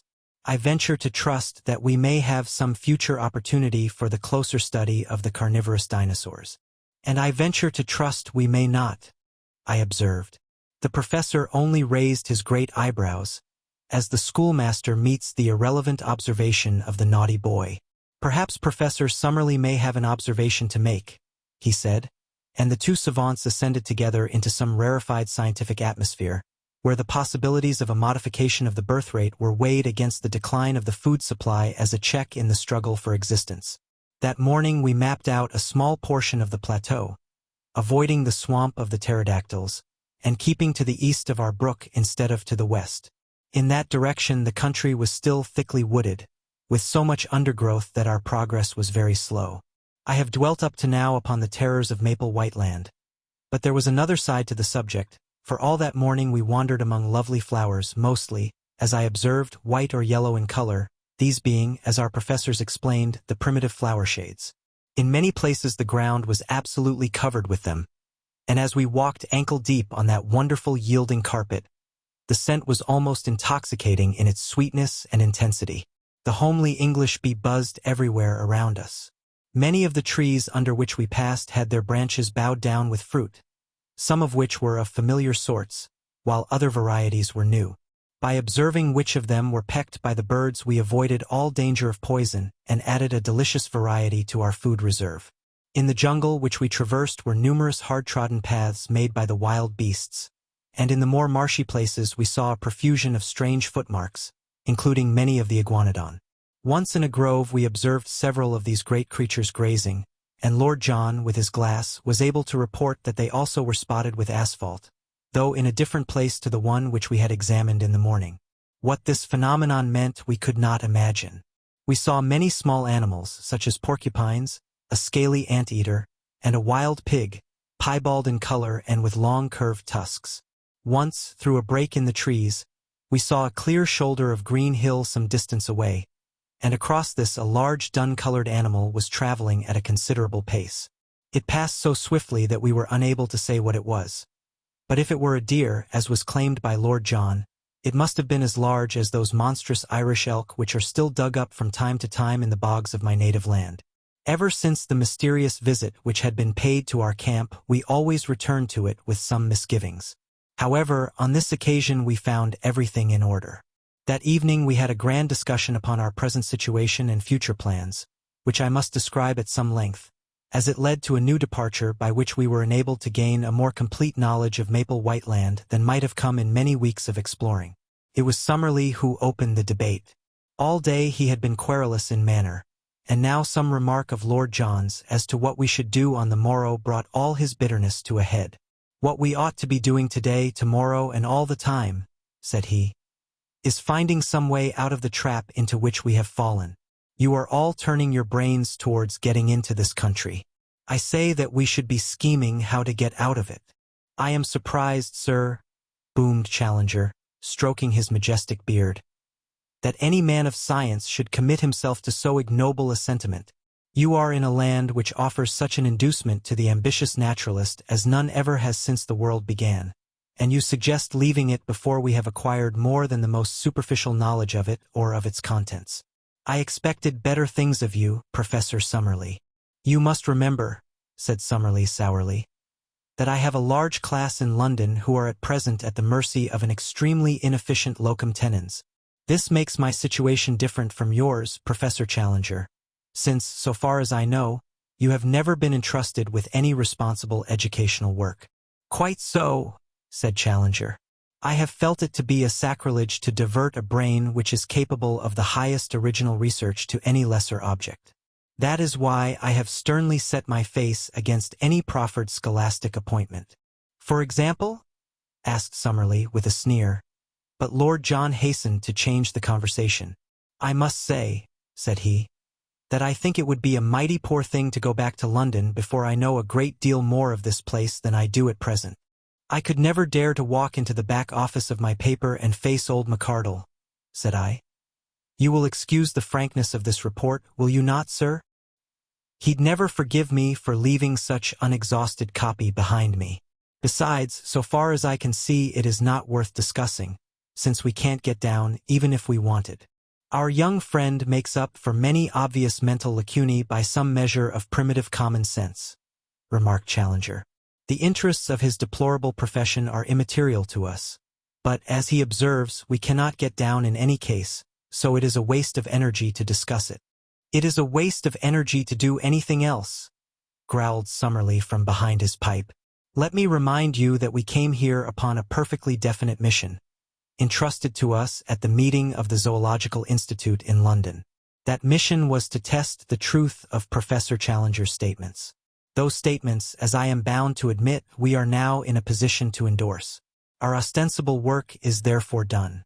As to the detail which remains to be worked out upon this plateau, it is so enormous that only a large expedition, with a very special equipment, could hope to cope with it. Should we attempt to do so ourselves, the only possible result must be that we shall never return with the important contribution to science which we have already gained. Professor Challenger has devised means for getting us onto this plateau when it appeared to be inaccessible. I think that we should now call upon him to use the same ingenuity in getting us back to the world from which we came. I confess that as Summerlee stated his view, it struck me as altogether reasonable. Even Challenger was affected by the consideration that his enemies would never stand confuted if the confirmation of his statements should never reach those who had doubted them. The problem of the descent is at first sight a formidable one, said he, and yet I cannot doubt that the intellect can solve it. I am prepared to agree with our colleague that a protracted stay in Maple White Land is at present inadvisable, and that the question of our return will soon have to be faced. I absolutely refuse to leave, however, until we have made at least a superficial examination of this country, and are able to take back with us something in the nature of a chart. Professor Summerlee gave a snort of impatience. We have spent 2 long days in exploration, said he, and we are no wiser as to the actual geography of the place than when we started. It is clear that it is all thickly wooded, and it would take months to penetrate it and to learn the relations of one part to another. If there were some central peak it would be different, but it all slopes downwards so far as we can see. The farther we go, the less likely it is that we will get any general view. It was at that moment that I had my inspiration. My eyes chanced to light upon the enormous gnarled trunk of the ginkgo tree which cast its huge branches over us. Surely, if its bole exceeded that of all others, its height must do the same. If the rim of the plateau was indeed the highest point, then why should this mighty tree not prove to be a watchtower which commanded the whole country? Now, ever since I ran wild as a lad in Ireland, I have been a bold and skilled tree climber. My comrades might be my masters on the rocks, but I knew that I would be supreme among those branches. Could I only get my legs on to the lowest of the giant offshoots, then it would be strange indeed if I could not make my way to the top. My comrades were delighted at my idea. Our young friend, said Challenger, bunching up the red apples of his cheeks, is capable of acrobatic exertions which would be impossible to a man of a more solid, though possibly of a more commanding appearance. I applaud his resolution. By George, young fella, you've put your hand on it, said Lord John, clapping me on the back. How we never came to think of it before I can't imagine. There's not more than an hour of daylight left, but if you take your notebook you may be able to get some rough sketch of the place. If we put these 3 ammunition cases under the branch, I will soon hoist you onto it. He stood on the boxes while I faced the trunk, and was gently raising me when Challenger sprang forward and gave me such a thrust with his huge hand that he fairly shot me into the tree. With both arms clasping the branch, I scrambled hard with my feet until I had worked, first my body, and then my knees onto it. There were 3 excellent offshoots, like huge rungs of a ladder, above my head, and a tangle of convenient branches beyond, so that I clambered onwards with such speed that I soon lost sight of the ground and had nothing but foliage beneath me. Now and then I encountered a check, and once I had to shin up a creeper for 8 or 10 feet, but I made excellent progress, and the booming of Challenger's voice seemed to be a great distance beneath me. The tree was, however, enormous, and, looking upwards, I could see no thinning of the leaves above my head. There was some thick, bush-like clump which seemed to be a parasite upon a branch up which I was swarming. I leaned my head round it in order to see what was beyond, and I nearly fell out of the tree in my surprise and horror at what I saw. A face was gazing into mine at the distance of only a foot or 2. The creature that owned it had been crouching behind the parasite, and had looked round it at the same instant that I did. It was a human face, or at least it was far more human than any monkey's that I have ever seen. It was long, whitish, and blotched with pimples, the nose flattened, and the lower jaw projecting, with a bristle of coarse whiskers round the chin. The eyes, which were under thick and heavy brows, were bestial and ferocious, and as it opened its mouth to snarl what sounded like a curse at me, I observed that it had curved, sharp canine teeth. For an instant I read hatred and menace in the evil eyes. Then, as quick as a flash, came an expression of overpowering fear. There was a crash of broken boughs as it dived wildly down into the tangle of green. I caught a glimpse of a hairy body like that of a reddish pig, and then it was gone amid a swirl of leaves and branches. "What's the matter?" shouted Roxton from below. "Anything wrong with you? Did you see it?" I cried, with my arms round the branch and all my nerves tingling. "We heard a row, as if your foot had slipped. What was it?"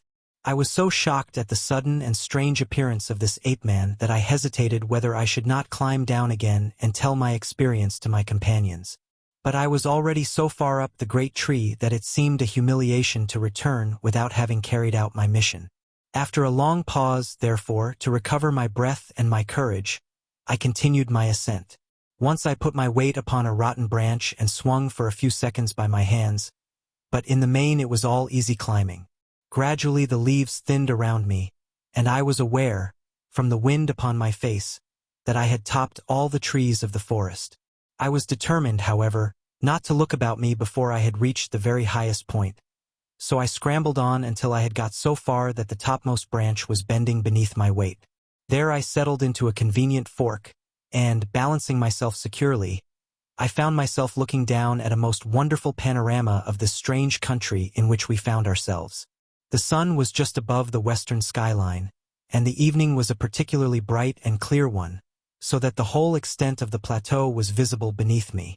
It was, as seen from this height, of an oval contour, with a breadth of about 30 miles and a width of 20. Its general shape was that of a shallow funnel, all the sides sloping down to a considerable lake in the center. This lake may have been 10 miles in circumference, and lay very green and beautiful in the evening light, with a thick fringe of reeds at its edges, and with its surface broken by several yellow sandbanks, which gleamed golden in the mellow sunshine. A number of long dark objects, which were too large for alligators and too long for canoes, lay upon the edges of these patches of sand. With my glass I could clearly see that they were alive, but what their nature might be I could not imagine. From the side of the plateau on which we were, slopes of woodland, with occasional glades, stretched down for 5 or 6 miles to the central lake. I could see at my very feet the glade of the iguanodons, and farther off was a round opening in the trees which marked the swamp of the pterodactyls. On the side facing me, however, the plateau presented a very different aspect. There the basalt cliffs of the outside were reproduced upon the inside, forming an escarpment about 200 feet high, with a woody slope beneath it. Along the base of these red cliffs, some distance above the ground, I could see a number of dark holes through the glass, which I conjectured to be the mouths of caves. At the opening of one of these something white was shimmering, but I was unable to make out what it was. I sat charting the country until the sun had set and it was so dark that I could no longer distinguish details. Then I climbed down to my companions waiting for me so eagerly at the bottom of the great tree. For once I was the hero of the expedition. Alone I had thought of it, and alone I had done it. And here was the chart which would save us a month's blind groping among unknown dangers. Each of them shook me solemnly by the hand. But before they discussed the details of my map, I had to tell them of my encounter with the ape-man among the branches. "He has been there all the time," said I. "How do you know that?" asked Lord John. "Because I have never been without that feeling that something malevolent was watching us. I mentioned it to you, Professor Challenger. Our young friend certainly said something of the kind. He is also the one among us who is endowed with that Celtic temperament which would make him sensitive to such impressions. The whole theory of telepathy," began Summerlee, filling his pipe, "is too vast to be now discussed," said Challenger with decision. "Tell me now," he added, with the air of a bishop addressing a Sunday school. "Did you happen to observe whether the creature could cross its thumb over its palm?" "No, indeed." "Had it a tail?" "No." "Was the foot prehensile?" "I do not think it could have made off so fast among the branches if it could not get a grip with its feet. In South America there are, if my memory serves me, you will check the observation, Professor Summerlee, some 36 species of monkeys, but the anthropoid ape is unknown. It is clear, however, that he exists in this country, and that he is not the hairy, gorilla-like variety, which is never seen out of Africa or the East. I was inclined to interpolate, as I looked at him, that I had seen his first cousin in Kensington. This is a whiskered and colorless type, the latter characteristic pointing to the fact that he spends his days in arboreal seclusion. The question which we have to face is whether he approaches more closely to the ape or the man. In the latter case, he may well approximate to what the vulgar have called the missing link. The solution of this problem is our immediate duty. "It is nothing of the sort," said Summerlee abruptly. "Now that, through the intelligence and activity of Mr. Malone," I cannot help quoting the words, "we have got our chart, our one and only immediate duty is to get ourselves safe and sound out of this awful place." "The flesh-pots of civilization," groaned Challenger. "The ink-pots of civilization, sir. It is our task to put on record what we have seen, and to leave the further exploration to others. You all agreed as much before Mr. Malone got us the chart." "Well," said Challenger, "I admit that my mind will be more at ease when I am assured that the result of our expedition has been conveyed to our friends. How we are to get down from this place I have not as yet an idea.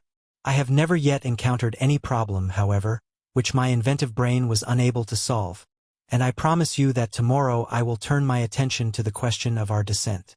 And so the matter was allowed to rest. But that evening, by the light of the fire and of a single candle, the first map of the lost world was elaborated. Every detail which I had roughly noted from my watchtower was drawn out in its relative place. Challenger's pencil hovered over the great blank which marked the lake. "What shall we call it?" he asked. "Why should you not take the chance of perpetuating your own name?" said Summerlee, with his usual touch of acidity. "I trust, sir, that my name will have other and more personal claims upon posterity," said Challenger severely. "Any ignoramus can hand down his worthless memory by imposing it upon a mountain or a river. I need no such monument." Summerlee, with a twisted smile, was about to make some fresh assault when Lord John hastened to intervene. "It's up to you, young fella, to name the lake," said he. "You saw it first, and, by George, if you choose to put Lake Malone on it, no one has a better right.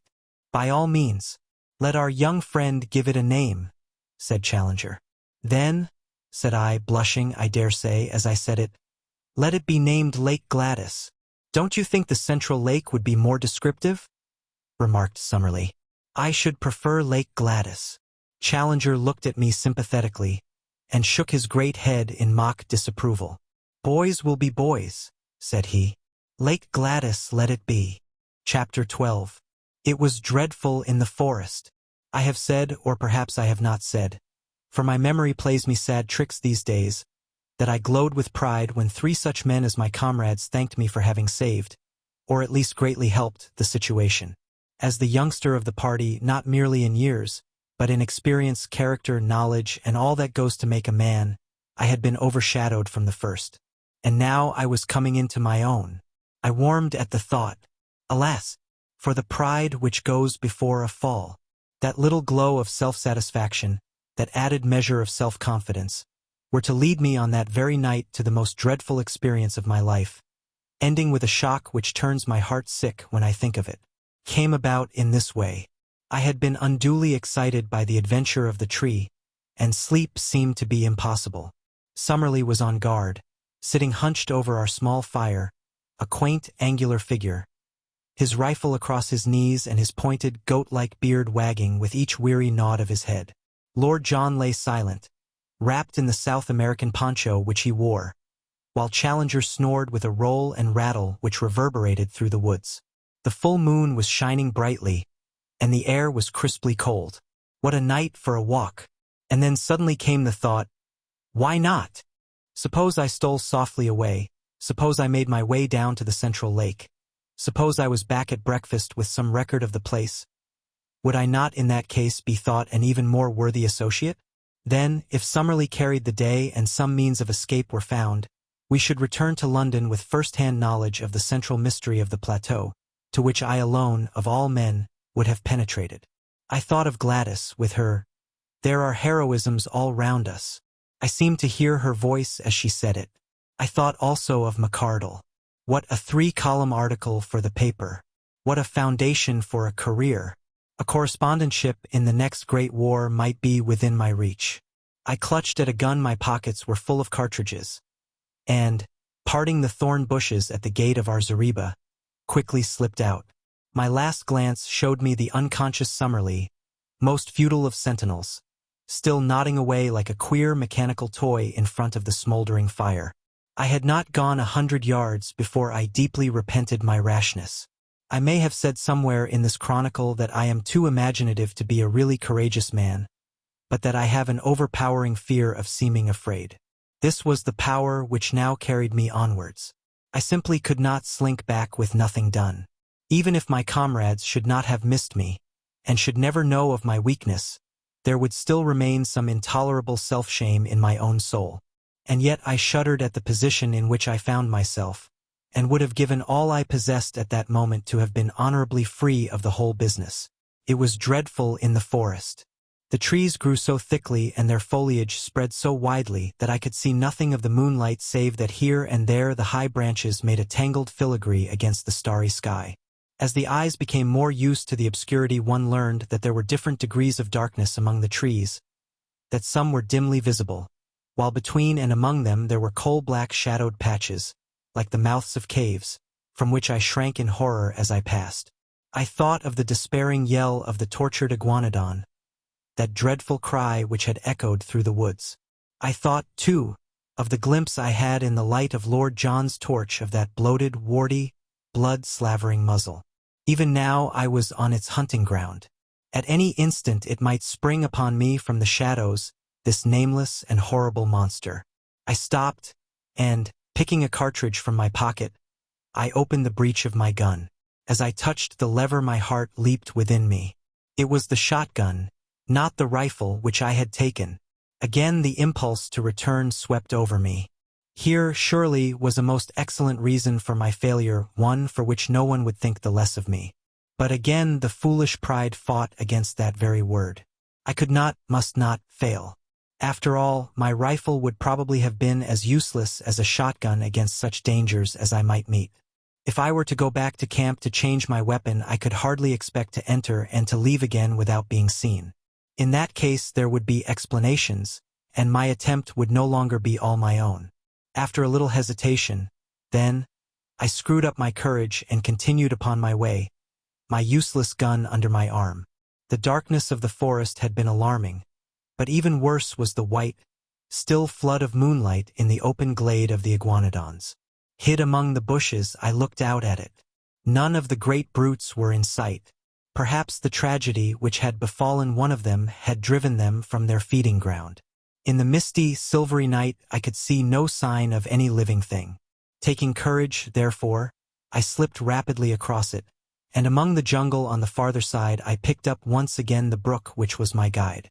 It was a cheery companion, gurgling and chuckling as it ran, like the dear old trout stream in the West Country where I have fished at night in my boyhood. So long as I followed it down I must come to the lake, and so long as I followed it back I must come to the camp. Often I had to lose sight of it on account of the tangled brushwood, but I was always within earshot of its tinkle and splash. As one descended the slope the woods became thinner, and bushes, with occasional high trees, took the place of the forest.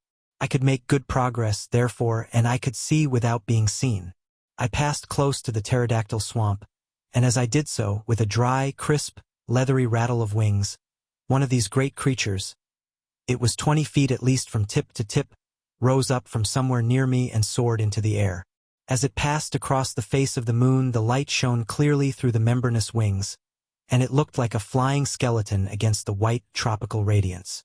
I crouched low among the bushes, for I knew from past experience that with a single cry the creature could bring 100 of its loathsome mates about my ears. It was not until it had settled again that I dared to steal onwards upon my journey. The night had been exceedingly still, but as I advanced I became conscious of a low, rumbling sound, a continuous murmur, somewhere in front of me. This grew louder as I proceeded, until at last it was clearly quite close to me. When I stood still the sound was constant, so that it seemed to come from some stationary cause. It was like a boiling kettle or the bubbling of some great pot. Soon I came upon the source of it, for in the center of a small clearing I found a lake or a pool, rather, for it was not larger than the basin of the Trafalgar Square fountain of some black, pitch-like stuff, the surface of which rose and fell in great blisters of bursting gas. The air above it was shimmering with heat, and the ground round was so hot that I could hardly bear to lay my hand on it. It was clear that the great volcanic outburst which had raised this strange plateau so many years ago had not yet entirely spent its forces.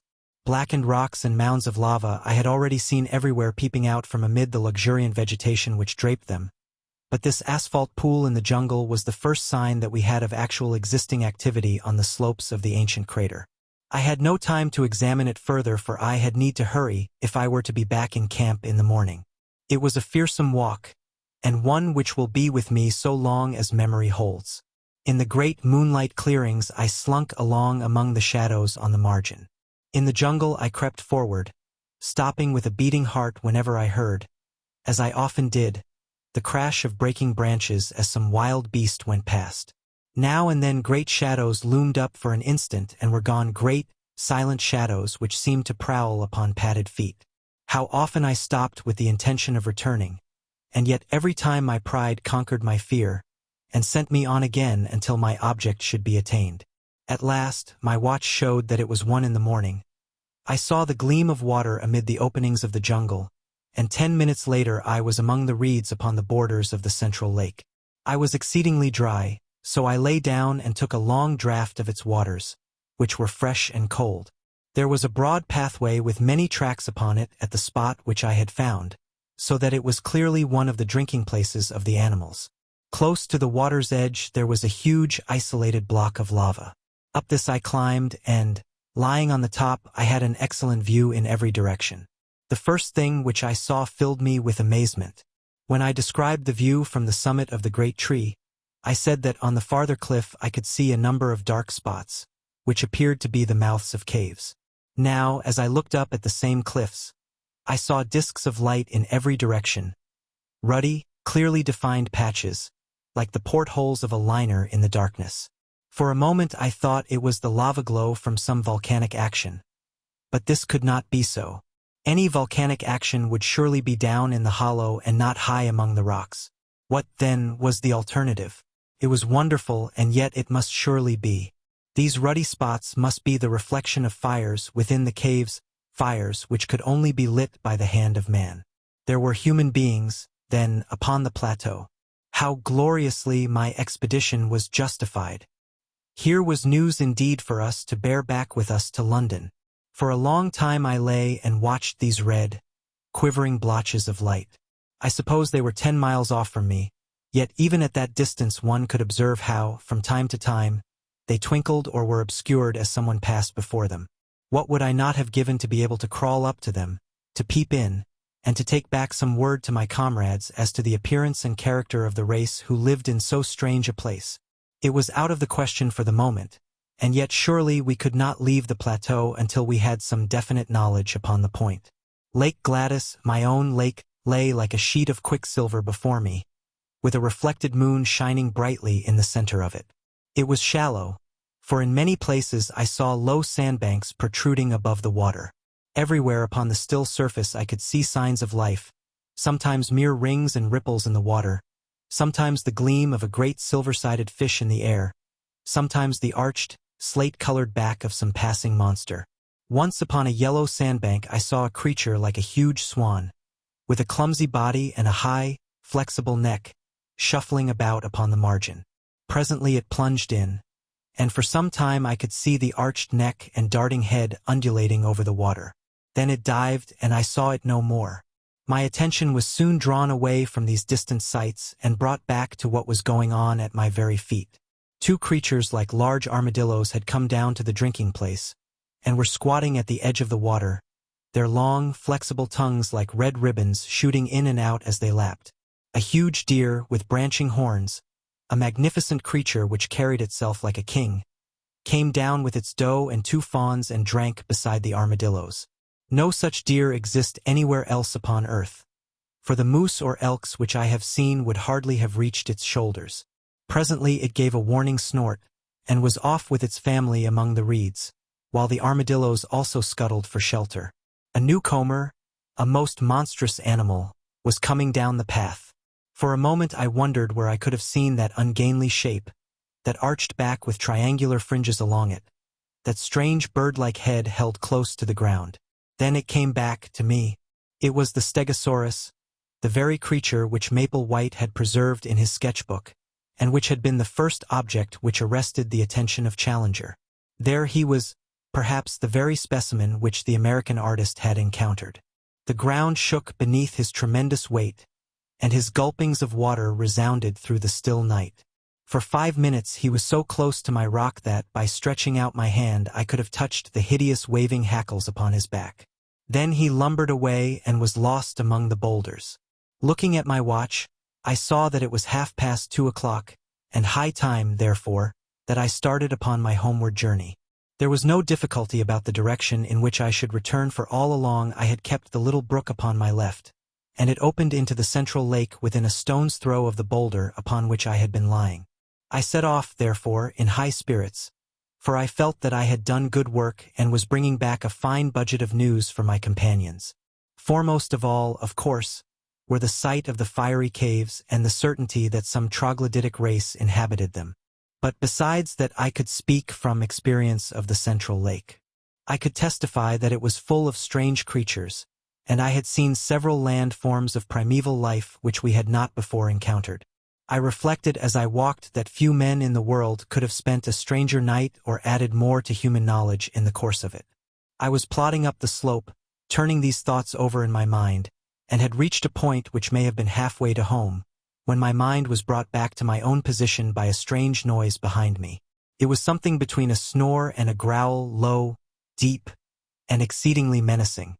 Some strange creature was evidently near me, but nothing could be seen, so I hastened more rapidly upon my way.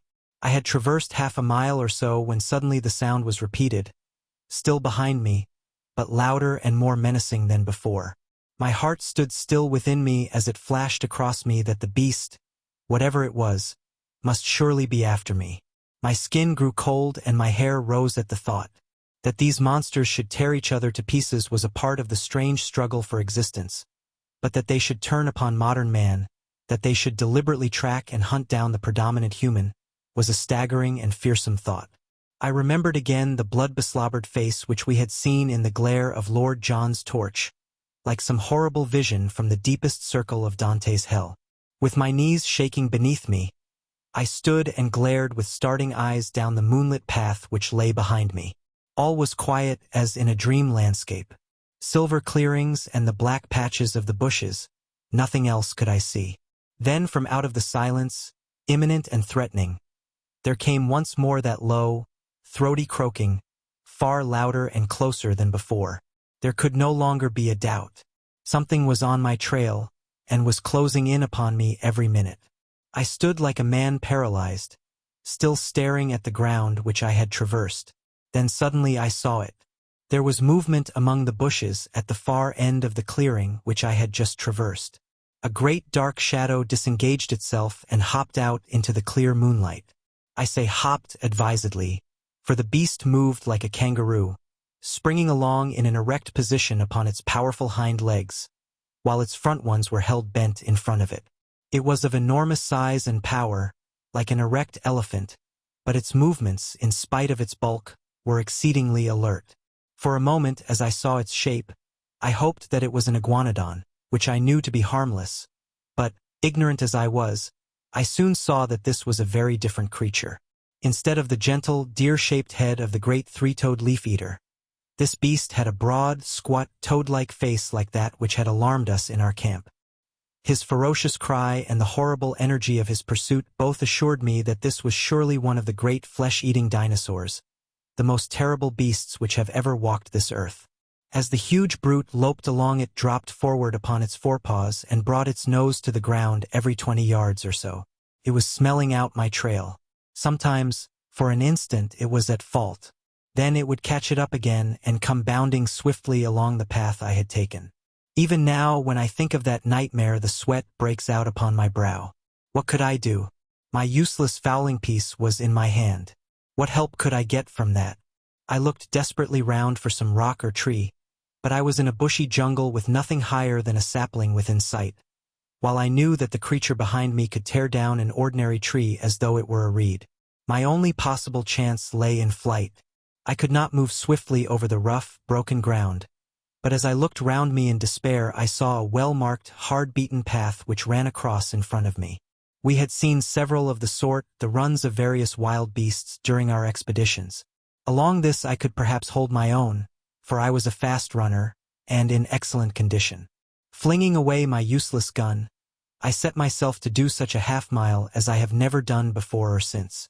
My limbs ached, my chest heaved, I felt that my throat would burst for want of air, and yet with that horror behind me I ran and I ran and ran. At last I paused, hardly able to move. For a moment I thought that I had thrown him off. The path lay still behind me, and then suddenly, with a crashing and a rending, a thudding of giant feet and a panting of monster lungs, the beast was upon me once more. He was at my very heels. I was lost. Madman that I was to linger so long before I fled. Up to then he had hunted by scent, and his movement was slow. But he had actually seen me as I started to run. From then onwards he had hunted by sight, for the path showed him where I had gone. Now, as he came round the curve, he was springing in great bounds. The moonlight shone upon his huge projecting eyes, the row of enormous teeth in his open mouth, and the gleaming fringe of claws upon his short, powerful forearms. With a scream of terror I turned and rushed wildly down the path. Behind me the thick, gasping breathing of the creature sounded louder and louder. His heavy footfall was beside me. Every instant I expected to feel his grip upon my back. And then suddenly there came a crash. I was falling through space, and everything beyond was darkness and rest. As I emerged from my unconsciousness, which could not, I think, have lasted more than a few minutes, I was aware of a most dreadful and penetrating smell. Putting out my hand in the darkness, I came upon something which felt like a huge lump of meat, while my other hand closed upon a large bone. Up above me there was a circle of starlit sky, which showed me that I was lying at the bottom of a deep pit. Slowly I staggered to my feet and felt myself all over. I was stiff and sore from head to foot, but there was no limb which would not move, no joint which would not bend. As the circumstances of my fall came back into my confused brain, I looked up in terror, expecting to see that dreadful head silhouetted against the paling sky. There was no sign of the monster, however, nor could I hear any sound from above. I began to walk slowly round, therefore, feeling in every direction to find out what this strange place could be into which I had been so opportunely precipitated. It was, as I have said, a pit, with sharply sloping walls and a level bottom about 20 feet across. This bottom was littered with great gobbets of flesh, most of which was in the last state of putridity. The atmosphere was poisonous and horrible. After tripping and stumbling over these lumps of decay, I came suddenly against something hard, and I found that an upright post was firmly fixed in the center of the hollow. It was so high that I could not reach the top of it with my hand, and it appeared to be covered with grease. Suddenly I remembered that I had a tin box of wax vestas in my pocket. Striking one of them, I was able at last to form some opinion of this place into which I had fallen. There could be no question as to its nature. It was a trap, made by the hand of man. The post in the center, some 9 feet long, was sharpened at the upper end, and was black with the stale blood of the creatures who had been impaled upon it. The remains scattered about were fragments of the victims, which had been cut away in order to clear the stake for the next who might blunder in. I remembered that Challenger had declared that man could not exist upon the plateau, since with his feeble weapons he could not hold his own against the monsters who roamed over it. But now it was clear enough how it could be done. In their narrow-mouthed caves the natives, whoever they might be, had refuges into which the huge saurians could not penetrate, while with their developed brains they were capable of setting such traps, covered with branches, across the paths which marked the run of the animals as would destroy them in spite of all their strength and activity. Man was always the master. The sloping wall of the pit was not difficult for an active man to climb, but I hesitated long before I trusted myself within reach of the dreadful creature which had so nearly destroyed me. How did I know that he was not lurking in the nearest clump of bushes, waiting for my reappearance? I took heart, however, as I recalled a conversation between Challenger and Summerlee upon the habits of the great saurians. Both were agreed that the monsters were practically brainless, that there was no room for reason in their tiny cranial cavities, and that if they have disappeared from the rest of the world it was assuredly on account of their own stupidity, which made it impossible for them to adapt themselves to changing conditions. To lie in wait for me now would mean that the creature had appreciated what had happened to me, and this in turn would argue some power connecting cause and effect. Surely it was more likely that a brainless creature, acting solely by vague predatory instinct, would give up the chase when I disappeared, and, after a pause of astonishment, would wander away in search of some other prey? I clambered to the edge of the pit and looked over. The stars were fading, the sky was whitening, and the cold wind of morning blew pleasantly upon my face. I could see or hear nothing of my enemy. Slowly I climbed out and sat for a while upon the ground, ready to spring back into my refuge if any danger should appear. Then, reassured by the absolute stillness and by the growing light, I took my courage in both hands and stole back along the path which I had come. Some distance down it I picked up my gun, and shortly afterwards struck the brook which was my guide. So, with many a frightened backward glance, I made for home. And suddenly there came something to remind me of my absent companions. In the clear, still morning air there sounded far away the sharp, hard note of a single rifle shot. I paused and listened, but there was nothing more. For a moment I was shocked at the thought that some sudden danger might have befallen them. But then a simpler and more natural explanation came to my mind. It was now broad daylight. No doubt my absence had been noticed. They had imagined that I was lost in the woods, and had fired this shot to guide me home. It is true that we had made a strict resolution against firing, but if it seemed to them that I might be in danger they would not hesitate. It was for me now to hurry on as fast as possible, and so to reassure them. I was weary and spent, so my progress was not so fast as I wished. But at last I came into regions which I knew. There was the swamp of the pterodactyls upon my left. There in front of me was the glade of the iguanodons. Now I was in the last belt of trees which separated me from Fort Challenger. I raised my voice in a cheery shout to allay their fears. No answering greeting came back to me. My heart sank at that ominous stillness. I quickened my pace into a run. The zareba rose before me, even as I had left it, but the gate was open. I rushed in. In the cold, morning light it was a fearful sight which met my eyes. Our effects were scattered in wild confusion over the ground. My comrades had disappeared, and close to the smoldering ashes of our fire the grass was stained crimson with a hideous pool of blood. I was so stunned by this sudden shock that for a time I must have nearly lost my reason. I have a vague recollection, as one remembers a bad dream, of rushing about through the woods all round the empty camp, calling wildly for my companions. No answer came back from the silent shadows. The horrible thought that I might never see them again, that I might find myself abandoned all alone in that dreadful place, with no possible way of descending into the world below, that I might live and die in that nightmare country, drove me to desperation. I could have torn my hair and beaten my head in my despair. Only now did I realize how I had learned to lean upon my companions, upon the serene self-confidence of Challenger, and upon the masterful, humorous coolness of Lord John Roxton. Without them I was like a child in the dark, helpless and powerless. I did not know which way to turn or what I should do first. After a period, during which I sat in bewilderment, I set myself to try and discover what sudden misfortune could have befallen my companions. The whole disordered appearance of the camp showed that there had been some sort of attack, and the rifle shot no doubt marked the time when it had occurred. That there should have been only one shot showed that it had been all over in an instant. The rifles still lay upon the ground, and one of them, Lord John's, had the empty cartridge in the breech. The blankets of Challenger and of Summerlee beside the fire suggested that they had been asleep at the time.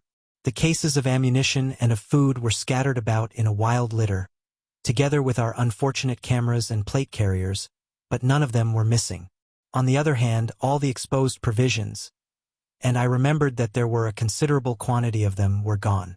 They were animals, then, and not natives, who had made the inroad, for surely the latter would have left nothing behind. But if animals, or some single terrible animal, then what had become of my comrades? A ferocious beast would surely have destroyed them and left their remains. It is true that there was that one hideous pool of blood, which told of violence. Such a monster as had pursued me during the night could have carried away a victim as easily as a cat would a mouse. In that case the others would have followed in pursuit. But then they would assuredly have taken their rifles with them. The more I tried to think it out with my confused and weary brain, the less could I find any plausible explanation. I searched round in the forest, but could see no tracks which could help me to a conclusion. Once I lost myself, and it was only by good luck, and after an hour of wandering, that I found the camp once more. Suddenly a thought came to me and brought some little comfort to my heart. I was not absolutely alone in the world. Down at the bottom of the cliff, and within call of me, was waiting the faithful Zambo. I went to the edge of the plateau and looked over. Sure enough, he was squatting among his blankets beside his fire in his little camp. But, to my amazement, a second man was seated in front of him.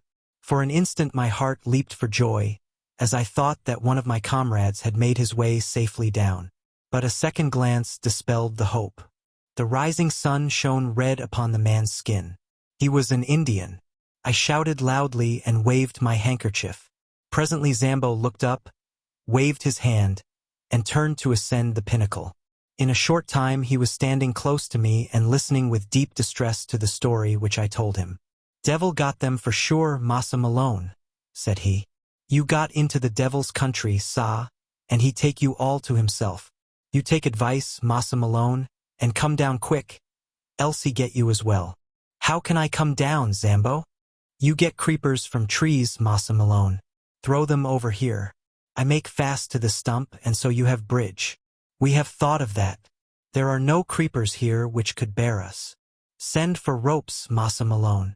"Who can I send, and where?" "Send to Indian villages, sah. Plenty hide rope in Indian village. Indian down below. Send him." "Who is he?" "One of our Indians. Other ones beat him and take away his pay. He come back to us. Ready now to take letter, bring rope, anything." "To take a letter? Why not? Perhaps he might bring help. But in any case he would ensure that our lives were not spent for nothing, and that news of all that we had won for science should reach our friends at home." I had 2 completed letters already waiting. I would spend the day in writing a third, which would bring my experiences absolutely up to date. The Indian could bear this back to the world. I ordered Zambo, therefore, to come again in the evening, and I spent my miserable and lonely day in recording my own adventures of the night before. I also drew up a note to be given to any white merchant or captain of a steamboat whom the Indian could find, imploring them to see that ropes were sent to us, since our lives must depend upon it. These documents I threw to Zambo in the evening, and also my purse, which contained 3 English sovereigns. These were to be given to the Indian, and he was promised twice as much if he returned with the ropes. So now you will understand, my dear Mr. McArdle, how this communication reaches you, and you will also know the truth, in case you never hear again from your unfortunate correspondent. Tonight I am too weary and too depressed to make my plans. Tomorrow I must think out some way by which I shall keep in touch with this camp, and yet search round for any traces of my unhappy friends. Chapter 13.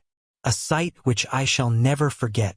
Just as the sun was setting upon that melancholy night, I saw the lonely figure of the Indian upon the vast plain beneath me, and I watched him, our one faint hope of salvation, until he disappeared in the rising mists of evening which lay, rose-tinted from the setting sun, between the far-off river and me.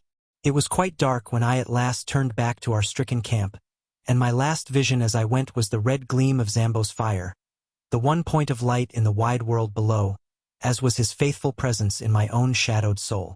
And yet I felt happier than I had done since this crushing blow had fallen upon me, for it was good to think that the world should know what we had done, so that at the worst our names should not perish with our bodies, but should go down to posterity associated with the result of our labors. It was an awesome thing to sleep in that ill-fated camp, and yet it was even more unnerving to do so in the jungle. One or the other it must be. Prudence, on the one hand, warned me that I should remain on guard, but exhausted nature, on the other, declared that I should do nothing of the kind. I climbed up on to a limb of the great ginkgo tree, but there was no secure perch on its rounded surface, and I should certainly have fallen off and broken my neck the moment I began to doze. I got down, therefore, and pondered over what I should do.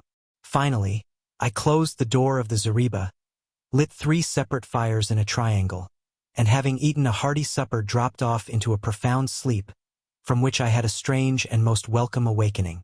In the early morning, just as day was breaking, a hand was laid upon my arm, and starting up, with all my nerves in a tingle and my hand feeling for a rifle, I gave a cry of joy as in the cold grey light I saw Lord John Roxton kneeling beside me. It was he, and yet it was not he. I had left him calm in his bearing, correct in his person, prim in his dress. Now he was pale and wild-eyed, gasping as he breathed like one who has run far and fast. His gaunt face was scratched and bloody. His clothes were hanging in rags, and his hat was gone. I stared in amazement, but he gave me no chance for questions.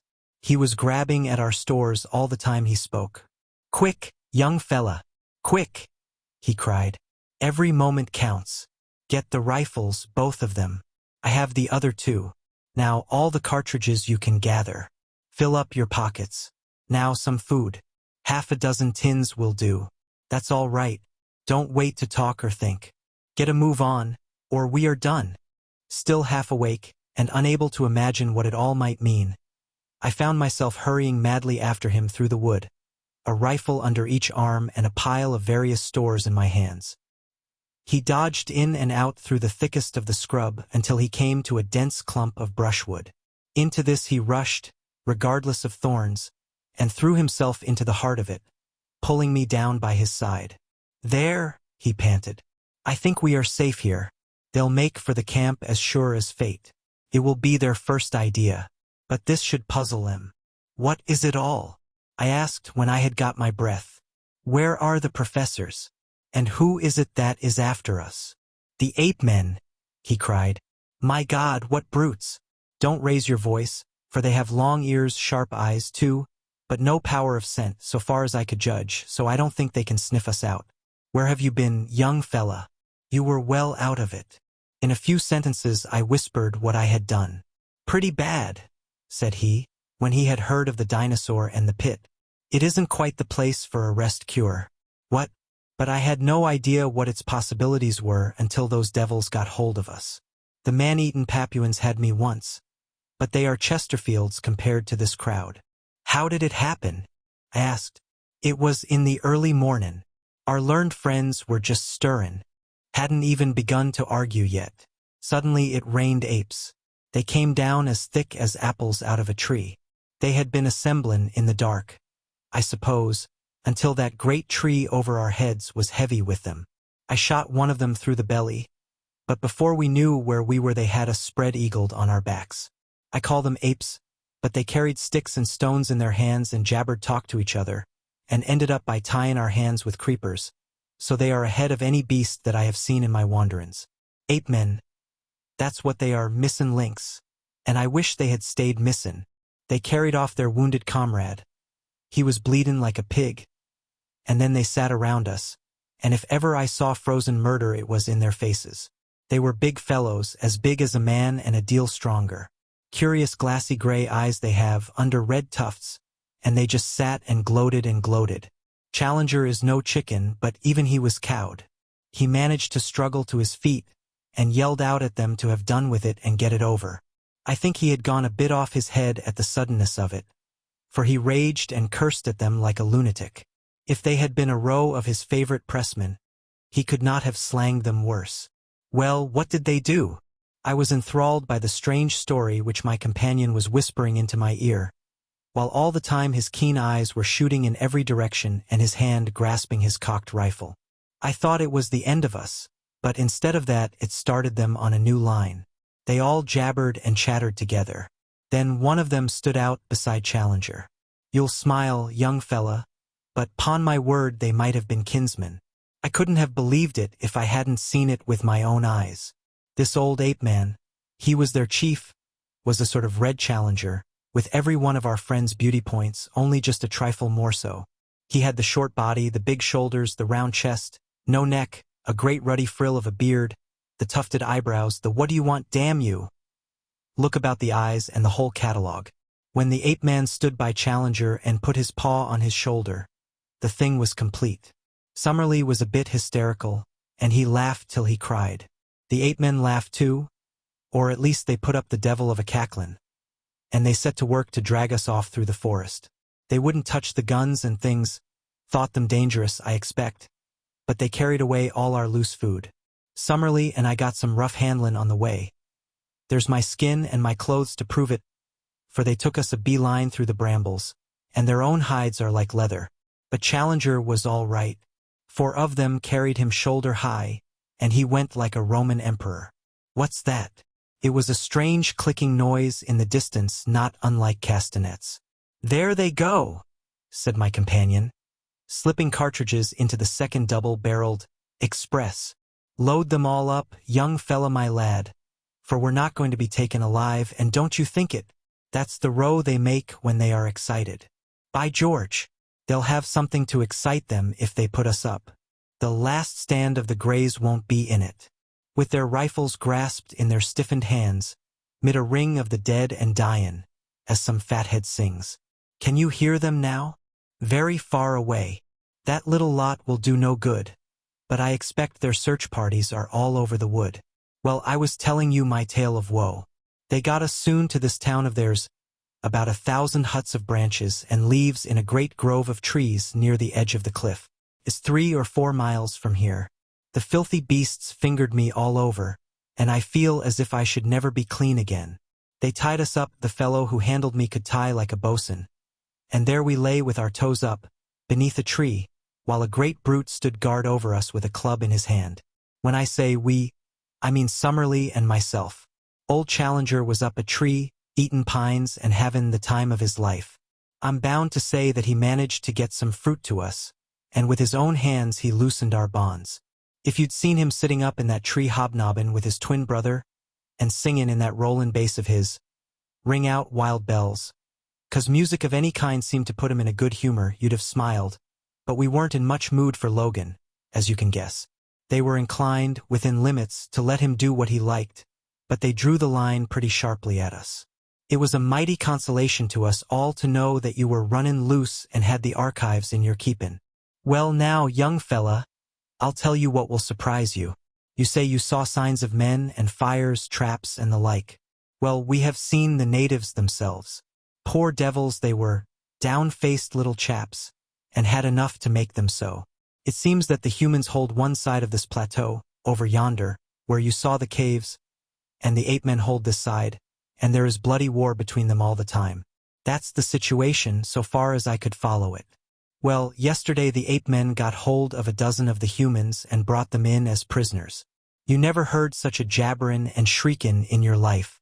The men were little red fellows, and had been bitten and clawed so that they could hardly walk. The ape men put 2 of them to death there and then fairly pulled the arm off one of them. It was perfectly beastly. Plucky little chaps they are, and hardly gave a squeak. But it turned us absolutely sick. Summerlee fainted, and even Challenger had as much as he could stand. I think they have cleared, don't you? We listened intently, but nothing save the calling of the birds broke the deep peace of the forest. Lord Roxton went on with his story. I think you have had the escape of your life, young fella my lad. It was catchin' those Indians that put you clean out of their heads. Else they would have been back to the camp for you as sure as fate and gathered you in. Of course, as you said, they have been watchin' us from the beginning out of that tree, and they knew perfectly well that we were one short. However, they could think only of this new haul. So it was I, and not a bunch of apes, that dropped in on you in the morning. Well, we had a horrid business afterwards. My God, what a nightmare the whole thing is. You remember the great bristle of sharp canes down below where we found the skeleton of the American? Well, that is just under Ape Town, and that's the jumpin'-off place of their prisoners. I expect there's heaps of skeletons there, if we looked for 'em. They have a sort of clear parade ground on the top, and they make a proper ceremony about it. One by one the poor devils have to jump, and the game is to see whether they are merely dashed to pieces or whether they get skewered on the canes. They took us out to see it, and the whole tribe lined up on the edge. 4 of the Indians jumped, and the canes went through 'em like knit-tin needles through a pat of butter. No wonder we found that poor Yankee's skeleton with the canes growin' between his ribs. It was horrible, but it was deucedly interestin' too. We were all fascinated to see them take the dive, even when we thought it would be our turn next on the springboard. Well, it wasn't. They kept 6 of the Indians up for today. That's how I understood it. But I fancy we were to be the star performers in the show. Challenger might get off, but Summerlee and I were in the bill. Their language is more than half signs, and it was not hard to follow them. So I thought it was time we made a break for it. I had been plotting it out a bit, and had 1 or 2 things clear in my mind. It was all on me, for Summerlee was useless and Challenger not much better. The only time they got together they got slangin', because they couldn't agree upon the scientific classification of these red-headed devils that had got hold of us. One said it was the Dryopithecus of Java, the other said it was Pithecanthropus. Madness, I call it loonies, both. But, as I say, I had thought out 1 or 2 points that were helpful. One was that these brutes could not run as fast as a man in the open. They have short, bandy legs, you see, and heavy bodies. Even Challenger could give a few yards in 100 to the best of them, and you or I would be a perfect shrub. Another point was that they knew nothing about guns. I don't believe they ever understood how the fellow I shot came by his hurt. If we could get at our guns, there was no saying what we could do. So I broke away early this morning, gave my guard a kick in the tummy that laid him out, and sprinted for the camp. There I got you and the guns, and here we are. But the professors, I cried in consternation. Well, we must just go back and fetch him. I couldn't bring him with me. Challenger was up the tree, and Summerlee was not fit for the effort. The only chance was to get the guns and try a rescue. Of course they may scupper them at once in revenge. I don't think they would touch Challenger, but I wouldn't answer for Summerlee. But they would have had him in any case. Of that I am certain. So I haven't made matters any worse by boltin'. But we are honor-bound to go back and have them out or see it through with them. So you can make up your soul, young fella my lad, for it will be one way or the other before evenin'. I have tried to imitate here Lord Roxton's jerky talk. His short, strong sentences, the half-humorous, half-reckless tone that ran through it all. But he was a born leader. As danger thickened his jaunty manner would increase. His speech become more racy. His cold eyes glitter into ardent life, and his Don Quixote mustache bristle with joyous excitement. His love of danger, his intense appreciation of the drama of an adventure, all the more intense for being held tightly in his consistent view that every peril in life is a form of sport, a fierce game betwixt you and fate, with death as a forfeit, made him a wonderful companion at such hours. If it were not for our fears as to the fate of our companions, it would have been a positive joy to throw myself with such a man into such an affair. We were rising from our brushwood hiding place when suddenly I felt his grip upon my arm. "By George!" he whispered. "Here they come!" From where we lay we could look down a brown aisle, arched with green, formed by the trunks and branches. Along this a party of the ape-men were passing. They went in single file, with bent legs and rounded backs, their hands occasionally touching the ground, their heads turning to left and right as they trotted along. Their crouching gait took away from their height, but I should put them at 5 feet or so, with long arms and enormous chests. Many of them carried sticks, and at the distance they looked like a line of very hairy and deformed human beings. For a moment I caught this clear glimpse of them. Then they were lost among the bushes. "Not this time," said Lord John, who had caught up his rifle. "Our best chance is to lie quiet until they have given up the search. Then we shall see whether we can't get back to their town and hit 'em where it hurts most. Give 'em an hour and we'll march." We filled in the time by opening one of our food tins and making sure of our breakfast. Lord Roxton had had nothing but some fruit since the morning before and ate like a starving man. Then, at last, our pockets bulging with cartridges and a rifle in each hand, we started off upon our mission of rescue. Before leaving it, we carefully marked our little hiding place among the brushwood and its bearing to Fort Challenger, that we might find it again if we needed it. We slunk through the bushes in silence until we came to the very edge of the cliff, close to the old camp. There we halted, and Lord John gave me some idea of his plans. "So long as we are among the thick trees, these swine are our masters," said he. "They can see us and we cannot see them. But in the open it is different. There we can move faster than they. So we must stick to the open all we can.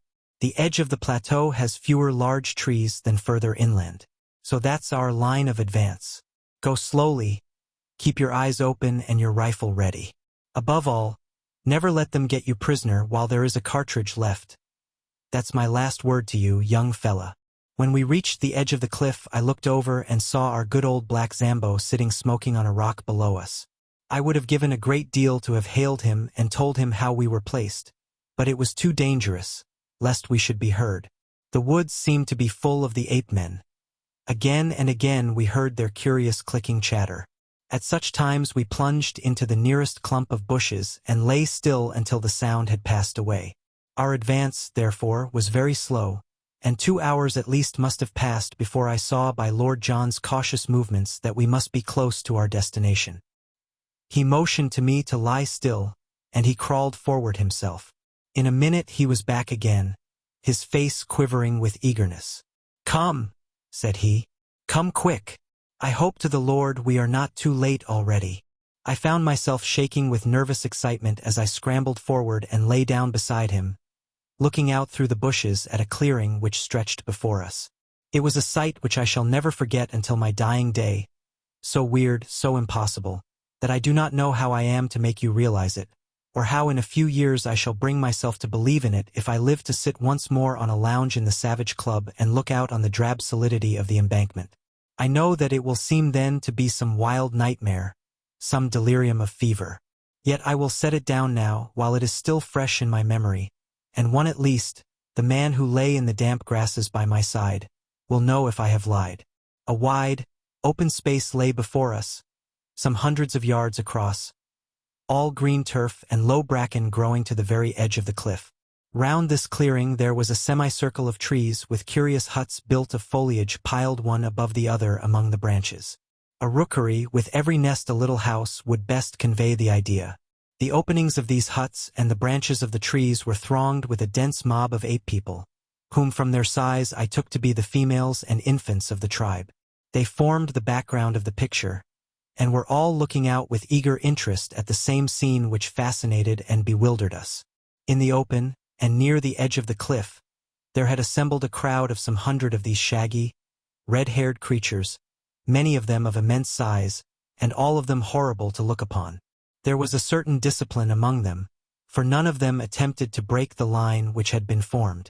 In front there stood a small group of Indians, little, clean-limbed red fellows, whose skins glowed like polished bronze in the strong sunlight.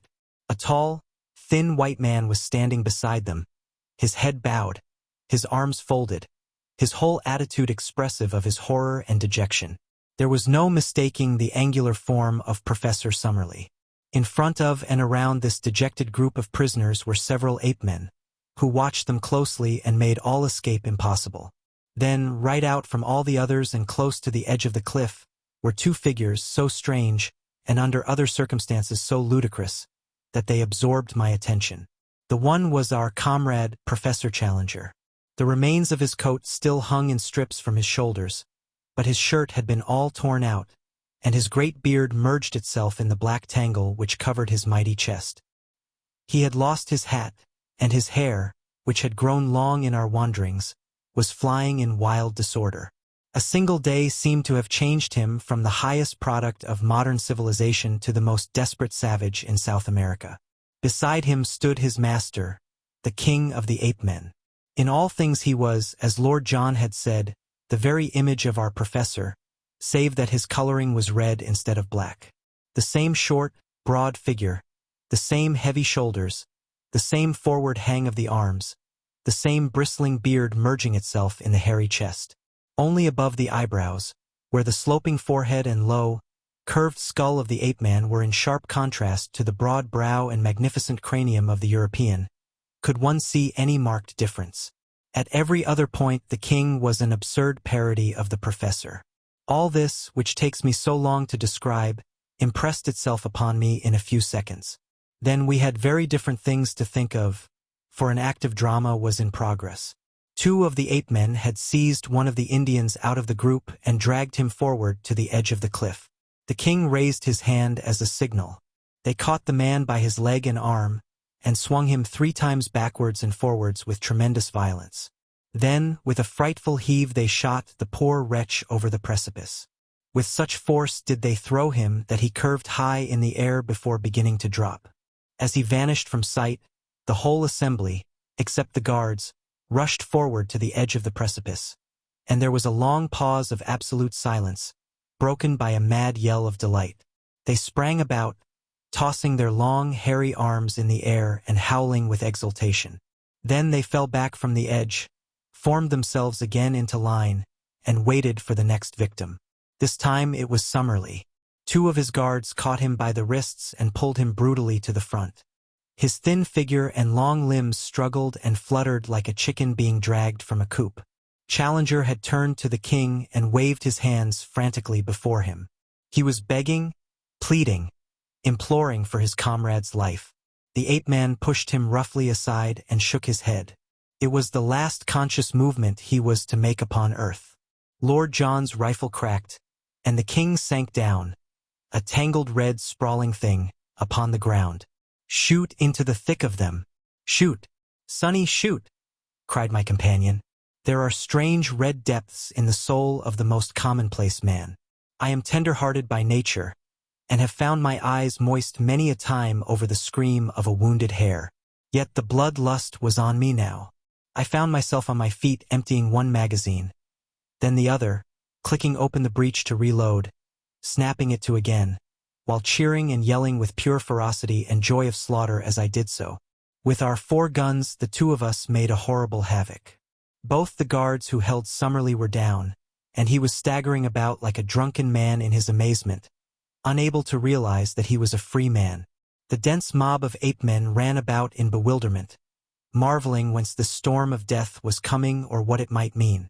They waved, gesticulated, screamed, and tripped up over those who had fallen.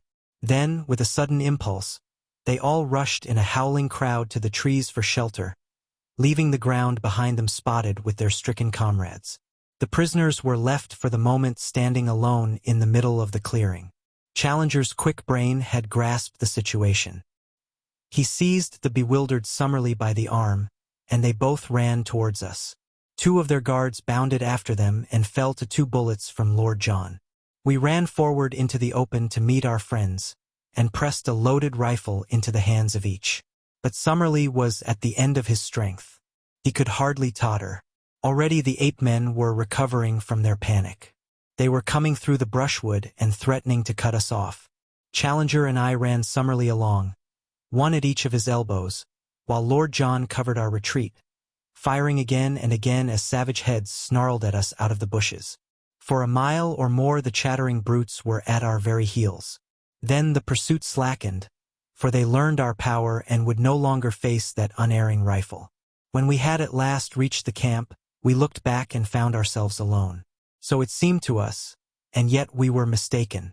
We had hardly closed the thornbush door of our zareba, clasped each other's hands, and thrown ourselves panting upon the ground beside our spring, when we heard a patter of feet and then a gentle, plaintive crying from outside our entrance. Lord Roxton rushed forward, rifle in hand, and threw it open. There, prostrate upon their faces, lay the little red figures of the 4 surviving Indians, trembling with fear of us and yet imploring our protection. With an expressive sweep of his hands, one of them pointed to the woods around them, and indicated that they were full of danger. Then, darting forward, he threw his arms round Lord John's legs, and rested his face upon them. "By George!" cried our peer, pulling at his mustache in great perplexity. "I say, what the deuce are we to do with these people? Get up, little chappie, and take your face off my boots." Summerlee was sitting up and stuffing some tobacco into his old briar. "We've got to see them safe," said he. "You've pulled us all out of the jaws of death. My word, it was a good bit of work." "Admirable!" cried Challenger. "Admirable! Not only we as individuals but European science collectively owe you a deep debt of gratitude for what you have done. I do not hesitate to say that the disappearance of Professor Summerlee and myself would have left an appreciable gap in modern zoological history. Our young friend here, and you have done most excellently well." He beamed at us with the old paternal smile, but European science would have been somewhat amazed could they have seen their chosen child, the hope of the future, with his tangled, unkempt head, his bare chest, and his tattered clothes. He had one of the meat tins between his knees, and sat with a large piece of cold Australian mutton between his fingers. The Indian looked up at him, and then, with a little yelp, cringed to the ground and clung to Lord John's leg. "Don't you be scared, my bonny boy," said Lord John, patting the matted head in front of him. "He can't stick your appearance, Challenger, and, by George, I don't wonder. All right, little chap, he's only a human, just the same as the rest of us." "Really, sir?" cried the professor. "Well, it's lucky for you, Challenger, that you are a little out of the ordinary. If you hadn't been so like the king. Upon my word, Lord John, you allow yourself great latitude. Well, it's a fact. I beg, sir, that you will change the subject. Your remarks are irrelevant and unintelligible. The question before us is, what are we to do with these Indians? The obvious thing is to escort them home, if we knew where their home was." "There is no difficulty about that," said I. "They live in the caves on the other side of the central lake. Our young friend here knows where they live. I gather that it is some distance." "A good 20 miles, said I. Summerlee gave a groan. "I, for one, could never get there. Surely I hear those brutes still howling upon our track." As he spoke, from the dark recesses of the woods we heard far away the jabbering cry of the ape-men. The Indians once more set up a feeble wail of fear. "We must move, and move quick," said Lord John. "You help Summerlee, young fella. These Indians will carry stores.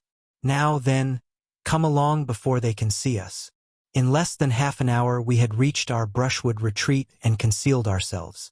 All day we heard the excited calling of the ape-men in the direction of our old camp, but none of them came our way, and the tired fugitives, red and white, had a long, deep sleep. I was dozing myself in the evening when someone plucked my sleeve, and I found Challenger kneeling beside me. "You keep a diary of these events, and you expect eventually to publish it, Mr. Malone?" said he with solemnity. "I am only here as a press reporter," I answered. "Exactly. You may have heard some rather fatuous remarks of Lord John Roxton's, which seemed to imply that there was some resemblance." "Yes, I heard them. I need not say that any publicity given to such an idea, any levity in your narrative of what occurred, would be exceedingly offensive to me. I will keep well within the truth. Lord John's observations are frequently exceedingly fanciful, and he is capable of attributing the most absurd reasons to the respect which is always shown by the most undeveloped races to dignity and character. You follow my meaning. Entirely. I leave the matter to your discretion. Then, after a long pause, he added, the king of the ape-men was really a creature of great distinction, a most remarkably handsome and intelligent personality. Did it not strike you? A most remarkable creature, said I, and the professor, much eased in his mind, settled down to his slumber once more. Chapter 14. Those were the real conquests. We had imagined that our pursuers, the ape-men, knew nothing of our brushwood hiding place, but we were soon to find out our mistake. There was no sound in the woods, not a leaf moved upon the trees, and all was peace around us. But we should have been warned by our first experience how cunningly and how patiently these creatures can watch and wait until their chance comes. Whatever fate may be mine through life, I am very sure that I shall never be nearer death than I was that morning. But I will tell you the thing in its due order. We all awoke exhausted after the terrific emotions and scanty food of yesterday. Summerlee was still so weak that it was an effort for him to stand. But the old man was full of a sort of surly courage which would never admit defeat. A council was held, and it was agreed that we should wait quietly for an hour or two where we were, have our much-needed breakfast, and then make our way across the plateau and round the central lake to the caves where my observations had shown that the Indians lived. We relied upon the fact that we could count upon the good word of those whom we had rescued to ensure a warm welcome from their fellows. Then, with our mission accomplished and possessing a fuller knowledge of the secrets of Maple White Land, we should turn our whole thoughts to the vital problem of our escape and return. Even Challenger was ready to admit that we should then have done all for which we had come, and that our first duty from that time onwards was to carry back to civilization the amazing discoveries we had made.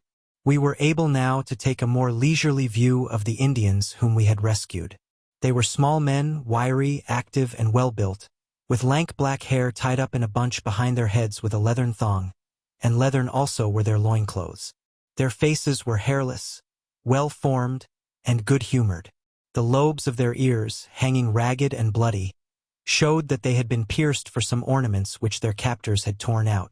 Their speech, though unintelligible to us, was fluent among themselves, and as they pointed to each other and uttered the word Akela many times over, we gathered that this was the name of the nation. Occasionally, with faces which were convulsed with fear and hatred, they shook their clenched hands at the woods round and cried, "Doda! Doda!" which was surely their term for their enemies. "What do you make of them, Challenger?" asked Lord John. "One thing is very clear to me, and that is that the little chap with the front of his head shaved is a chief among them." It was indeed evident that this man stood apart from the others, and that they never ventured to address him without every sign of deep respect.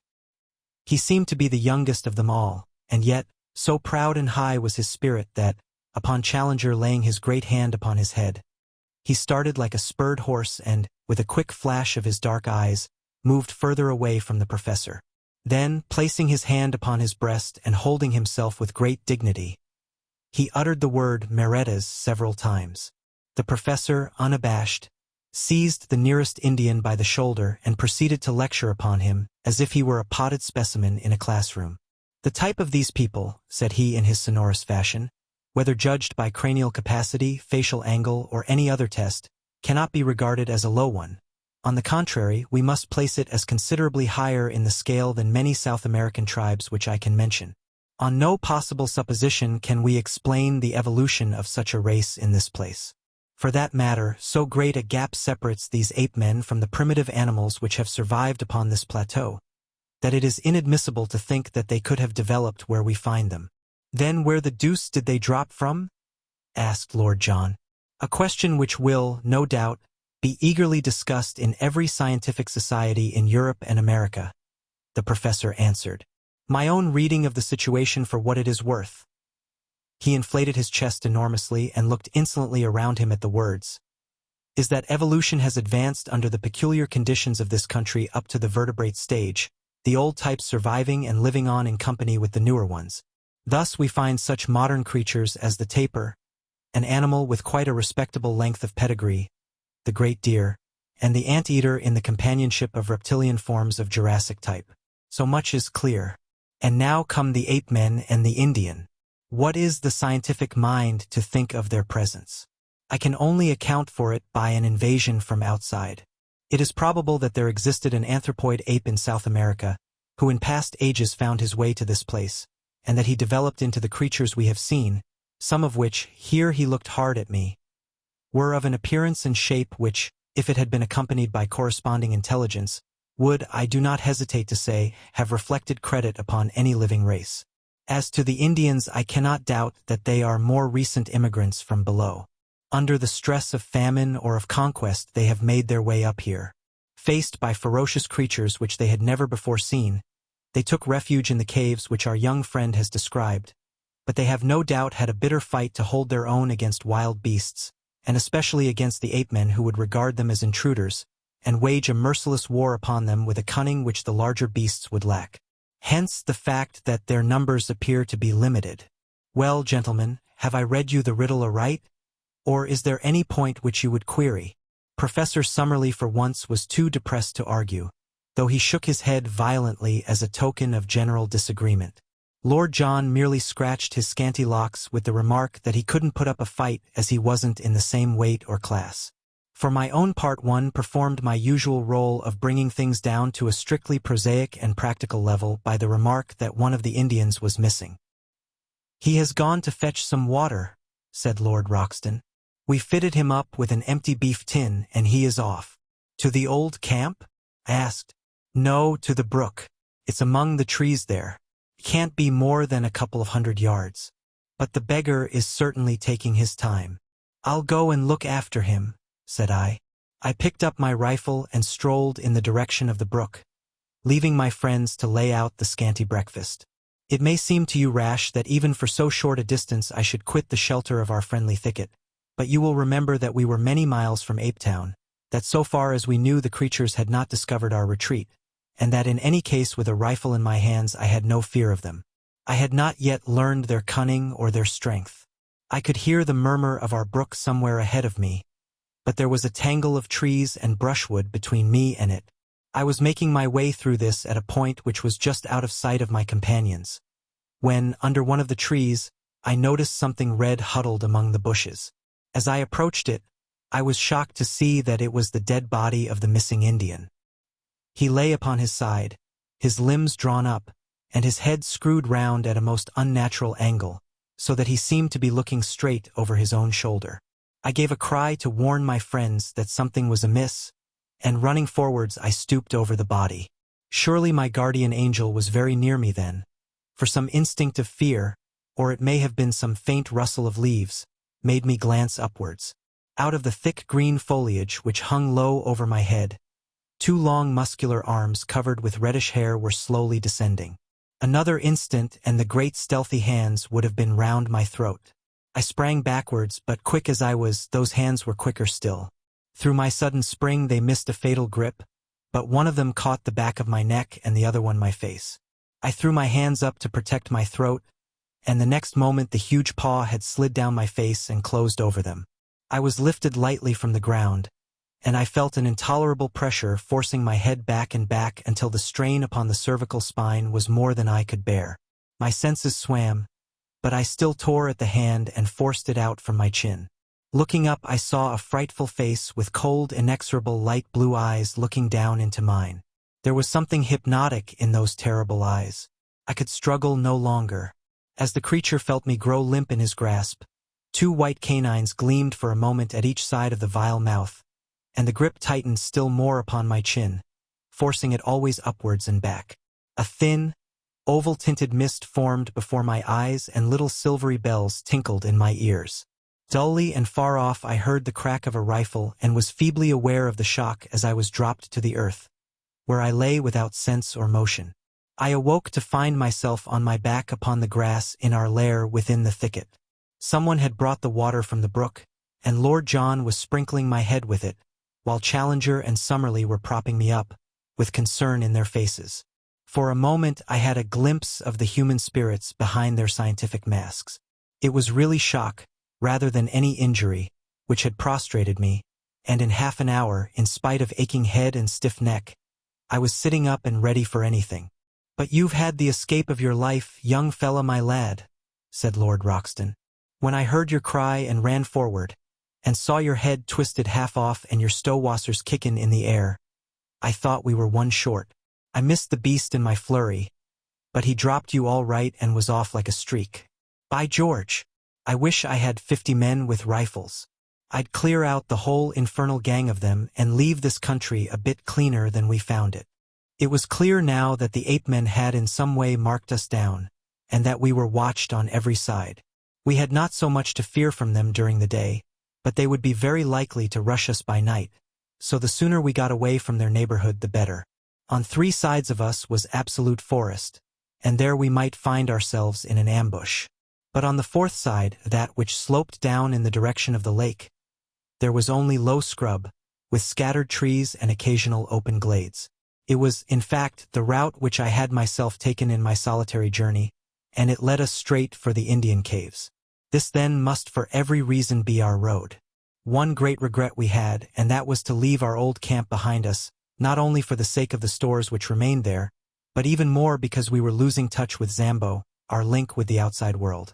However, we had a fair supply of cartridges in all our guns, so, for a time at least, we could look after ourselves, and we hoped soon to have a chance of returning and restoring our communications with our Negro. He had faithfully promised to stay where he was, and we had not a doubt that he would be as good as his word. It was in the early afternoon that we started upon our journey. The young chief walked at our head as our guide, but refused indignantly to carry any burden. Behind him came the 2 surviving Indians with our scanty possessions upon their backs. We 4 white men walked in the rear with rifles loaded and ready.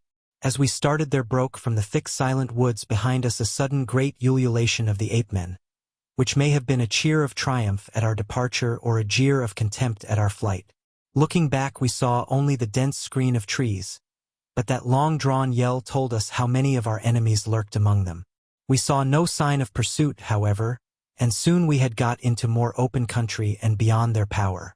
As I tramped along, the rearmost of the 4, I could not help smiling at the appearance of my 3 companions in front. Was this the luxurious Lord John Roxton who had sat that evening in the Albany amidst his Persian rugs and his pictures in the pink radiance of the tinted lights? And was this the imposing professor who had swelled behind the great desk in his massive study at Enmore Park? And, finally, could this be the austere and prim figure which had risen before the meeting at the Zoological Institute? No 3 tramps that one could have met in a Surrey lane could have looked more hopeless and bedraggled. We had, it is true, been only a week or so upon the top of the plateau, but all our spare clothing was in our camp below, and the 1 week had been a severe one upon us all, though least to me who had not to endure the handling of the ape-men. My 3 friends had all lost their hats, and had now bound handkerchiefs round their heads. Their clothes hung in ribbons about them, and their unshaven grimy faces were hardly to be recognized. Both Summerlee and Challenger were limping heavily, while I still dragged my feet from weakness after the shock of the morning, and my neck was as stiff as a board from the murderous grip that held it. We were indeed a sorry crew, and I did not wonder to see our Indian companions glance back at us occasionally with horror and amazement on their faces. In the late afternoon we reached the margin of the lake, and as we emerged from the bush and saw the sheet of water stretching before us, our native friends set up a shrill cry of joy and pointed eagerly in front of them. It was indeed a wonderful sight which lay before us.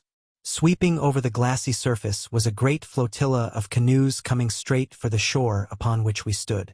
They were some miles out when we first saw them, but they shot forward with great swiftness, and were soon so near that the rowers could distinguish our persons. Instantly a thunderous shout of delight burst from them, and we saw them rise from their seats, waving their paddles and spears madly in the air. Then, bending to their work once more, they flew across the intervening water, beached their boats upon the sloping sand, and rushed up to us, prostrating themselves with loud cries of greeting before the young chief.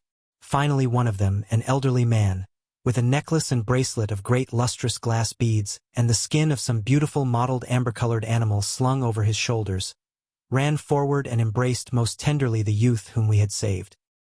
He then looked at us and asked some questions, after which he stepped up with much dignity and embraced us also each in turn. Then, at his order, the whole tribe lay down upon the ground before us in homage. Personally, I felt shy and uncomfortable at this obsequious adoration, and I read the same feeling in the faces of Roxton and Summerlee, but Challenger expanded like a flower in the sun. "They may be undeveloped types," said he, stroking his beard and looking round at them, "but their deportment in the presence of their superiors might be a lesson to some of our more advanced Europeans. Strange how correct are the instincts of the natural man." It was clear that the natives had come out upon the warpath, for every man carried his spear, a long bamboo tipped with bone, his bow and arrows, and some sort of club or stone battle-axe slung at his side.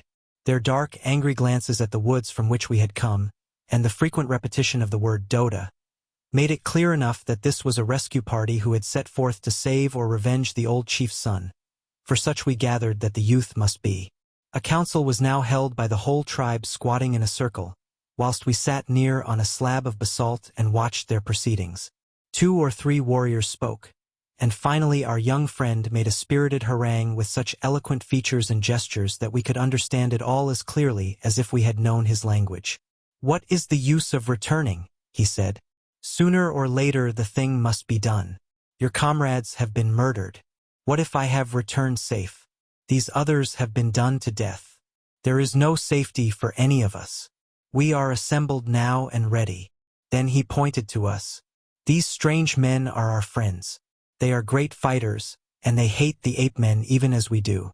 They command." Here he pointed up to heaven. "The thunder and the lightning. When shall we have such a chance again? Let us go forward, and either die now or live for the future in safety. How else shall we go back unashamed to our women?" The little red warriors hung upon the words of the speaker, and when he had finished they burst into a roar of applause, waving their rude weapons in the air. The old chief stepped forward to us, and asked us some questions, pointing at the same time to the woods. Lord John made a sign to him that he should wait for an answer, and then he turned to us. "Well, it's up to you to say what you will do," said he. "For my part, one have a score to settle with these monkey folk, and if it ends by wiping them off the face of the earth, I don't see that the earth need fret about it. I'm going with our little red pals, and I mean to see them through the scrap. What do you say, young fella?" "Of course I will come." "And you, Challenger?" "I will assuredly cooperate." "And you, Summerlee?" "We seem to be drifting very far from the object of this expedition, Lord John. I assure you that I little thought when I left my professional chair in London that it was for the purpose of heading a raid of savages upon a colony of anthropoid apes." "To such base uses do we come," said Lord John, smiling. "But we are up against it, so what's the decision?" "It seems a most questionable step," said Summerlee, argumentative to the last. "But if you are all going, I hardly see how I can remain behind." "Then it is settled," said Lord John, and turning to the chief he nodded and slapped his rifle. The old fellow clasped our hands, each in turn, while his men cheered louder than ever. It was too late to advance that night, so the Indians settled down into a rude bivouac. On all sides their fires began to glimmer and smoke.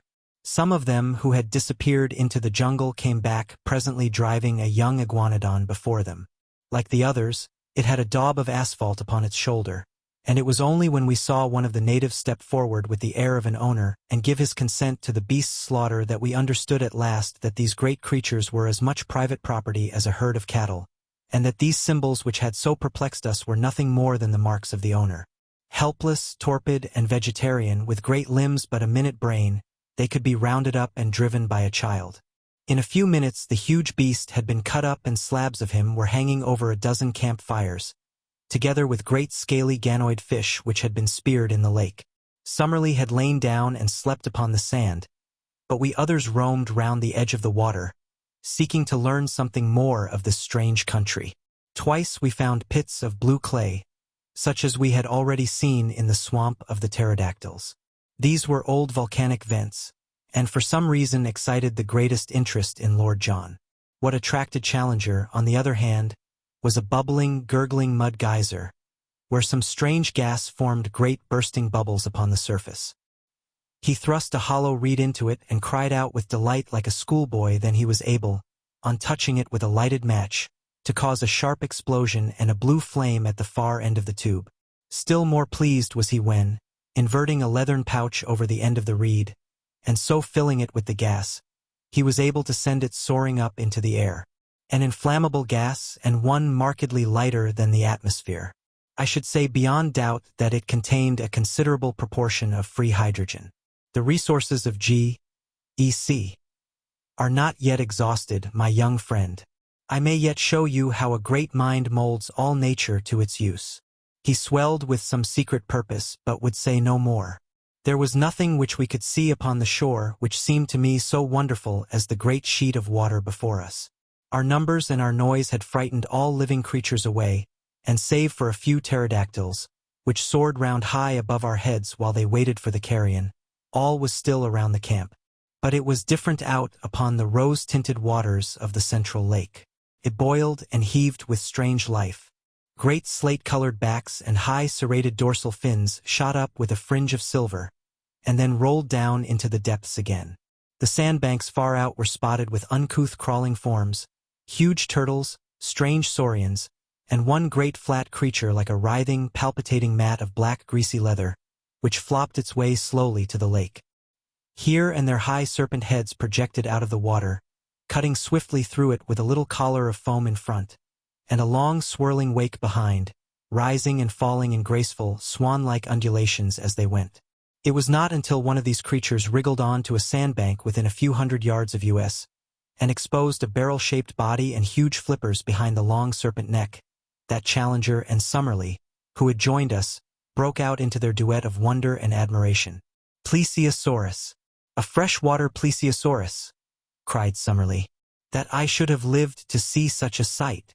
We are blessed, my dear Challenger. Above all zoologists since the world began." It was not until the night had fallen, and the fires of our savage allies glowed red in the shadows, that our two men of science could be dragged away from the fascinations of that primeval lake. Even in the darkness as we lay upon the strand, we heard from time to time the snort and plunge of the huge creatures who lived therein. At earliest dawn our camp was astir, and an hour later we had started upon our memorable expedition. Often in my dreams have I thought that I might live to be a war correspondent. In what wildest one could I have conceived the nature of the campaign which it should be my lot to report? Here then is my first dispatch from a field of battle. Our numbers had been reinforced during the night by a fresh batch of natives from the caves, and we may have been 400 or 500 strong when we made our advance. A fringe of scouts was thrown out in front, and behind them the whole force in a solid column made their way up the long slope of the bush country until we were near the edge of the forest. Here they spread out into a long straggling line of spearmen and bowmen. Roxton and Summerlee took their position upon the right flank, while Challenger and I were on the left. It was a host of the Stone Age that we were accompanying to battle, we with the last word of the gunsmith's art from St. James Street and the Strand. We had not long to wait for our enemy.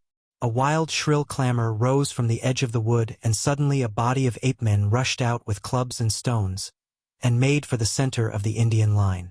It was a valiant move but a foolish one, for the great bandy-legged creatures were slow of foot, while their opponents were as active as cats. It was horrible to see the fierce brutes with foaming mouths and glaring eyes, rushing and grasping, but forever missing their elusive enemies, while arrow after arrow buried itself in their hides. One great fellow ran past me roaring with pain, with a dozen darts sticking from his chest and ribs. In mercy I put a bullet through his skull, and he fell sprawling among the aloes. But this was the only shot fired, for the attack had been on the center of the line, and the Indians there had needed no help of ours in repulsing it. Of all the ape-men who had rushed out into the open, I do not think that one got back to cover. But the matter was more deadly when we came among the trees. For an hour or more after we entered the wood, there was a desperate struggle in which for a time we hardly held our own. Springing out from among the scrub, the ape-men with huge clubs broke in upon the Indians and often felled 3 or 4 of them before they could be speared. Their frightful blows shattered everything upon which they fell. One of them knocked Summerlee's rifle to matchwood, and the next would have crushed his skull had an Indian not stabbed the beast to the heart. Other ape-men in the trees above us hurled down stones and logs of wood, occasionally dropping bodily onto our ranks and fighting furiously until they were felled. Once our allies broke under the pressure, and had it not been for the execution done by our rifles they would certainly have taken to their heels. But they were gallantly rallied by their old chief and came on with such a rush that the ape-men began in turn to give way. Summerlee was weaponless, but I was emptying my magazine as quick as I could fire, and on the further flank we heard the continuous cracking of our companions' rifles. Then in a moment came the panic and the collapse. Screaming and howling, the great creatures rushed away in all directions through the brushwood, while our allies yelled in their savage delight, following swiftly after their flying enemies. All the feuds of countless generations, all the hatreds and cruelties of their narrow history, all the memories of ill usage and persecution were to be purged that day. At last man was to be supreme and the man-beast to find forever his allotted place. Fly as they would, the fugitives were too slow to escape from the active savages, and from every side in the tangled woods we heard the exultant yells, the twanging of bows, and the crash and thud as ape-men were brought down from their hiding places in the trees. I was following the others, when I found that Lord John and Challenger had come across to join us. "It's over," said Lord John. "I think we can leave the tidying up to them. Perhaps the less we see of it, the better we shall sleep." Challenger's eyes were shining with the lust of slaughter. "We have been privileged," he cried, strutting about like a gamecock, "to be present at one of the typical decisive battles of history, the battles which have determined the fate of the world. What, my friends, is the conquest of one nation by another? It is meaningless. Each produces the same result. But those fierce fights, when in the dawn of the ages the cave-dwellers held their own against the tiger folk, or the elephants first found that they had a master, those were the real conquests, the victories that count. By this strange turn of fate we have seen and helped to decide even such a contest. Now upon this plateau the future must ever be for man. It needed a robust faith in the end to justify such tragic means. As we advanced together through the woods we found the ape-men lying thick, transfixed with spears or arrows. Here and there a little group of shattered Indians marked where one of the anthropoids had turned to bay and sold his life dearly. Always in front of us we heard the yelling and roaring which showed the direction of the pursuit. The ape-men had been driven back to their city. They had made a last stand there. Once again they had been broken, and now we were in time to see the final fearful scene of all. Some 80 or 100 males, the last survivors, had been driven across that same little clearing which led to the edge of the cliff, the scene of our own exploit 2 days before. As we arrived the Indians, a semicircle of spearmen, had closed in on them, and in a minute it was over. 30 or 40 died where they stood. The others, screaming and clawing, were thrust over the precipice, and went hurtling down, as their prisoners had of old, onto the sharp bamboos 600 feet below. It was as Challenger had said, and the reign of man was assured forever in Maple White Land. The males were exterminated, Ape Town was destroyed, the females and young were driven away to live in bondage, and the long rivalry of untold centuries had reached its bloody end. For us the victory brought much advantage. Once again we were able to visit our camp and get at our stores. Once more also we were able to communicate with Zambo, who had been terrified by the spectacle from afar of an avalanche of apes falling from the edge of the cliff. "Come away, masses, come away!" he cried, his eyes starting from his head. "The dev'll get you sure if you stay up there." "It is the voice of sanity," said Summerlee with conviction. "We have had adventures enough, and they are neither suitable to our character or our position. I hold you to your word, Challenger. From now onwards you devote your energies to getting us out of this horrible country and back once more to civilization." Chapter 15. Our eyes have seen great wonders. I write this from day to day, but I trust that before I come to the end of it, I may be able to say that the light shines at last through our clouds. We are held here with no clear means of making our escape, and bitterly we chafe against it. Yet, I can well imagine that the day may come when we may be glad that we were kept, against our will, to see something more of the wonders of this singular place, and of the creatures who inhabit it.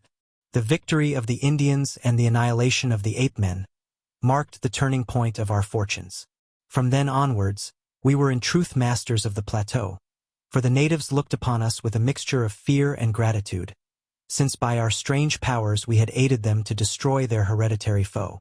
For their own sakes they would, perhaps, be glad to see the departure of such formidable and incalculable people, but they have not themselves suggested any way by which we may reach the plains below.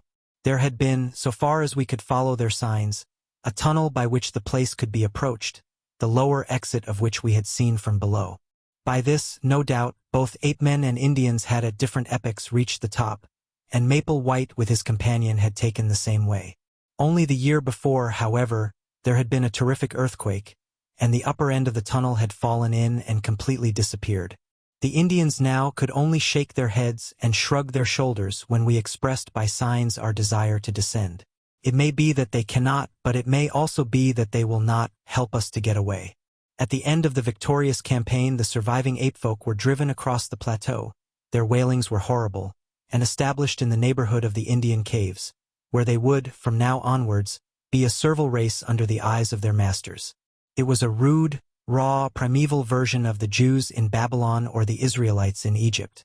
At night we could hear from amid the trees the long-drawn cry, as some primitive Ezekiel mourned for fallen greatness and recalled the departed glories of Ape Town. Hewers of wood and drawers of water, such were they from now onwards. We had returned across the plateau with our allies 2 days after the battle, and made our camp at the foot of their cliffs. They would have had us share their caves with them, but Lord John would by no means consent to it, considering that to do so would put us in their power if they were treacherously disposed. We kept our independence, therefore, and had our weapons ready for any emergency, while preserving the most friendly relations. We also continually visited their caves, which were most remarkable places, though whether made by man or by nature we have never been able to determine. They were all on the one stratum, hollowed out of some soft rock which lay between the volcanic basalt forming the ruddy cliffs above them, and the hard granite which formed their base. The openings were about 80 feet above the ground, and were led up to by long stone stairs, so narrow and steep that no large animal could mount them. Inside they were warm and dry, running in straight passages of varying length into the side of the hill, with smooth gray walls decorated with many excellent pictures done with charred sticks and representing the various animals of the plateau. If every living thing were swept from the country, the future explorer would find upon the walls of these caves ample evidence of the strange fauna, the dinosaurs, iguanodons, and fish lizards which had lived so recently upon Earth. Since we had learned that the huge iguanodons were kept as tame herds by their owners, and were simply walking meat stores, we had conceived that man, even with his primitive weapons, had established his ascendancy upon the plateau. We were soon to discover that it was not so, and that he was still there upon tolerance. It was on the 3rd day after our forming our camp near the Indian caves that the tragedy occurred. Challenger and Summerlee had gone off together that day to the lake where some of the natives, under their direction, were engaged in harpooning specimens of the great lizards. Lord John and I had remained in our camp, while a number of the Indians were scattered about upon the grassy slope in front of the caves engaged in different ways. Suddenly there was a shrill cry of alarm, with the word "Stoa" resounding from 100 tongues. From every side men, women, and children were rushing wildly for shelter, swarming up the staircases and into the caves in a mad stampede. Looking up, we could see them waving their arms from the rocks above and beckoning to us to join them in their refuge. We had both seized our magazine rifles and ran out to see what the danger could be. Suddenly from the near belt of trees there broke forth a group of 12 or 15 Indians, running for their lives, and at their very heels 2 of those frightful monsters which had disturbed our camp and pursued me upon my solitary journey. In shape they were like horrible toads and moved in a succession of springs, but in size they were of an incredible bulk, larger than the largest elephant. We had never before seen them save at night, and indeed they are nocturnal animals save when disturbed in their lairs, as these had been.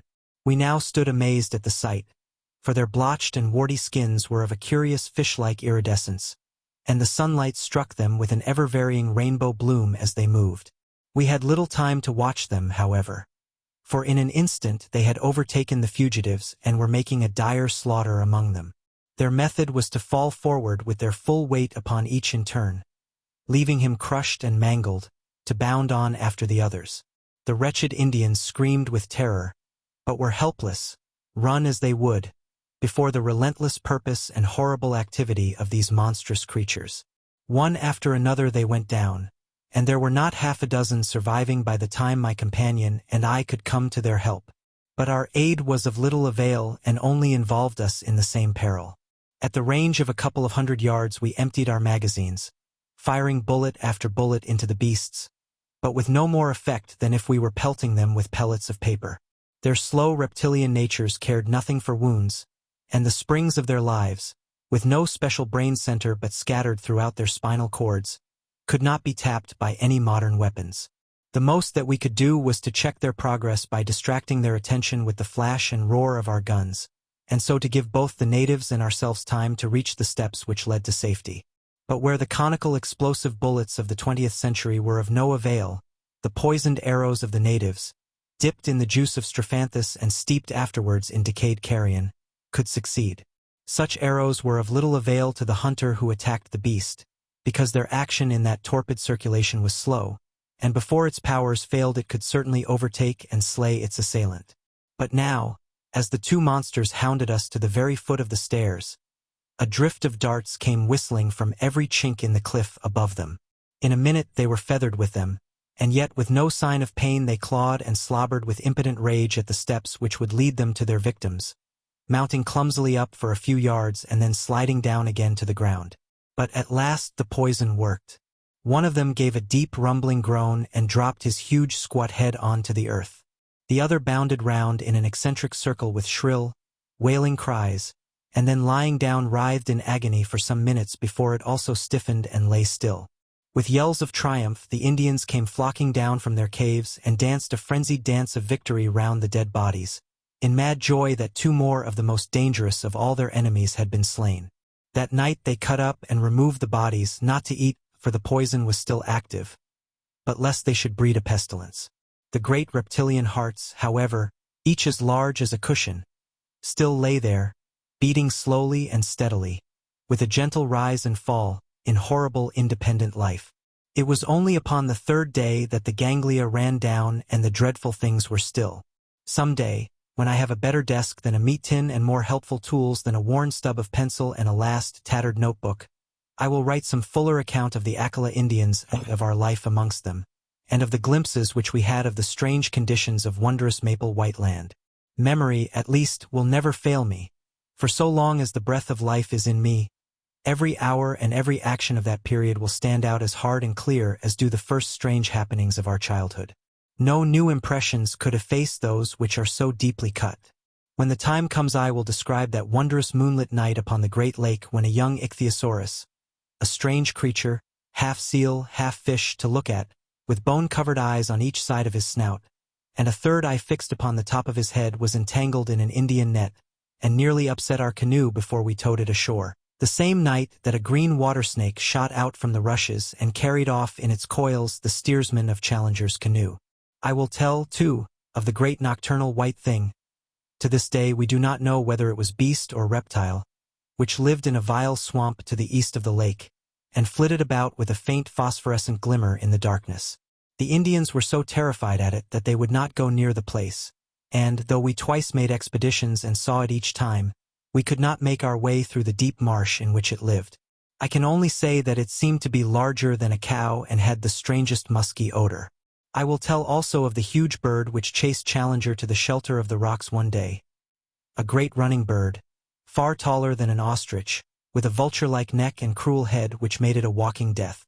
As Challenger climbed to safety, one dart of that savage curving beak shore off the heel of his boot as if it had been cut with a chisel.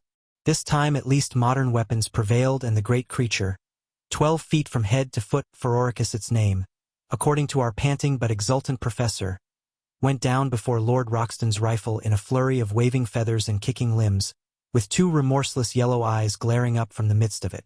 May I live to see that flattened vicious skull in its own niche amid the trophies of the Albany. Finally, I will assuredly give some account of the Toxodon, the giant 10-foot guinea pig, with projecting chisel teeth, which we killed as it drank in the gray of the morning by the side of the lake.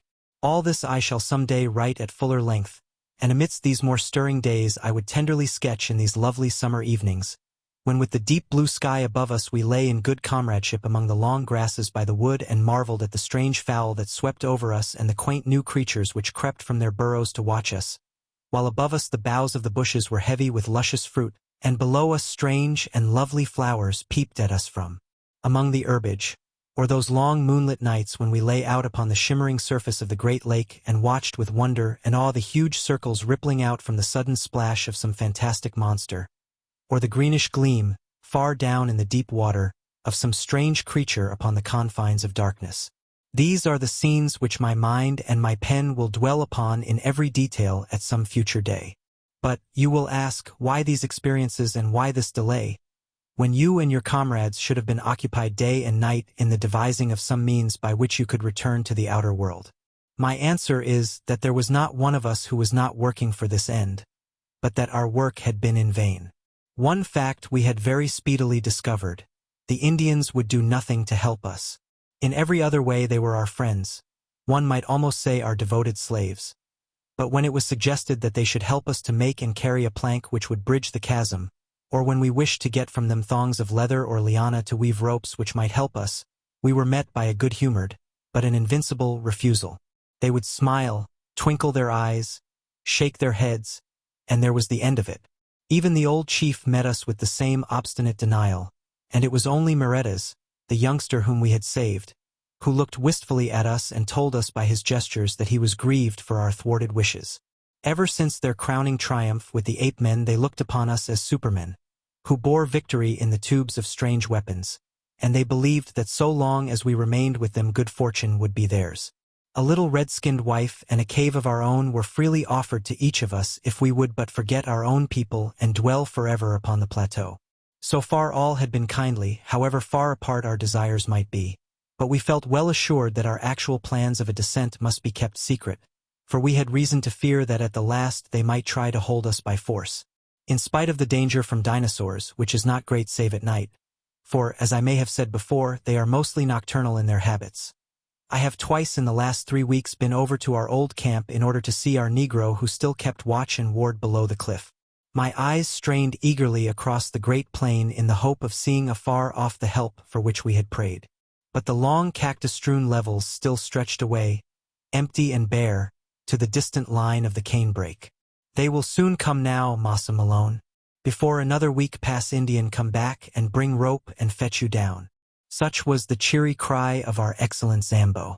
I had one strange experience as I came from this second visit which had involved my being away for a night from my companions. I was returning along the well-remembered route, and had reached a spot within a mile or so of the marsh of the pterodactyls, when I saw an extraordinary object approaching me.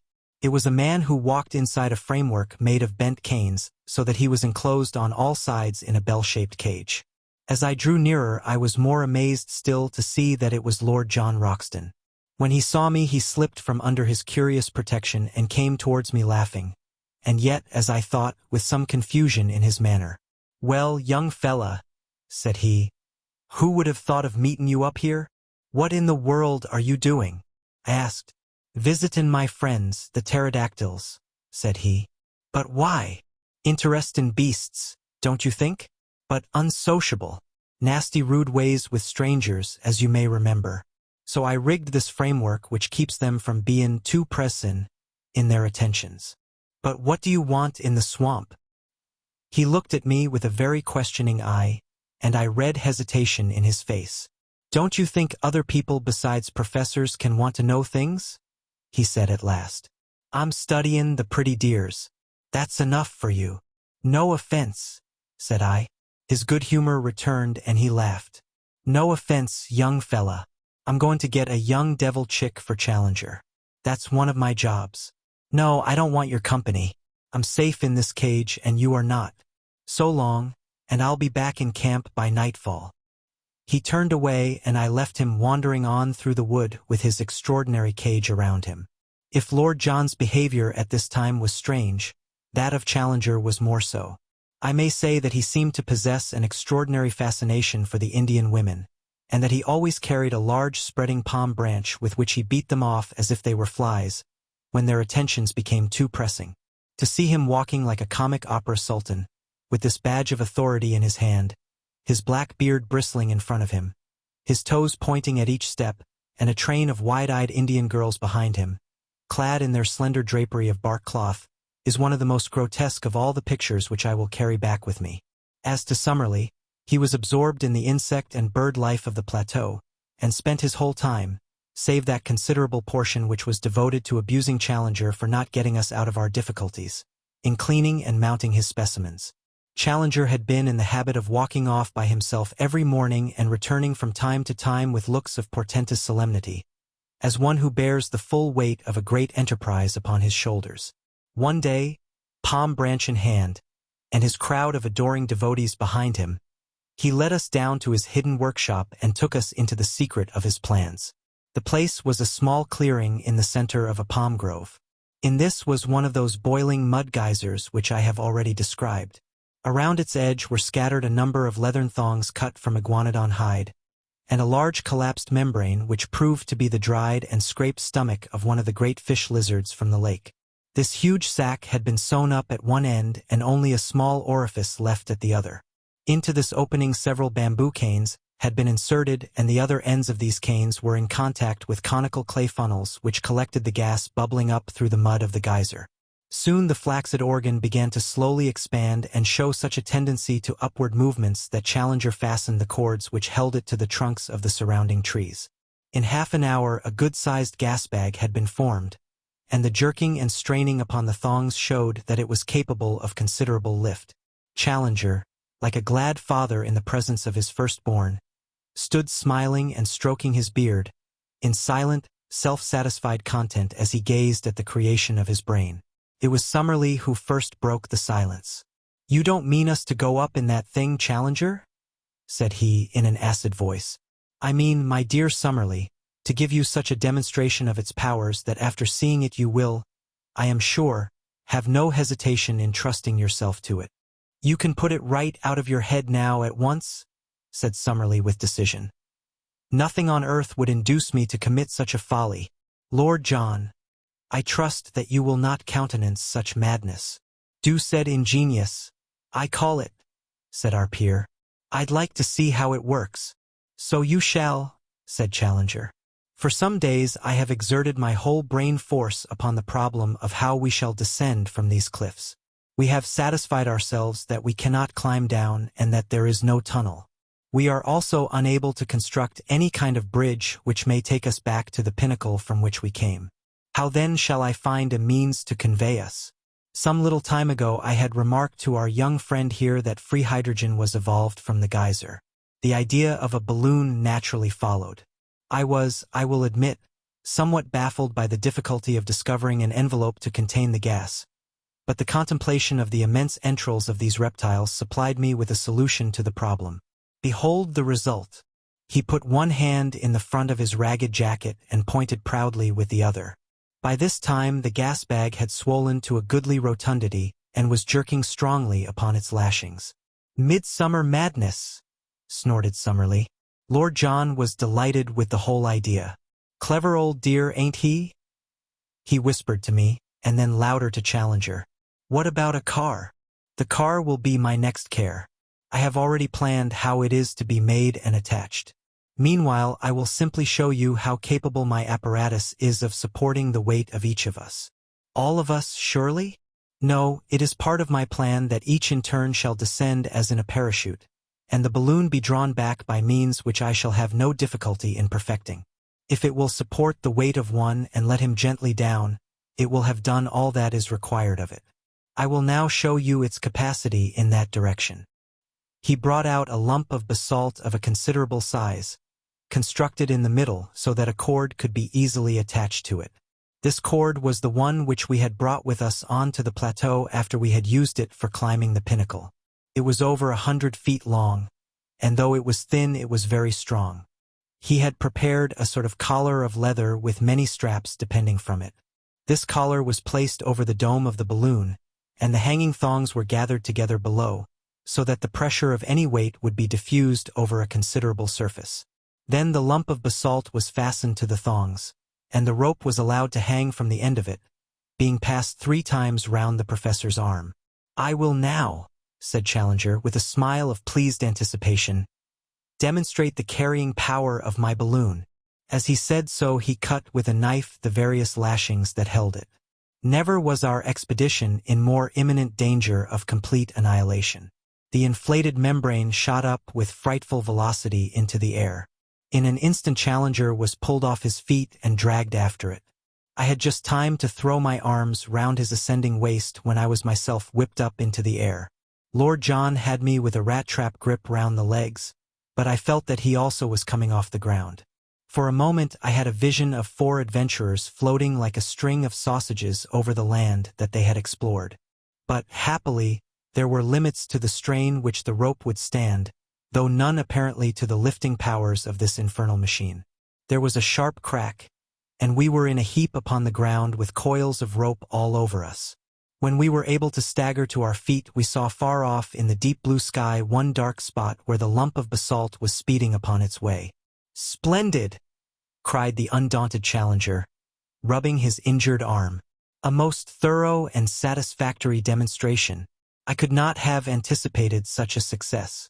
Within a week, gentlemen, I promise that a second balloon will be prepared, and that you can count upon taking in safety and comfort the first stage of our homeward journey.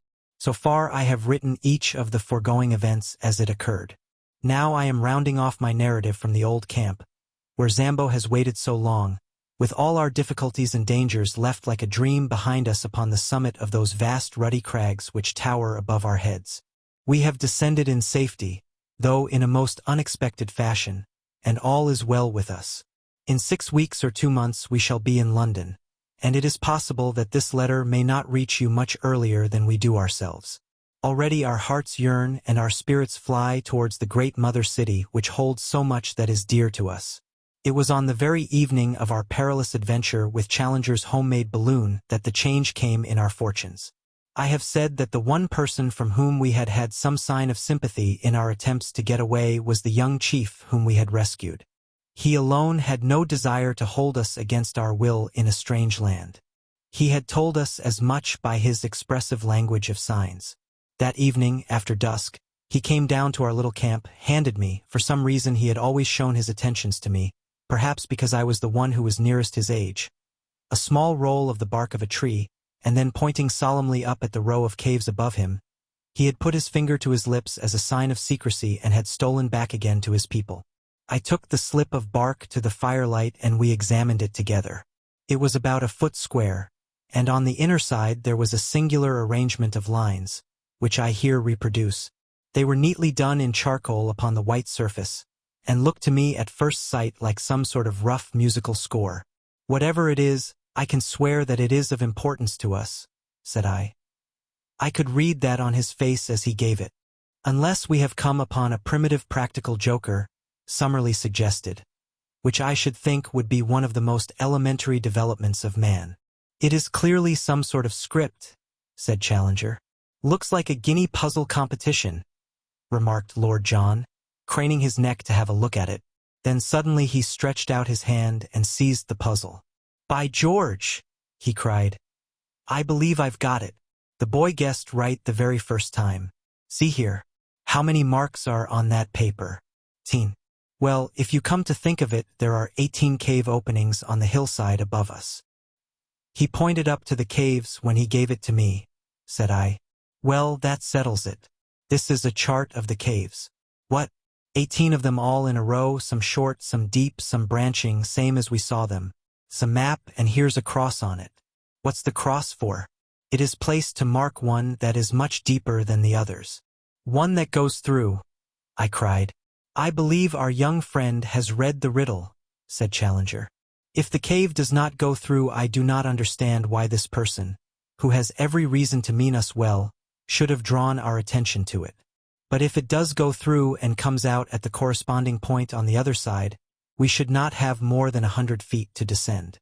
"100 feet!" grumbled Summerlee. "Well, our rope is still more than 100 feet long," I cried. "Surely we could get down." "How about the Indians in the cave?" Summerlee objected. "There are no Indians in any of the caves above our heads," said I. "They are all used as barns and storehouses. Why should we not go up now at once and spy out the land? There is a dry bituminous wood upon the plateau, a species of araucaria, according to our botanist, which is always used by the Indians for torches. Each of us picked up a faggot of this, and we made our way up weed-covered steps to the particular cave which was marked in the drawing. It was, as I had said, empty, save for a great number of enormous bats, which flapped round our heads as we advanced into it. As we had no desire to draw the attention of the Indians to our proceedings, we stumbled along in the dark until we had gone round several curves and penetrated a considerable distance into the cavern. Then, at last, we lit our torches. It was a beautiful dry tunnel with smooth gray walls covered with native symbols, a curved roof which arched over our heads, and white glistening sand beneath our feet. We hurried eagerly along it until, with a deep groan of bitter disappointment, we were brought to a halt. A sheer wall of rock had appeared before us, with no chink through which a mouse could have slipped. There was no escape for us there. We stood with bitter hearts staring at this unexpected obstacle. It was not the result of any convulsion, as in the case of the ascending tunnel. The end wall was exactly like the side ones. It was, and had always been, a cul-de-sac. "Never mind, my friends," said the indomitable challenger. "You have still my firm promise of a balloon." Summerlee groaned. "Can we be in the wrong cave?" I suggested. "No use, young fella," said Lord John, with his finger on the chart. 17 from the right and 2nd from the left. "This is the cave sure enough." I looked at the mark to which his finger pointed, and I gave a sudden cry of joy. "I believe I have it. Follow me. Follow me." I hurried back along the way we had come, my torch in my hand. "Here," said I, pointing to some matches upon the ground, "is where we lit up." "Exactly. Well, it is marked as a forked cave, and in the darkness we passed the fork before the torches were lit. On the right side as we go out we should find the longer arm."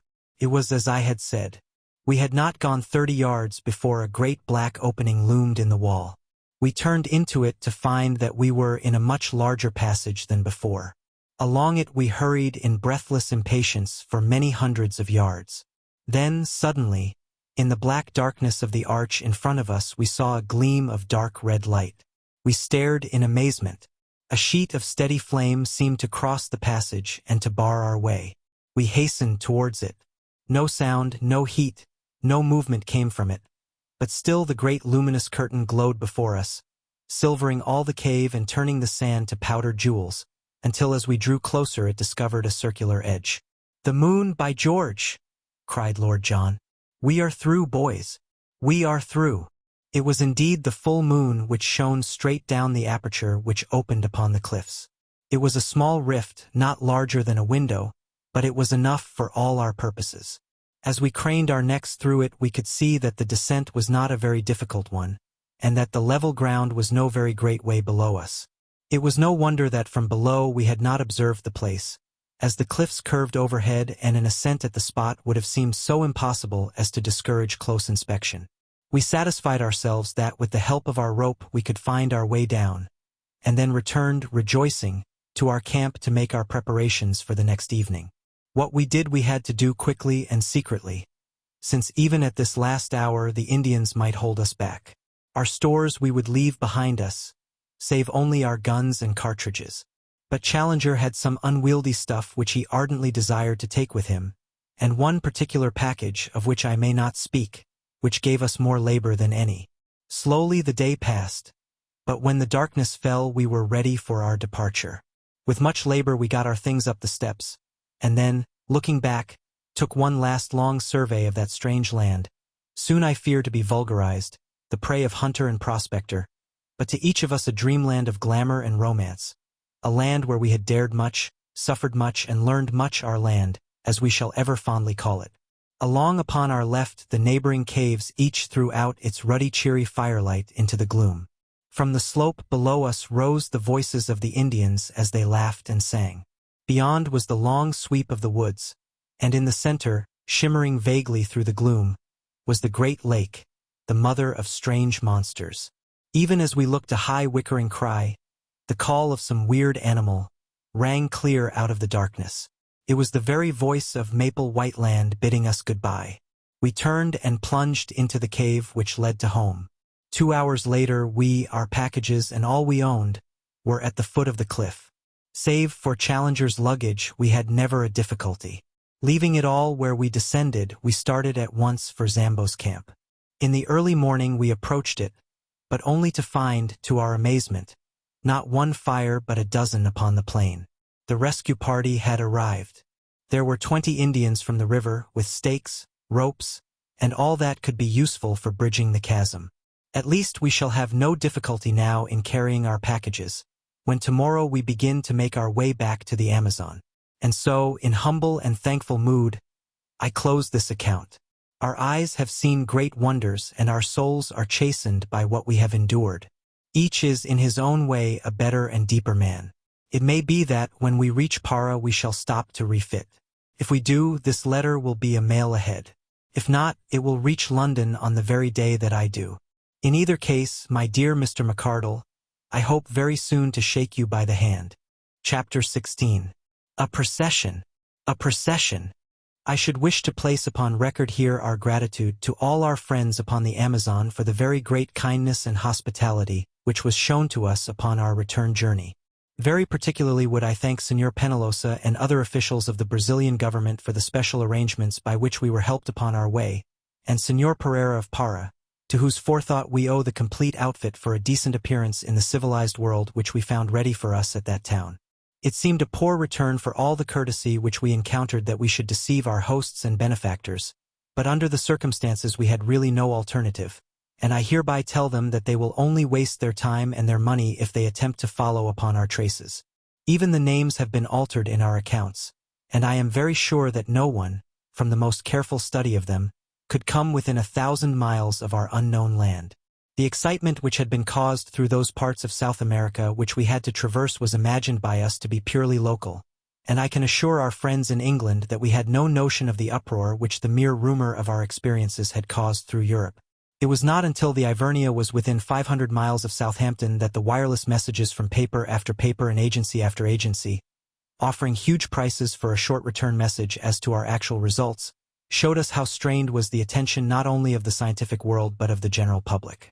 It was agreed among us, however, that no definite statement should be given to the press until we had met the members of the Zoological Institute, since as delegates it was our clear duty to give our first report to the body from which we had received our commission of investigation.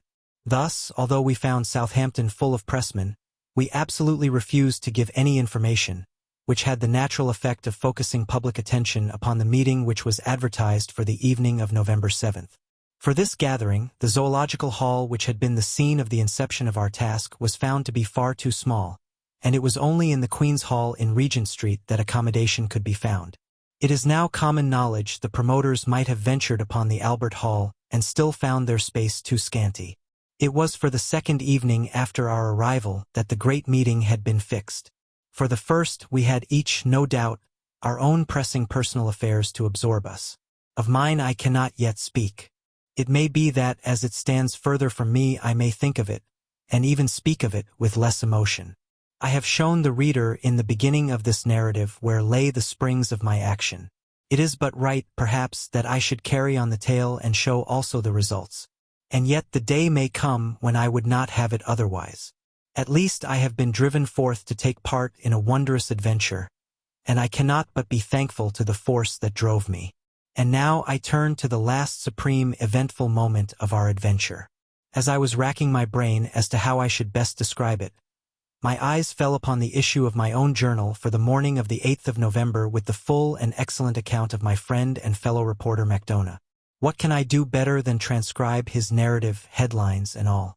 I admit that the paper was exuberant in the matter, out of compliment to its own enterprise in sending a correspondent, but the other great dailies were hardly less full in their account. Thus, then, friend Mac in his report, The New World, great meeting at the Queen's Hall, scenes of uproar, extraordinary incident. What was it? Nocturnal riot in Regent Street. Special. The much-discussed meeting of the Zoological Institute, convened to hear the report of the Committee of Investigation sent out last year to South America to test the assertions made by Professor Challenger as to the continued existence of prehistoric life upon that continent, was held last night in the Greater Queen's Hall, and it is safe to say that it is likely to be a red-letter date in the history of science, for the proceedings were of so remarkable and sensational a character that no one present is ever likely to forget them. Oh, brother Scribe Macdona, what a monstrous opening sentence. The tickets were theoretically confined to members and their friends, but the latter is an elastic term, and long before 8 o'clock, the hour fixed for the commencement of the proceedings, all parts of the great hall were tightly packed. The general public, however, which most unreasonably entertained a grievance at having been excluded, stormed the doors at 7:45, after a prolonged melee in which several people were injured, including Inspector Scoble of H Division, whose leg was unfortunately broken. After this unwarrantable invasion, which not only filled every passage, but even intruded upon the space set apart for the press, it is estimated that nearly 5,000 people awaited the arrival of the travelers. When they eventually appeared, they took their places in the front of a platform which already contained all the leading scientific men, not only of this country but of France and of Germany. Sweden was also represented in the person of Professor Sergius, the famous zoologist of the University of UPS. The entrance of the 4 heroes of the occasion was the signal for a remarkable demonstration of welcome, the whole audience rising and cheering for some minutes. An acute observer might, however, have detected some signs of dissent amid the applause, and gathered that the proceedings were likely to become more lively than harmonious. It may safely be prophesied, however, that no one could have foreseen the extraordinary turn which they were actually to take. Of the appearance of the 4 wanderers little need be said, since their photographs have for some time been appearing in all the papers. They bear few traces of the hardships which they are said to have undergone. Professor Challenger's beard may be more shaggy, Professor Summerlee's features more ascetic, Lord John Roxton's figure more gaunt, and all 3 may be burned to a darker tint than when they left our shores, but each appeared to be in most excellent health. As to our own representative, the well-known athlete and international rugby football player E.D. Malone, he looks trained to a hair, and as he surveyed the crowd a smile of good-humored contentment pervaded his honest but homely face. "All right, Mac. Wait till I get you alone." When quiet had been restored and the audience resumed their seats after the ovation which they had given to the travelers, the chairman, the Duke of Durham, addressed the meeting. He would not, he said, stand for more than a moment between that vast assembly and the treat which lay before them. It was not for him to anticipate what Professor Summerlee, who was the spokesman of the committee, had to say to them, but it was common rumor that their expedition had been crowned by extraordinary success. Applause. Apparently the age of romance was not dead, and there was common ground upon which the wildest imaginings of the novelist could meet the actual scientific investigations of the searcher for truth. He would only add, before he sat down, that he rejoiced, and all of them would rejoice, that these gentlemen had returned safe and sound from their difficult and dangerous task, for it cannot be denied that any disaster to such an expedition would have inflicted a well-nigh irreparable loss to the cause of zoological science. Great applause, in which Professor Challenger was observed to join. Professor Summerlee's rising was the signal for another extraordinary outbreak of enthusiasm, which broke out again at intervals throughout his address. That address will not be given in extenso in these columns, for the reason that a full account of the whole adventures of the expedition is being published as a supplement from the pen of our own special correspondent. Some general indications will therefore suffice. Having described the genesis of their journey, and paid a handsome tribute to his friend Professor Challenger, coupled with an apology for the incredulity with which his assertions, now fully vindicated, had been received, he gave the actual course of their journey, carefully withholding such information as would aid the public in any attempt to locate this remarkable plateau.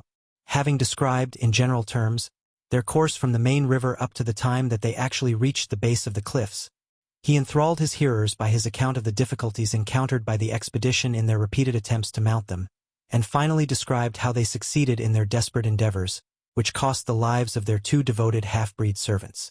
This amazing reading of the affair was the result of Summerlee's endeavors to avoid raising any questionable matter at the meeting. Having conducted his audience in fancy to the summit, and marooned them there by reason of the fall of their bridge, the professor proceeded to describe both the horrors and the attractions of that remarkable land. Of personal adventures he said little, but laid stress upon the rich harvest reaped by science in the observations of the wonderful beast, bird, insect, and plant life of the plateau. Peculiarly rich in the Coleoptera and in the Lepidoptera, 46 new species of the one and 94 of the other had been secured in the course of a few weeks. It was, however, in the larger animals, and especially in the larger animals supposed to have been long extinct, that the interest of the public was naturally centered. Of these he was able to give a goodly list, but had little doubt that it would be largely extended when the place had been more thoroughly investigated. He and his companions had seen at least a dozen creatures, most of them at a distance, which corresponded with nothing at present known to science. These would in time be duly classified and examined. He instanced a snake, the cast skin of which, deep purple in color, was 51 feet in length, and mentioned a white creature, supposed to be mammalian, which gave forth well-marked phosphorescence in the darkness.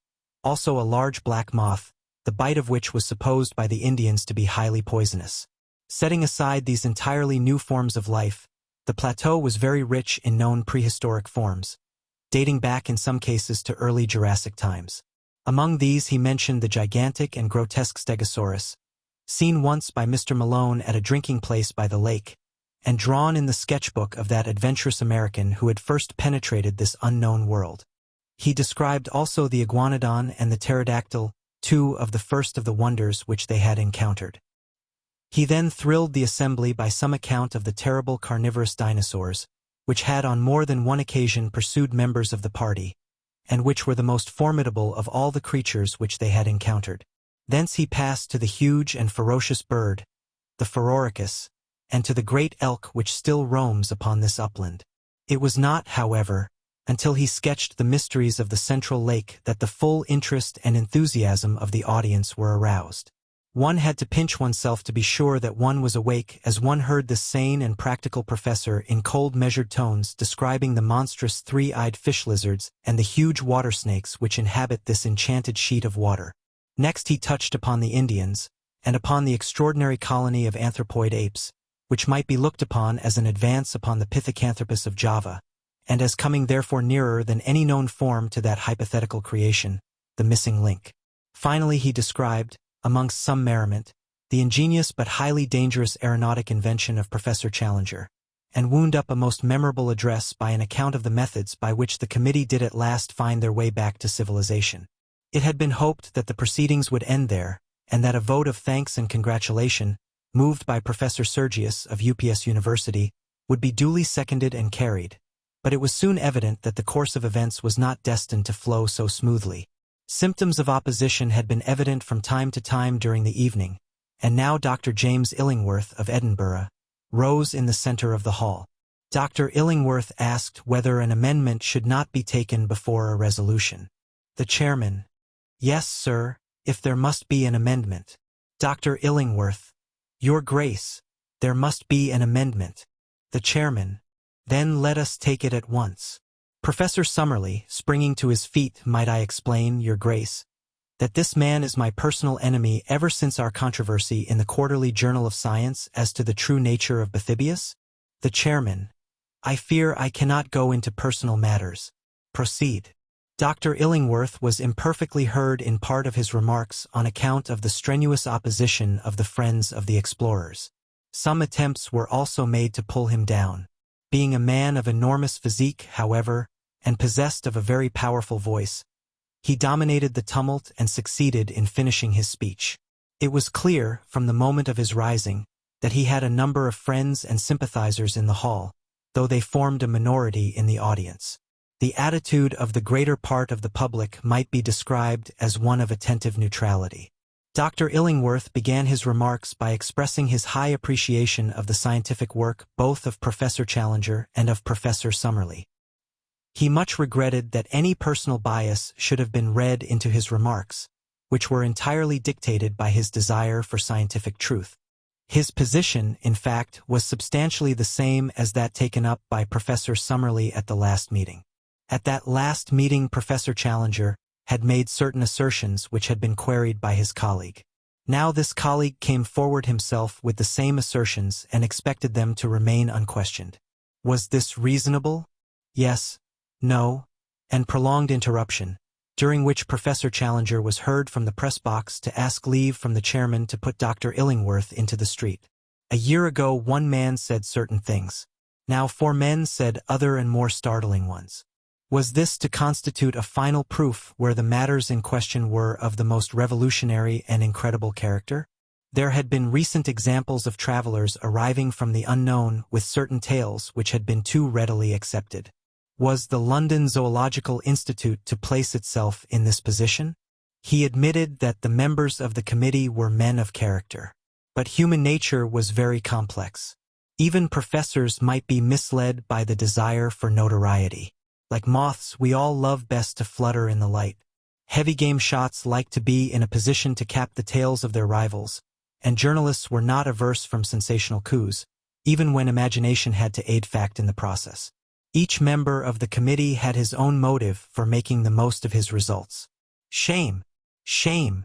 He had no desire to be offensive. You are. And interruption. The corroboration of these wondrous tales was really of the most slender description.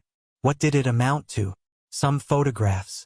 Was it possible that, in this age of ingenious manipulation, photographs could be accepted as evidence? What more? We have a story of a flight and a descent by ropes which precluded the production of larger specimens. It was ingenious, but not convincing. It was understood that Lord John Roxton claimed to have the skull of a Phororhacus. He could only say that he would like to see that skull. Lord John Roxton. Is this fellow calling me a liar? Uproar. The chairman. Order. Order. Dr. Illingworth, I must direct you to bring your remarks to a conclusion and to move your amendment. Dr. Illingworth. Your Grace, I have more to say, but I bow to your ruling. I move, then, that, while Professor Summerlee be thanked for his interesting address, the whole matter shall be regarded as non-proven, and shall be referred back to a larger, and possibly more reliable committee of investigation. It is difficult to describe the confusion caused by this amendment. A large section of the audience expressed their indignation at such a slur upon the travelers by noisy shouts of dissent and cries of, "Don't put it! Withdraw! Turn him out!" On the other hand, the malcontents, and it cannot be denied that they were fairly numerous, cheered for the amendment, with cries of order, chair, and fair play. A scuffle broke out in the back benches, and blows were freely exchanged among the medical students who crowded that part of the hall. It was only the moderating influence of the presence of large numbers of ladies which prevented an absolute riot.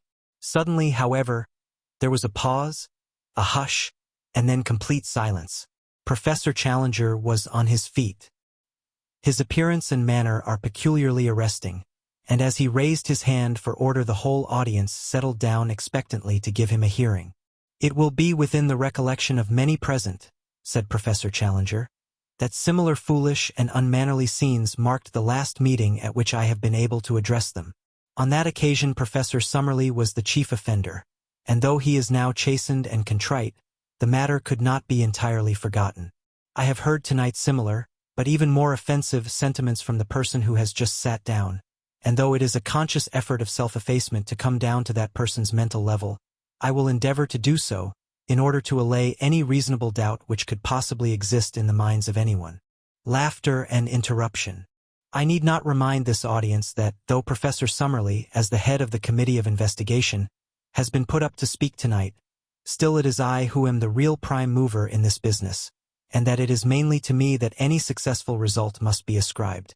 I have safely conducted these three gentlemen to the spot mentioned, and I have, as you have heard, convinced them of the accuracy of my previous account. We had hoped that we should find upon our return that no one was so dense as to dispute our joint conclusions. Warned, however, by my previous experience, I have not come without such proofs as may convince a reasonable man. As explained by Professor Summerlee, our cameras have been tampered with by the ape-men when they ransacked our camp, and most of our negatives ruined. Jeers, laughter, and "Tell us another!" from the back. I have mentioned the ape-men, and I cannot forbear from saying that some of the sounds which now meet my ears bring back most vividly to my recollection my experiences with those interesting creatures. Laughter. In spite of the destruction of so many invaluable negatives, there still remains in our collection a certain number of corroborative photographs showing the conditions of life upon the plateau. Did they accuse them of having forged these photographs? A voice? Yes. And considerable interruption which ended in several men being put out of the hall. The negatives were open to the inspection of experts. But what other evidence had they? Under the conditions of their escape, it was naturally impossible to bring a large amount of baggage, but they had rescued Professor Summerlee's collections of butterflies and beetles, containing many new species. Was this not evidence? Several voices. No? Who said no? Dr. Illingworth. Rising, our point is that such a collection might have been made in other places than a prehistoric plateau. Applause. Professor Challenger. No doubt, sir, we have to bow to your scientific authority, although I must admit that the name is unfamiliar. Passing, then, both the photographs and the entomological collection, I come to the varied and accurate information which we bring with us upon points which have never before been elucidated. For example, upon the domestic habits of the pterodactyl.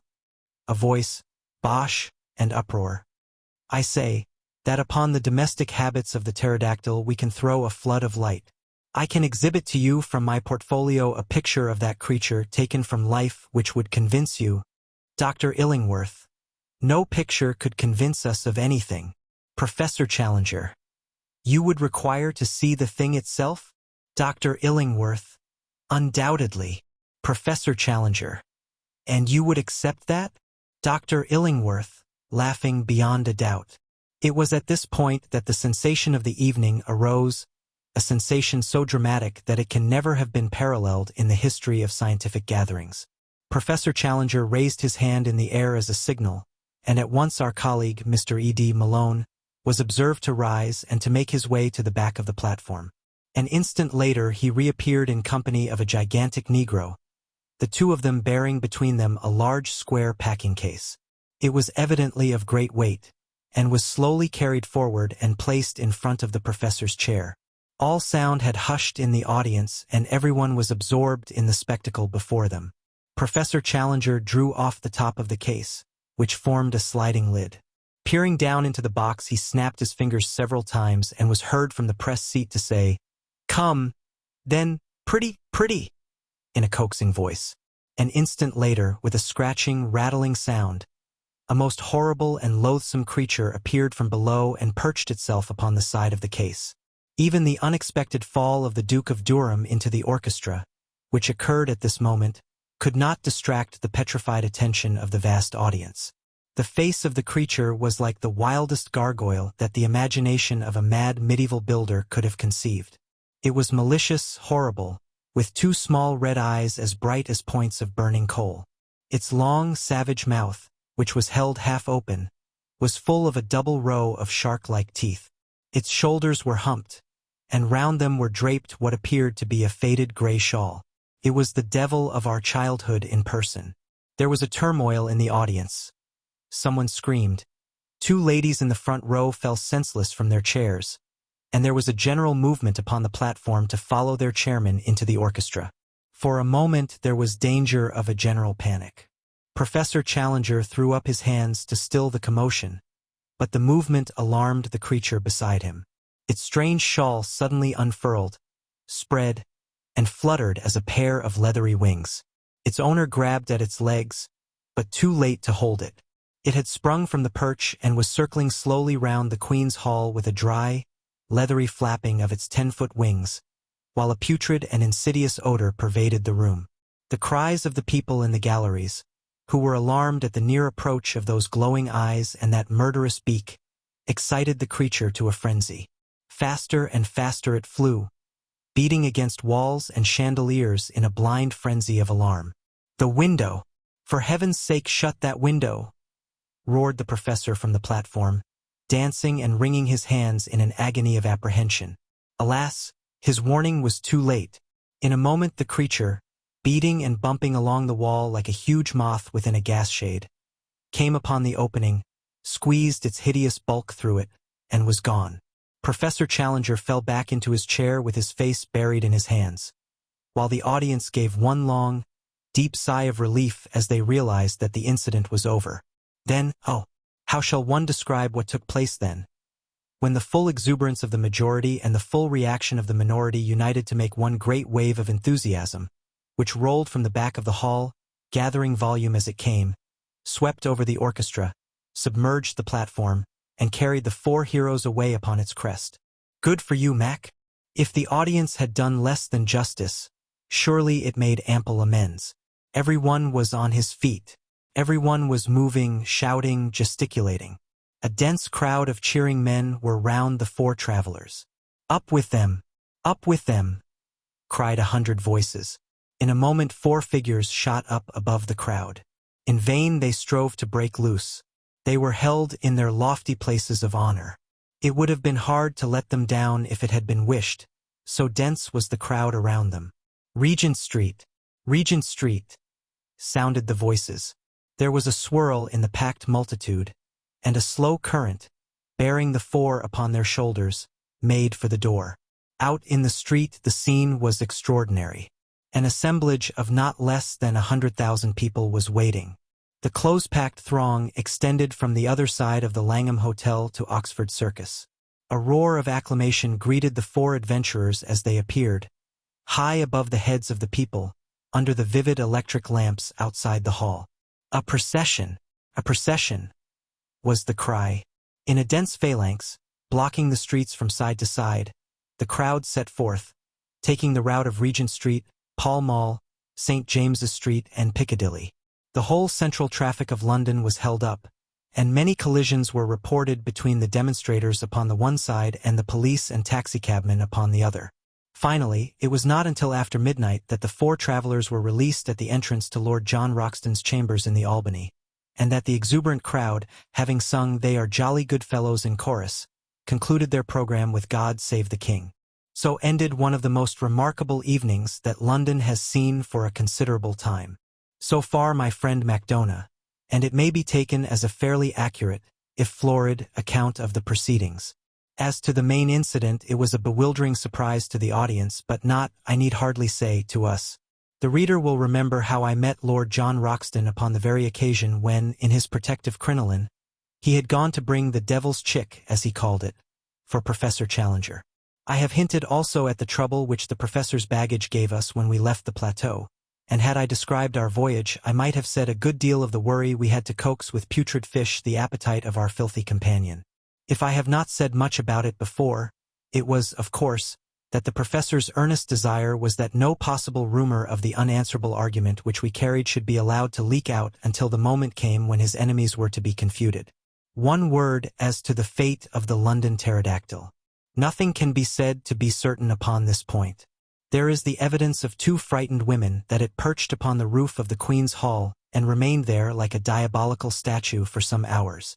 The next day it came out in the evening papers that Private Miles, of the Coldstream Guards, on duty outside Marlborough House, had deserted his post without leave, and was therefore court-martialed. Private Miles' account, that he dropped his rifle and took to his heels down the Mall because on looking up he had suddenly seen the devil between him and the moon, was not accepted by the court, and yet it may have a direct bearing upon the point at issue. The only other evidence which I can adduce is from the log of the SS Friesland, a Dutch-American liner, which asserts that at 9 next morning, start point being at the time 10 miles upon their starboard quarter, they were passed by something between a flying goat and a monstrous bat, which was heading at a prodigious pace south and west. If its homing instinct led it upon the right line, there can be no doubt that somewhere out in the wastes of the Atlantic the last European pterodactyl found its end. And Gladys? Oh, my Gladys! Gladys of the Mystic Lake, now to be renamed the Central, for never shall she have immortality through me. Did I not always see some hard fiber in her nature? Did I not, even at the time when I was proud to obey her behest, feel that it was surely a poor love which could drive a lover to his death or the danger of it? Did I not, in my truest thoughts, always recurring and always dismissed, see past the beauty of the face, and, peering into the soul, discern the twin shadows of selfishness and of fickleness glooming at the back of it? Did she love the heroic and the spectacular for its own noble sake, or was it for the glory which might, without effort or sacrifice, be reflected upon herself? Or are these thoughts the vain wisdom which comes after the event? It was the shock of my life. For a moment it had turned me to a cynic. But already, as I write, a week has passed, and we have had our momentous interview with Lord John Roxton and, well, perhaps things might be worse. Let me tell it in a few words. No letter or telegram had come to me at Southampton, and I reached the little villa at Streatham about 10 o'clock that night in a fever of alarm. Was she dead or alive? Where were all my nightly dreams of the open arms, the smiling face, the words of praise for her man who had risked his life to humor her whim? Already I was down from the high peaks and standing flat-footed upon earth. Yet some good reasons given might still lift me to the clouds once more. I rushed down the garden path, hammered at the door, heard the voice of Gladys within, pushed past the staring maid, and strode into the sitting room. She was seated in a low settee under the shaded standard lamp by the piano. In 3 steps I was across the room and had both her hands in mine. "Gladys!" I cried. "Gladys!" She looked up with amazement in her face. She was altered in some subtle way. The expression of her eyes, the hard upward stare, the set of the lips, was new to me. She drew back her hands. "What do you mean?" she said. "Gladys!" I cried. "What is the matter? You are my Gladys? Are you not little Gladys Hungerton?" "No," said she. "I am Gladys Potts. Let me introduce you to my husband. How absurd life is." I found myself mechanically bowing and shaking hands with a little ginger-haired man who was coiled up in the deep armchair which had once been sacred to my own use. We bobbed and grinned in front of each other. "Father lets us stay here. We are getting our house ready," said Gladys. "Oh yes," said I. "You didn't get my letter at Para, then?" "No, I got no letter." "Oh, what a pity. It would have made all clear." "It is quite clear," said I. "I've told William all about you," said she. "We have no secrets. I am so sorry about it. But it couldn't have been so very deep, could it, if you could go off to the other end of the world and leave me here alone? You're not crabby, are you?" "No, no, not at all. I think I'll go." "Have some refreshment," said the little man, and he added in a confidential way, "It's always like this, ain't it? And must be unless you had polygamy, only the other way round. You understand." He laughed like an idiot, while I made for the door. I was through it when a sudden fantastic impulse came upon me, and I went back to my successful rival who looked nervously at the electric push. "Will you answer a question?" I asked. "Well, within reason," said he. "How did you do it? Have you searched for hidden treasure, or discovered a pole, or done time on a pirate, or flown the channel, or what? Where is the glamour of romance? How did you get it?" He stared at me with a hopeless expression upon his vacuous, good-natured, scrubby little face. "Don't you think all this is a little too personal?" he said. "Well, just one question," I cried. "What are you? What is your profession?" "I am a solicitor's clerk," said he. "Second man at Johnson and Merivale's, 41 Chancery Lane." "Good night," said I, and vanished, like all disconsolate and broken-hearted heroes, into the darkness, with grief and rage and laughter all simmering within me like a boiling pot. One more little scene, and I have done. Last night we all supped at Lord John Roxton's rooms, and sitting together afterwards we smoked in good comradeship and talked our adventures over. It was strange under these altered surroundings to see the old, well-known faces and figures. There was Challenger with his smile of condescension, his drooping eyelids, his intolerant eyes, his aggressive beard, his huge chest, swelling and puffing as he laid down the law to Summerlee. And Summerlee, too. There he was with his short briar between his thin mustache and his gray goat's beard. His worn face protruded in eager debate as he queried all Challenger's propositions. Finally, there was our host, with his rugged eagle face, and his cold, blue, glacier eyes with always a shimmer of devilment and of humor down in the depths of them. Such is the last picture of them that I have carried away. It was after supper, in his own sanctum, the room of the pink radiance and the innumerable trophies, that Lord John Roxton had something to say to us. From a cupboard he had brought an old cigar box, and this he laid before him on the table. "There's one thing," said he, "that maybe I should have spoken about before this, but I wanted to know a little more clearly where I was. No use to raise hopes and let them down again. But it's facts, not hopes, with us now. You may remember that day we found the pterodactyl rookery in the swamp." "What?" "Well, something in the lie of the land took my notice. Perhaps it has escaped you, so I will tell you. It was a volcanic vent full of blue clay. The professors nodded. Well, now, in the whole world I've only had to do with one place that was a volcanic vent of blue clay. That was the Great De Beers diamond mine of Kimberley. What? So you see I got diamonds into my head. I rigged up a contraption to hold off those stinking beasts, and I spent a happy day there with a spud. This is what I got. He opened his cigar box, and tilting it over he poured about 20 or 30 rough stones, varying from the size of beans to that of chestnuts, on the table. Perhaps you think I should have told you then. Well, so I should, only I know there are a lot of traps for the unwary, and that stones may be of any size and yet of little value where color and consistency are clean off.